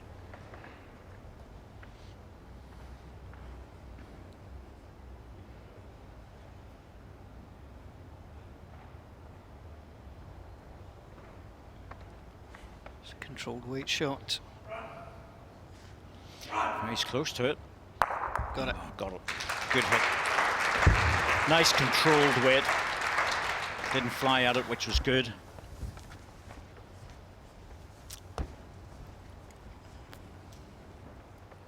Two against Robert Paxton. Well, once again, he's got the draw, but he might be more tempted with the runner this time, just simply because 2 balls out are worth 2 to him. But it's really up to how Robert feels. He's been drawing so well.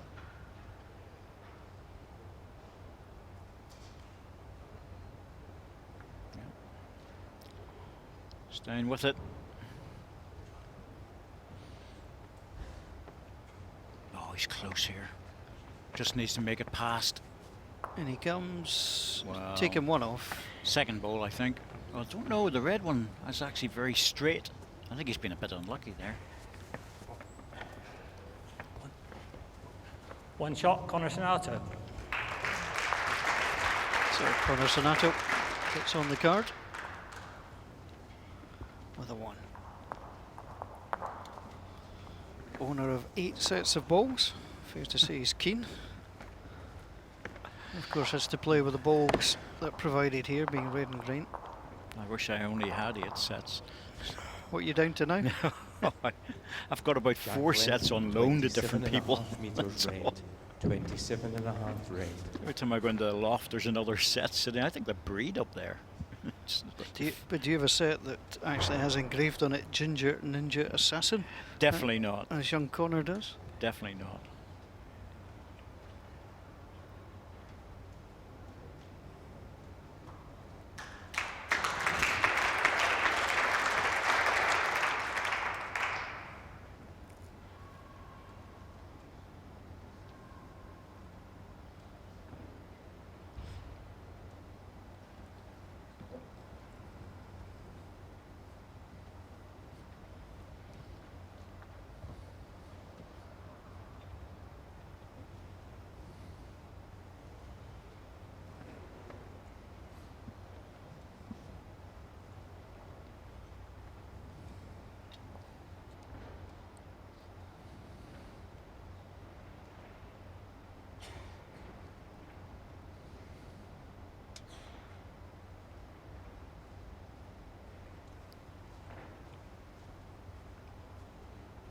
Two red.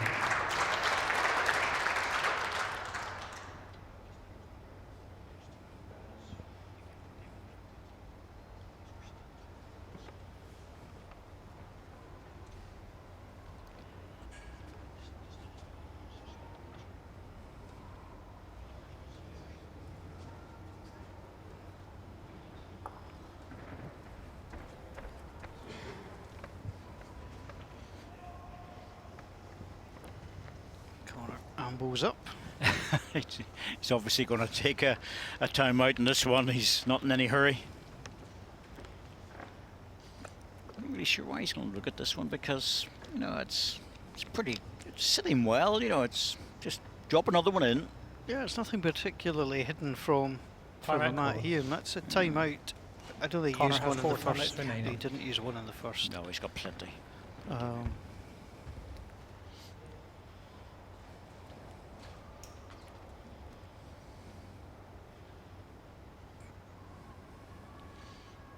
Yeah, that's it. He was always going to just try and draw it anyway in the backhand, but just give him a little amble up and down. You know, it's no reason why not to use them.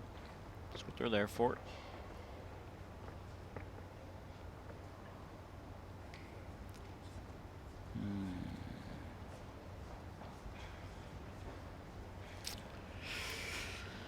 Yeah, it's a bit of a difficult one here for Robert, because you know,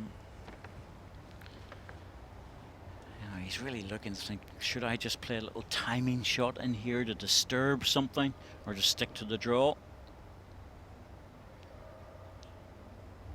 Yeah. It's not a full out drive. first time we've really seen him go with weight, and it's a really good result too. Really good ball. He would have been aiming for that, to be fair. He would have been looking for a ball on the bowl, but most of the time you just wing one out.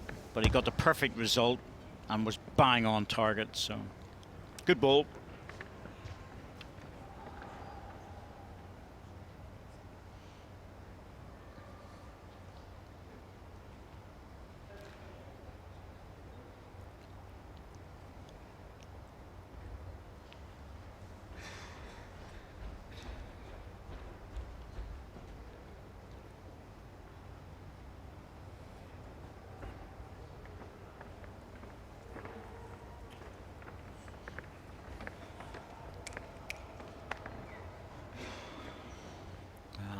Wasn't able to put it back.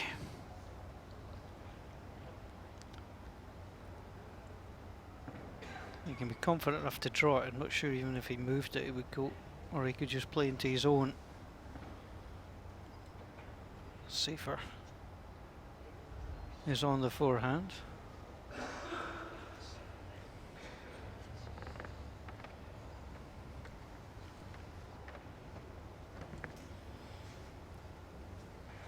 Just pushed it. Missed chance. Robert knows it.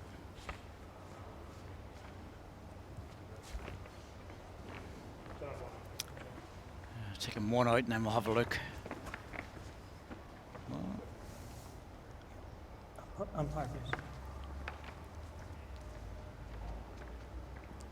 Well, it's worth a measure, but just almost no point in having a debating club. Just No, just get the guys out. That's the best way,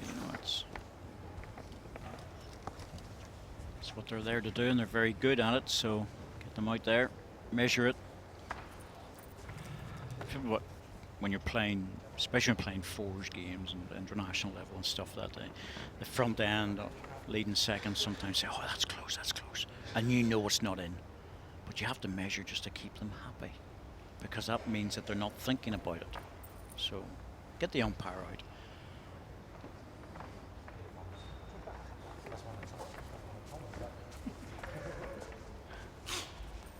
Robert's content now that he knew that One wasn't. shot, Robert, He back. didn't fancy it, but he measured it in. well, it looked like 2 from our angle, proved to be only the 1.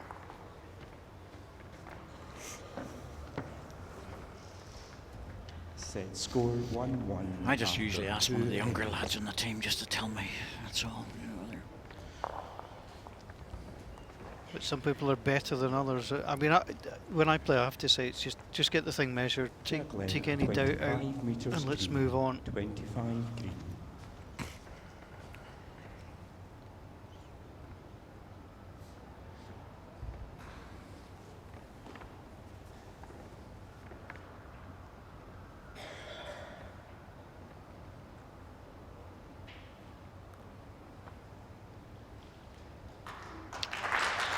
Balls are really coming back centre rink. Practice a lot with those just to make sure he had the right choice. Big swinging ball. Had a set of those on loan over the summer to a friend. Balls for all occasions. Absolutely. I'm surprised I got them back, to be honest. I'm surprised you would miss them. Probably won't, actually. Yeah, there's lots of balls available to all the players. You want to find a set that you're comfortable with. Fair to say Robert Paxton's pretty comfortable. Yes, that ball just dropped off though, and it's going to give him a very nice little target to get into this.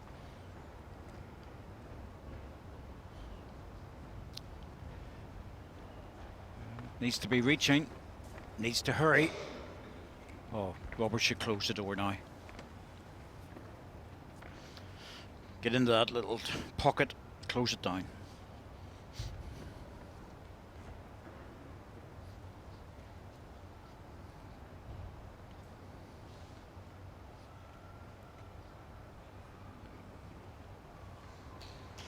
Just to come in front.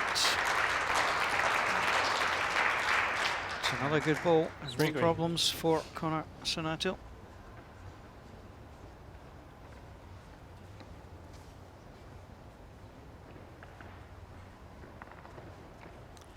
Well, he's still aiming for that little pocket, isn't he? Just 2-3 feet on his last ball.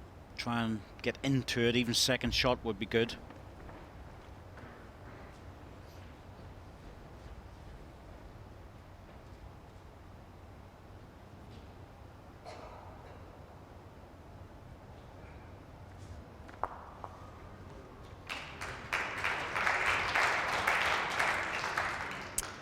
Well, ladies and gentlemen, I'm afraid we'll have to love you and leave you for now at least. But fear not, you'll be able to see highlights of the match between Robert Paxton and Connor Sonato and the rest.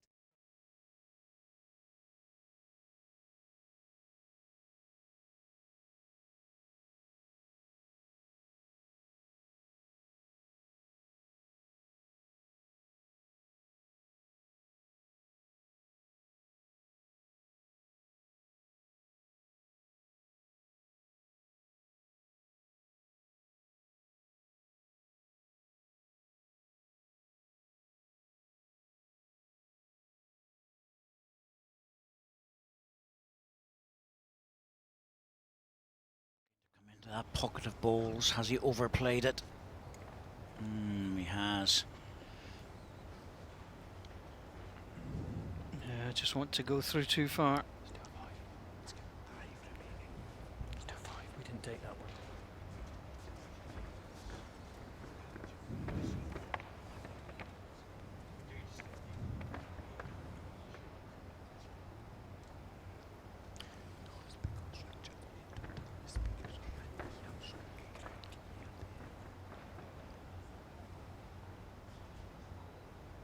this really is important. He needs to get into this. He's had 2 or 3 goes at it. Oh, Stands up.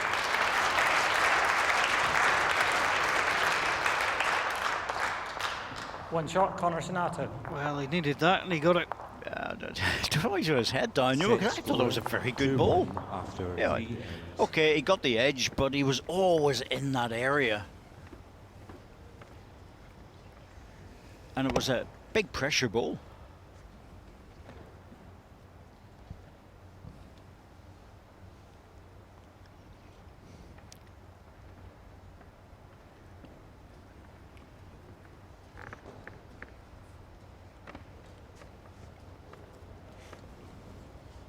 Jack Glenn, 27 metres Well, right. losing a 3 there, you would have been on the back foot.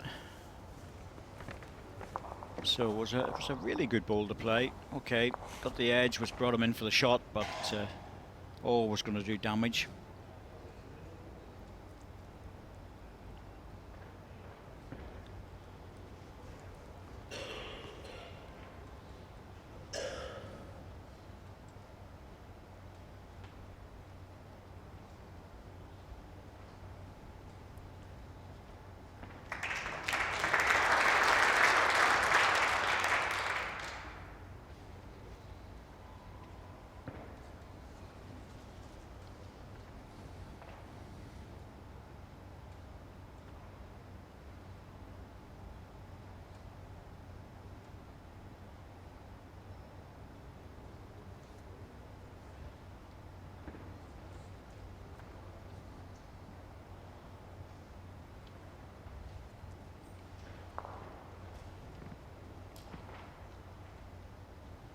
He's urging that one up. Kick of the back foot, not happy. And pull across there.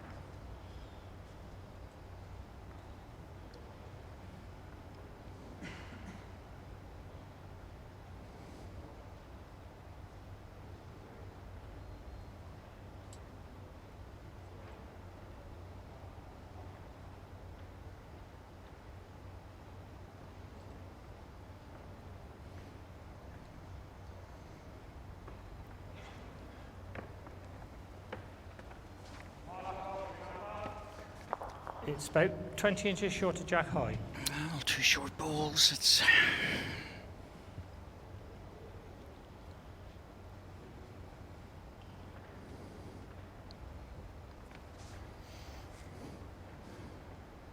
a rare opportunity for Connor to add another. Looked under the line from here. He needs an edge and he didn't get it. In fact, he's pushed that green ball up about a foot or so.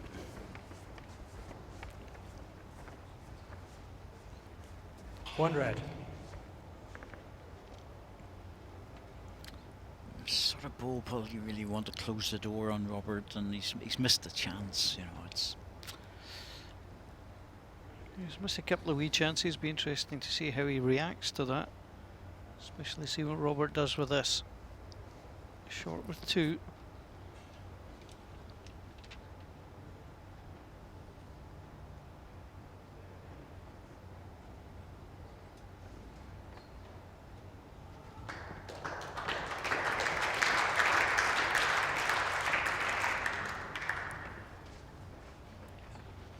What's going to happen if you miss a chance to close the door? Robert just walk through and say, right, okay, put a good draw in.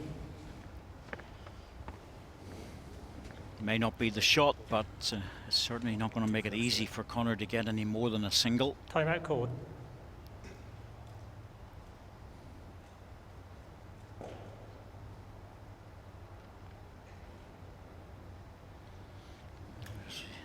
Thinks the shot's against him, he'll try and push his own ball in on a narrow line.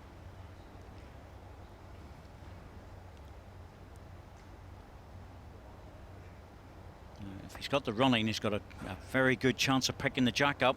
Oh, well played. That's a really good ball. It's One terrific red. play. Back Connor to 1 has 3 red. timeouts remaining.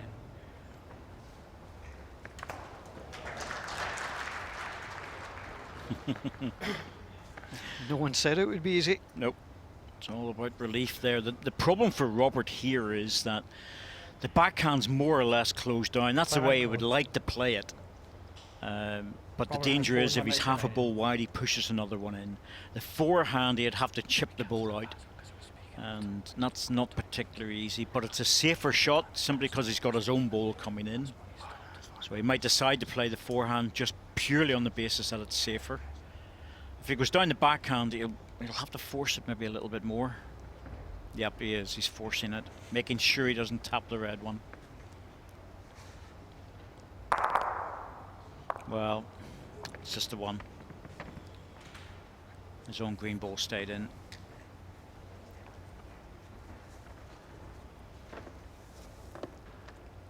I'll have a little look. Wedges. He just needs wedging to take the shot out for a minute. So they're going to wedge the back ball, so when they remove the shot ball, it doesn't wiggle or move away. Be very unlucky if that's a second shot, to be fair. You really would be, but well, when you play a weight shot like that and take the risk, then sometimes you can give another shot away. It's a bit of a distance for the calipers, I would have thought. One shot, Connor Snarton. Connor thought, nah, it's one. Let's get on with it. Exactly, he's young eyes, he can see these things. Set score 3-1 after 4 ends. Just when you take the ball out, you can, sometimes it becomes a lot more obvious. So.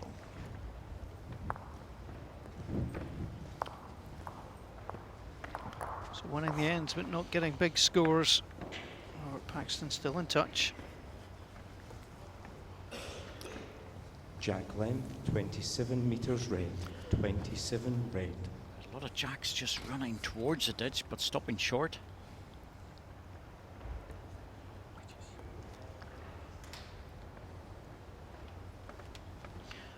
Two or three more singles, Connor will be a happy boy. Needs to get a 5 or 6 shot lead, put the pressure on Robert towards the end of the set.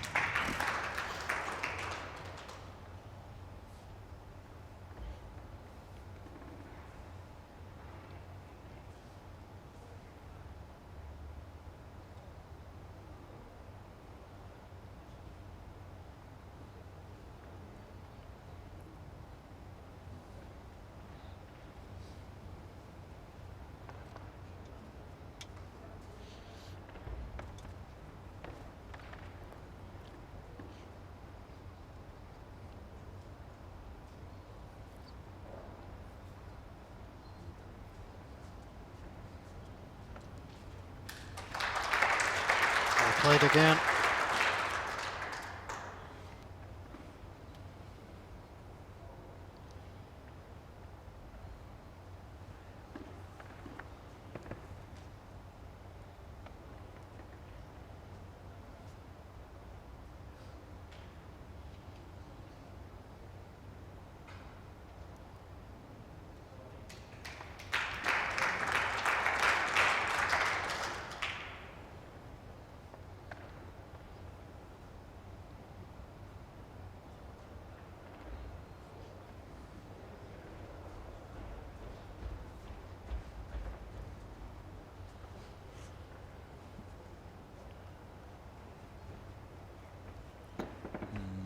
He was going faster than his ball at one point, was Connor. That's never a good sign. You catch up that quick.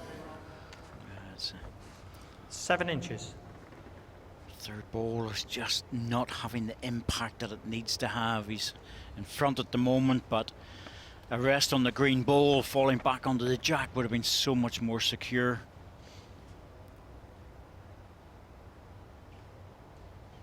Robert's close for this.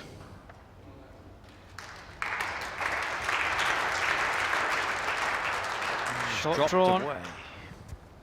Fancy it from this angle.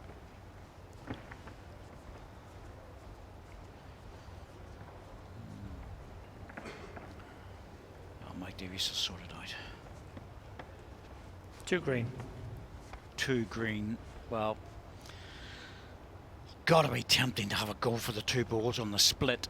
Timeout call. Connor has 2 timeouts remaining. It's 3 timeouts and 3 ends. Starting to use them, isn't he? Yeah, you want a couple tucked up for 8 and 9, presuming you get that far. This is a hard shot. Let's see what way he plays it. If he plays a controlled weight, it's very difficult. Go strong, it might be better, but it's not the best result for him.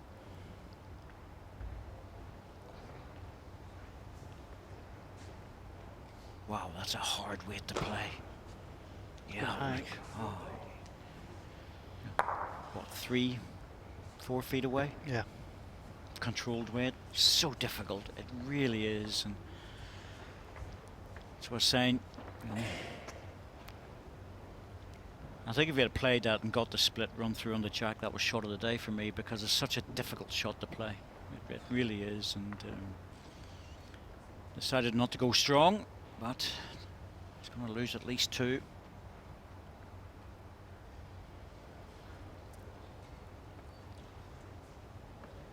Well, he's drawn the last 2. Something wrong with this one. Yeah, he grimaced slightly. It's dipping away. So 2 it'll have to be. 2 shots, Robert Paston.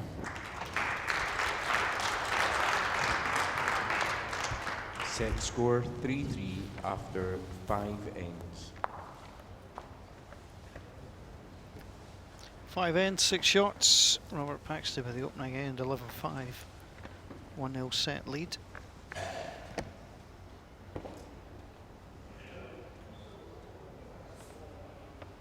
Out at round 2 of this stage last year. Lost out to Les Gillett, having beaten Gary R. Smith in the first round. First round this year. Took on Tony Webb, required the tie break to get past. Jack length 26 metres green, 26 green.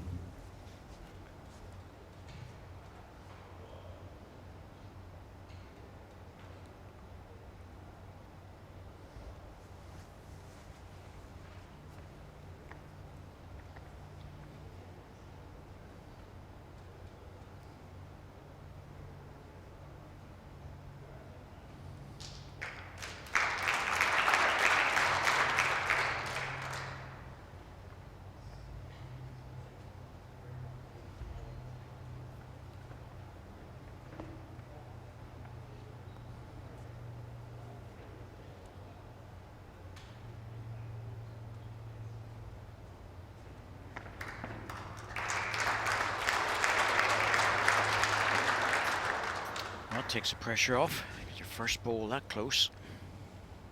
Needs to do a lot more of that in the next 2 or 3 ends.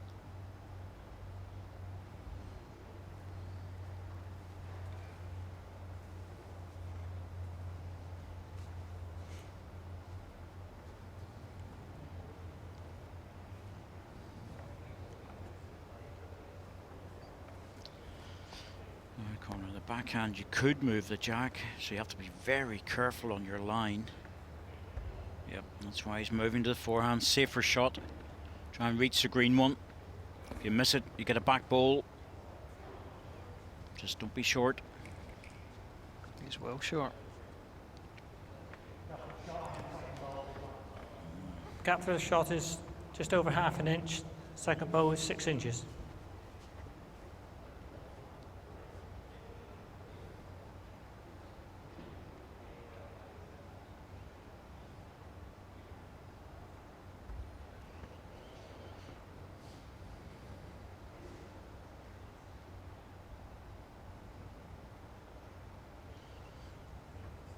Just needs to stand up a bit longer before he dips away. Oh, just didn't make it. Good effort though. Looks like Robert's going for the full value haircut. Ready for New Zealand. So nearly down to the wood. Yeah, short and short. He'll be moving off to New Zealand in a couple of weeks' time. Plenty of bowls action coming up there. Oh, Connor, what are you doing? Well, could end up in a good blocker, but to be absolutely honest with you, it was not. a shot that he played for. This is going to be hard now. Robert's got a chance in the backhand, a little push onto it, not easy. He's got the chop shot through the forehand between the two balls, which is really, you don't want to play that unless you're very confident. Oh, dear me. Somebody's telephone has gone off. That's not clever. And yeah, he's understandably upset.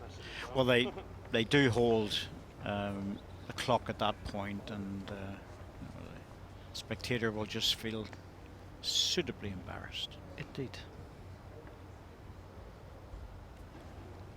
Yeah, so Robert isn't even playing for that little run ball through the red. He's just trying to draw. I think he's played over it. Yeah, not much, but still a chance for Conor. He could get away with this. Line one. Could get a double out of it, and be a very good end with two balls that far away to make a double.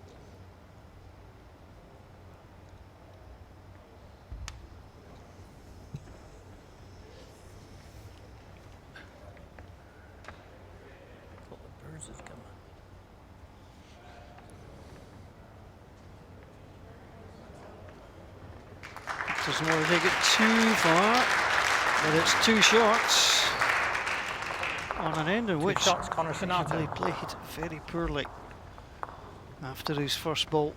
Set score 5-3 after 6 Credit to him. ends. Well, he took the chance on the spare shot opportunity. You do wonder what he was doing with the second and third ball, though. But he's not sure himself by the looks of it. Still, 3 ends to go, 5-3 in front. He's got a chance.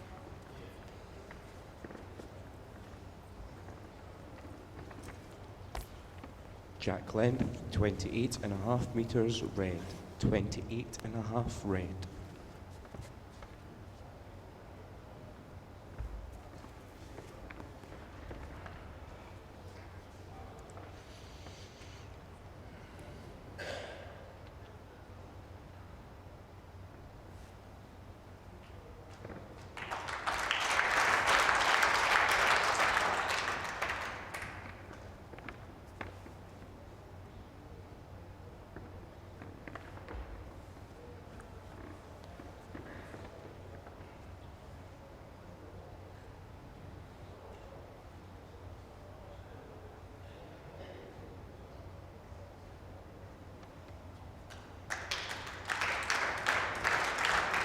One red.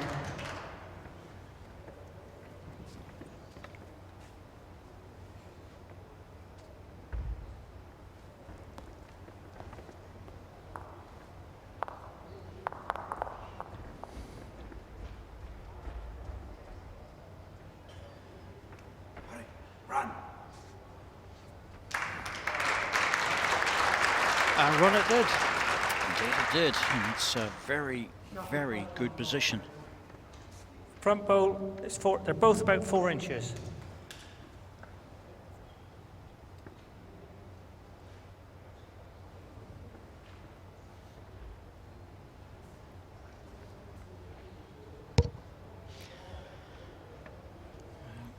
She's looking for a perfect way to get back off that line.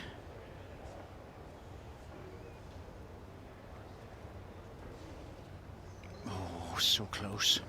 2 red.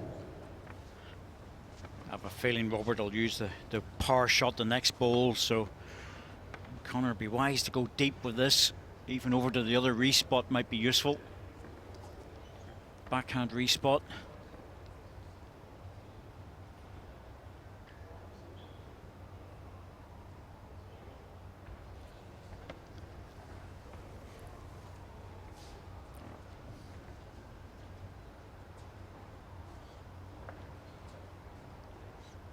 This is coming in a bit closer to the head than what I expected. He's trying to wave it in, but I don't think he was going for the 3 there. I'm surprised at that.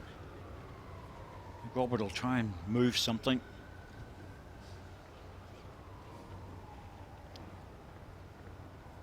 It'll be very hard to take both his own balls out of the head, so he'll be up here.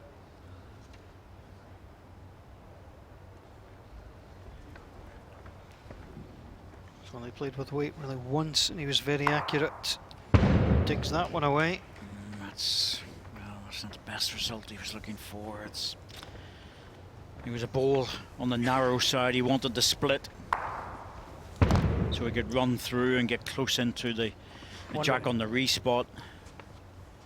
Even losing a single here is not great. He'll be 3 down with 2 to go.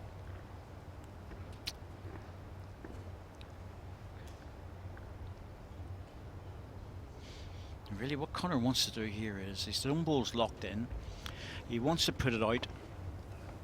Well, he's on a line here to draw into the jack, but he wants to make it so that if Robert plays the weight shot, it's very expensive if it goes wrong.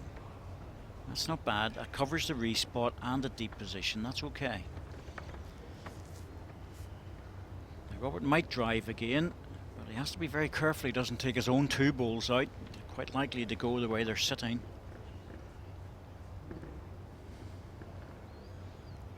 Yeah, that's, he's changed the shot. That was the problem. Good ball by Conor. Robert couldn't afford to hit it. Looks a bit quick. Yeah, it's not going to come in. One shot, Conor Sonato.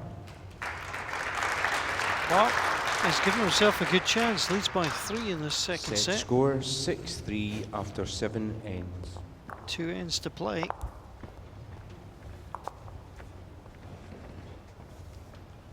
He has had the better of things in this second set.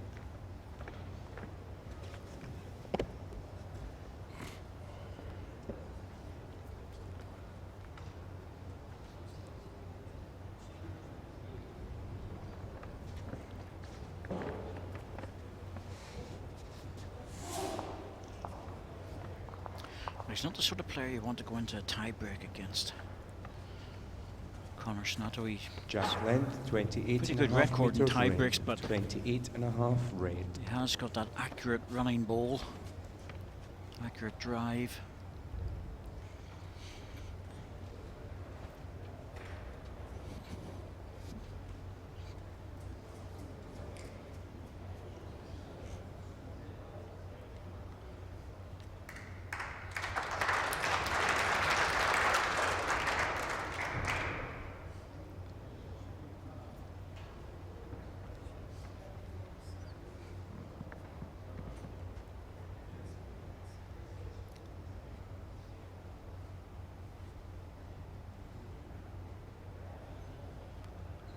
Looking good all the way.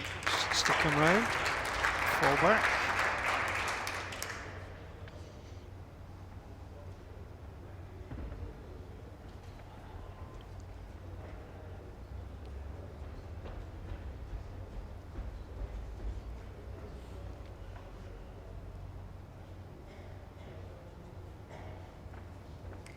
On green.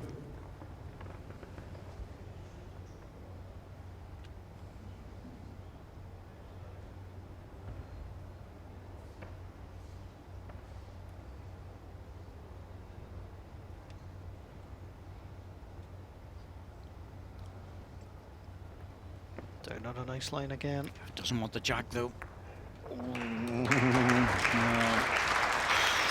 Well, if he was touching the jack, that's as good a result as he could have hoped for. Yes, he's... Yeah. Didn't want it. No, he didn't mind crunching the jack with his back bowl, but he knows his brother. That's why I said he doesn't want the jack. Conor will go with this. Oh, I'm surprised.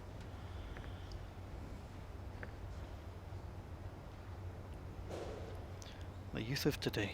Why do they do that? You know, oh, he's 2 down. He's put a ball now short, which means that that's going to hamper him on the running ball. He's 3 up, 2 ends to go. Hit it, get it out into the open. You've got your last ball, you know, to get in there. So, just. You know, if he didn't want to play a running ball, he had the shot in the forehand as well, which was bringing the jack to his ball.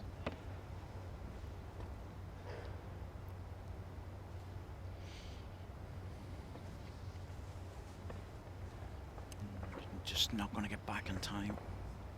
Useful bowl there, though. That sets up a lovely chance for Robert to pick up a 4. But, well, Conor, it's a draw shot either side now, but you have to give it a chance.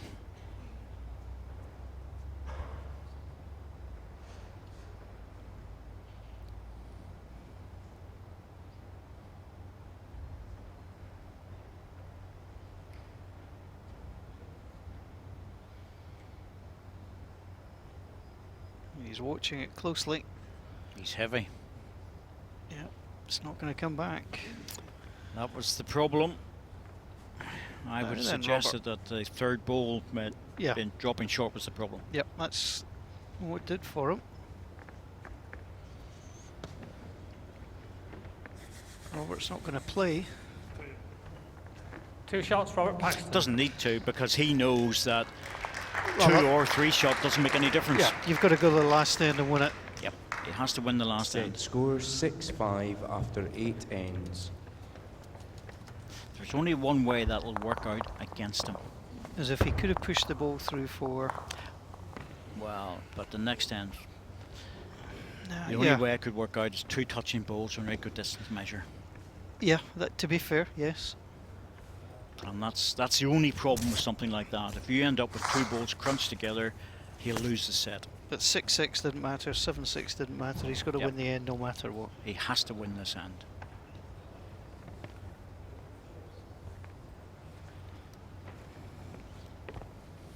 Oh, he's going short, my goodness me, that looks like about 24 metres to me. Jack length 23.5 metres, green 23.5 green. Regulation short.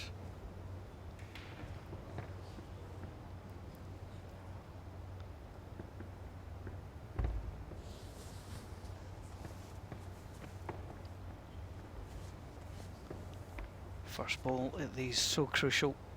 You can set yourself up.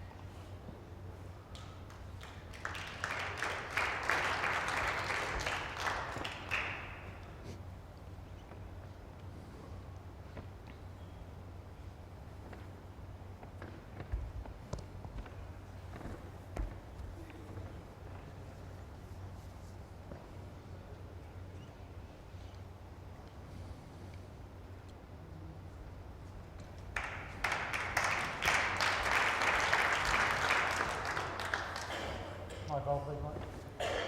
16 inches, the gap.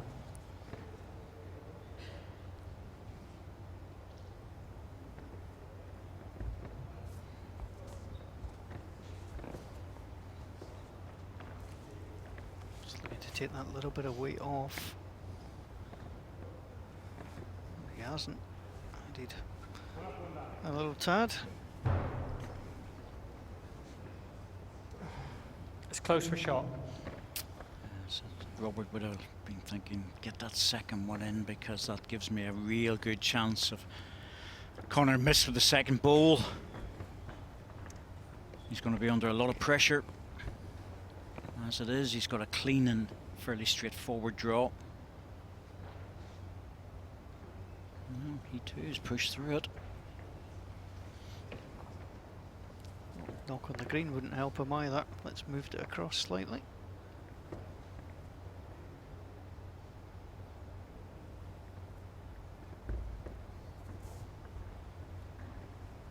This is the one Robert wants to do it with. Third ball. Get a toucher here, and Connor's in trouble. Yeah, he's got the shot, but it's going to come across, and oh well. Not ideal, but it is a shot, and if Conor doesn't make this, he will face a game lie against him. But that whizzed across very quickly. It's leaving a shoulder there as well, but Conor will work away at the forehand.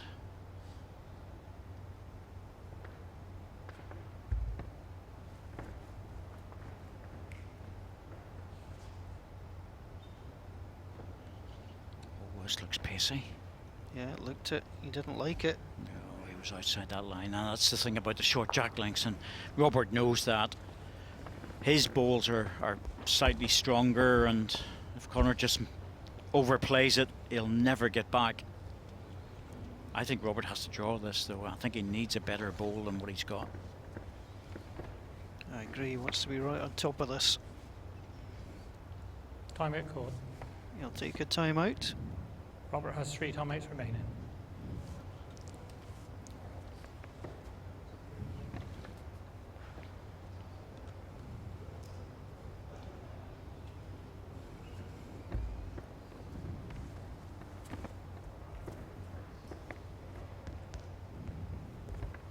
Now is he better with this one?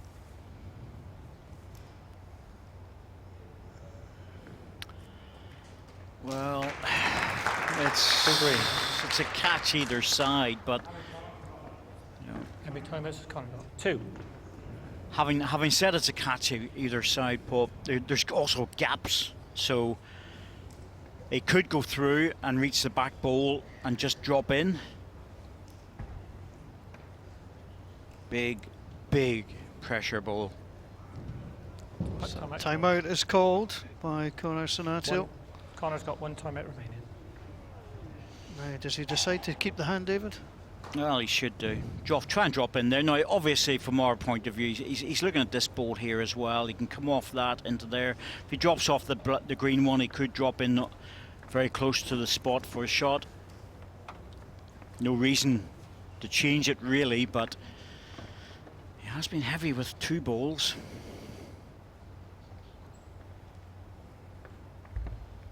So Conor Sonato to stay in the Scottish International Open needs to draw this. I'll tell you what, he's on a better line, but has he got the weight? Oh, I think that's dropped out. I really think it's dropped out. I think it's a jack high ball for green. Robert Paxton has done enough to get over the line. The match, Robert Paxton. The second set is a tied set, and that is enough. Given that Robert Paxton took the first set in a game of inches, it was tough on Conor Sonato, just not doing enough at the end. Robert Paxton is through 1.5 to half. Robert Paxton is a quarter-finalist once again in the Scottish International Open.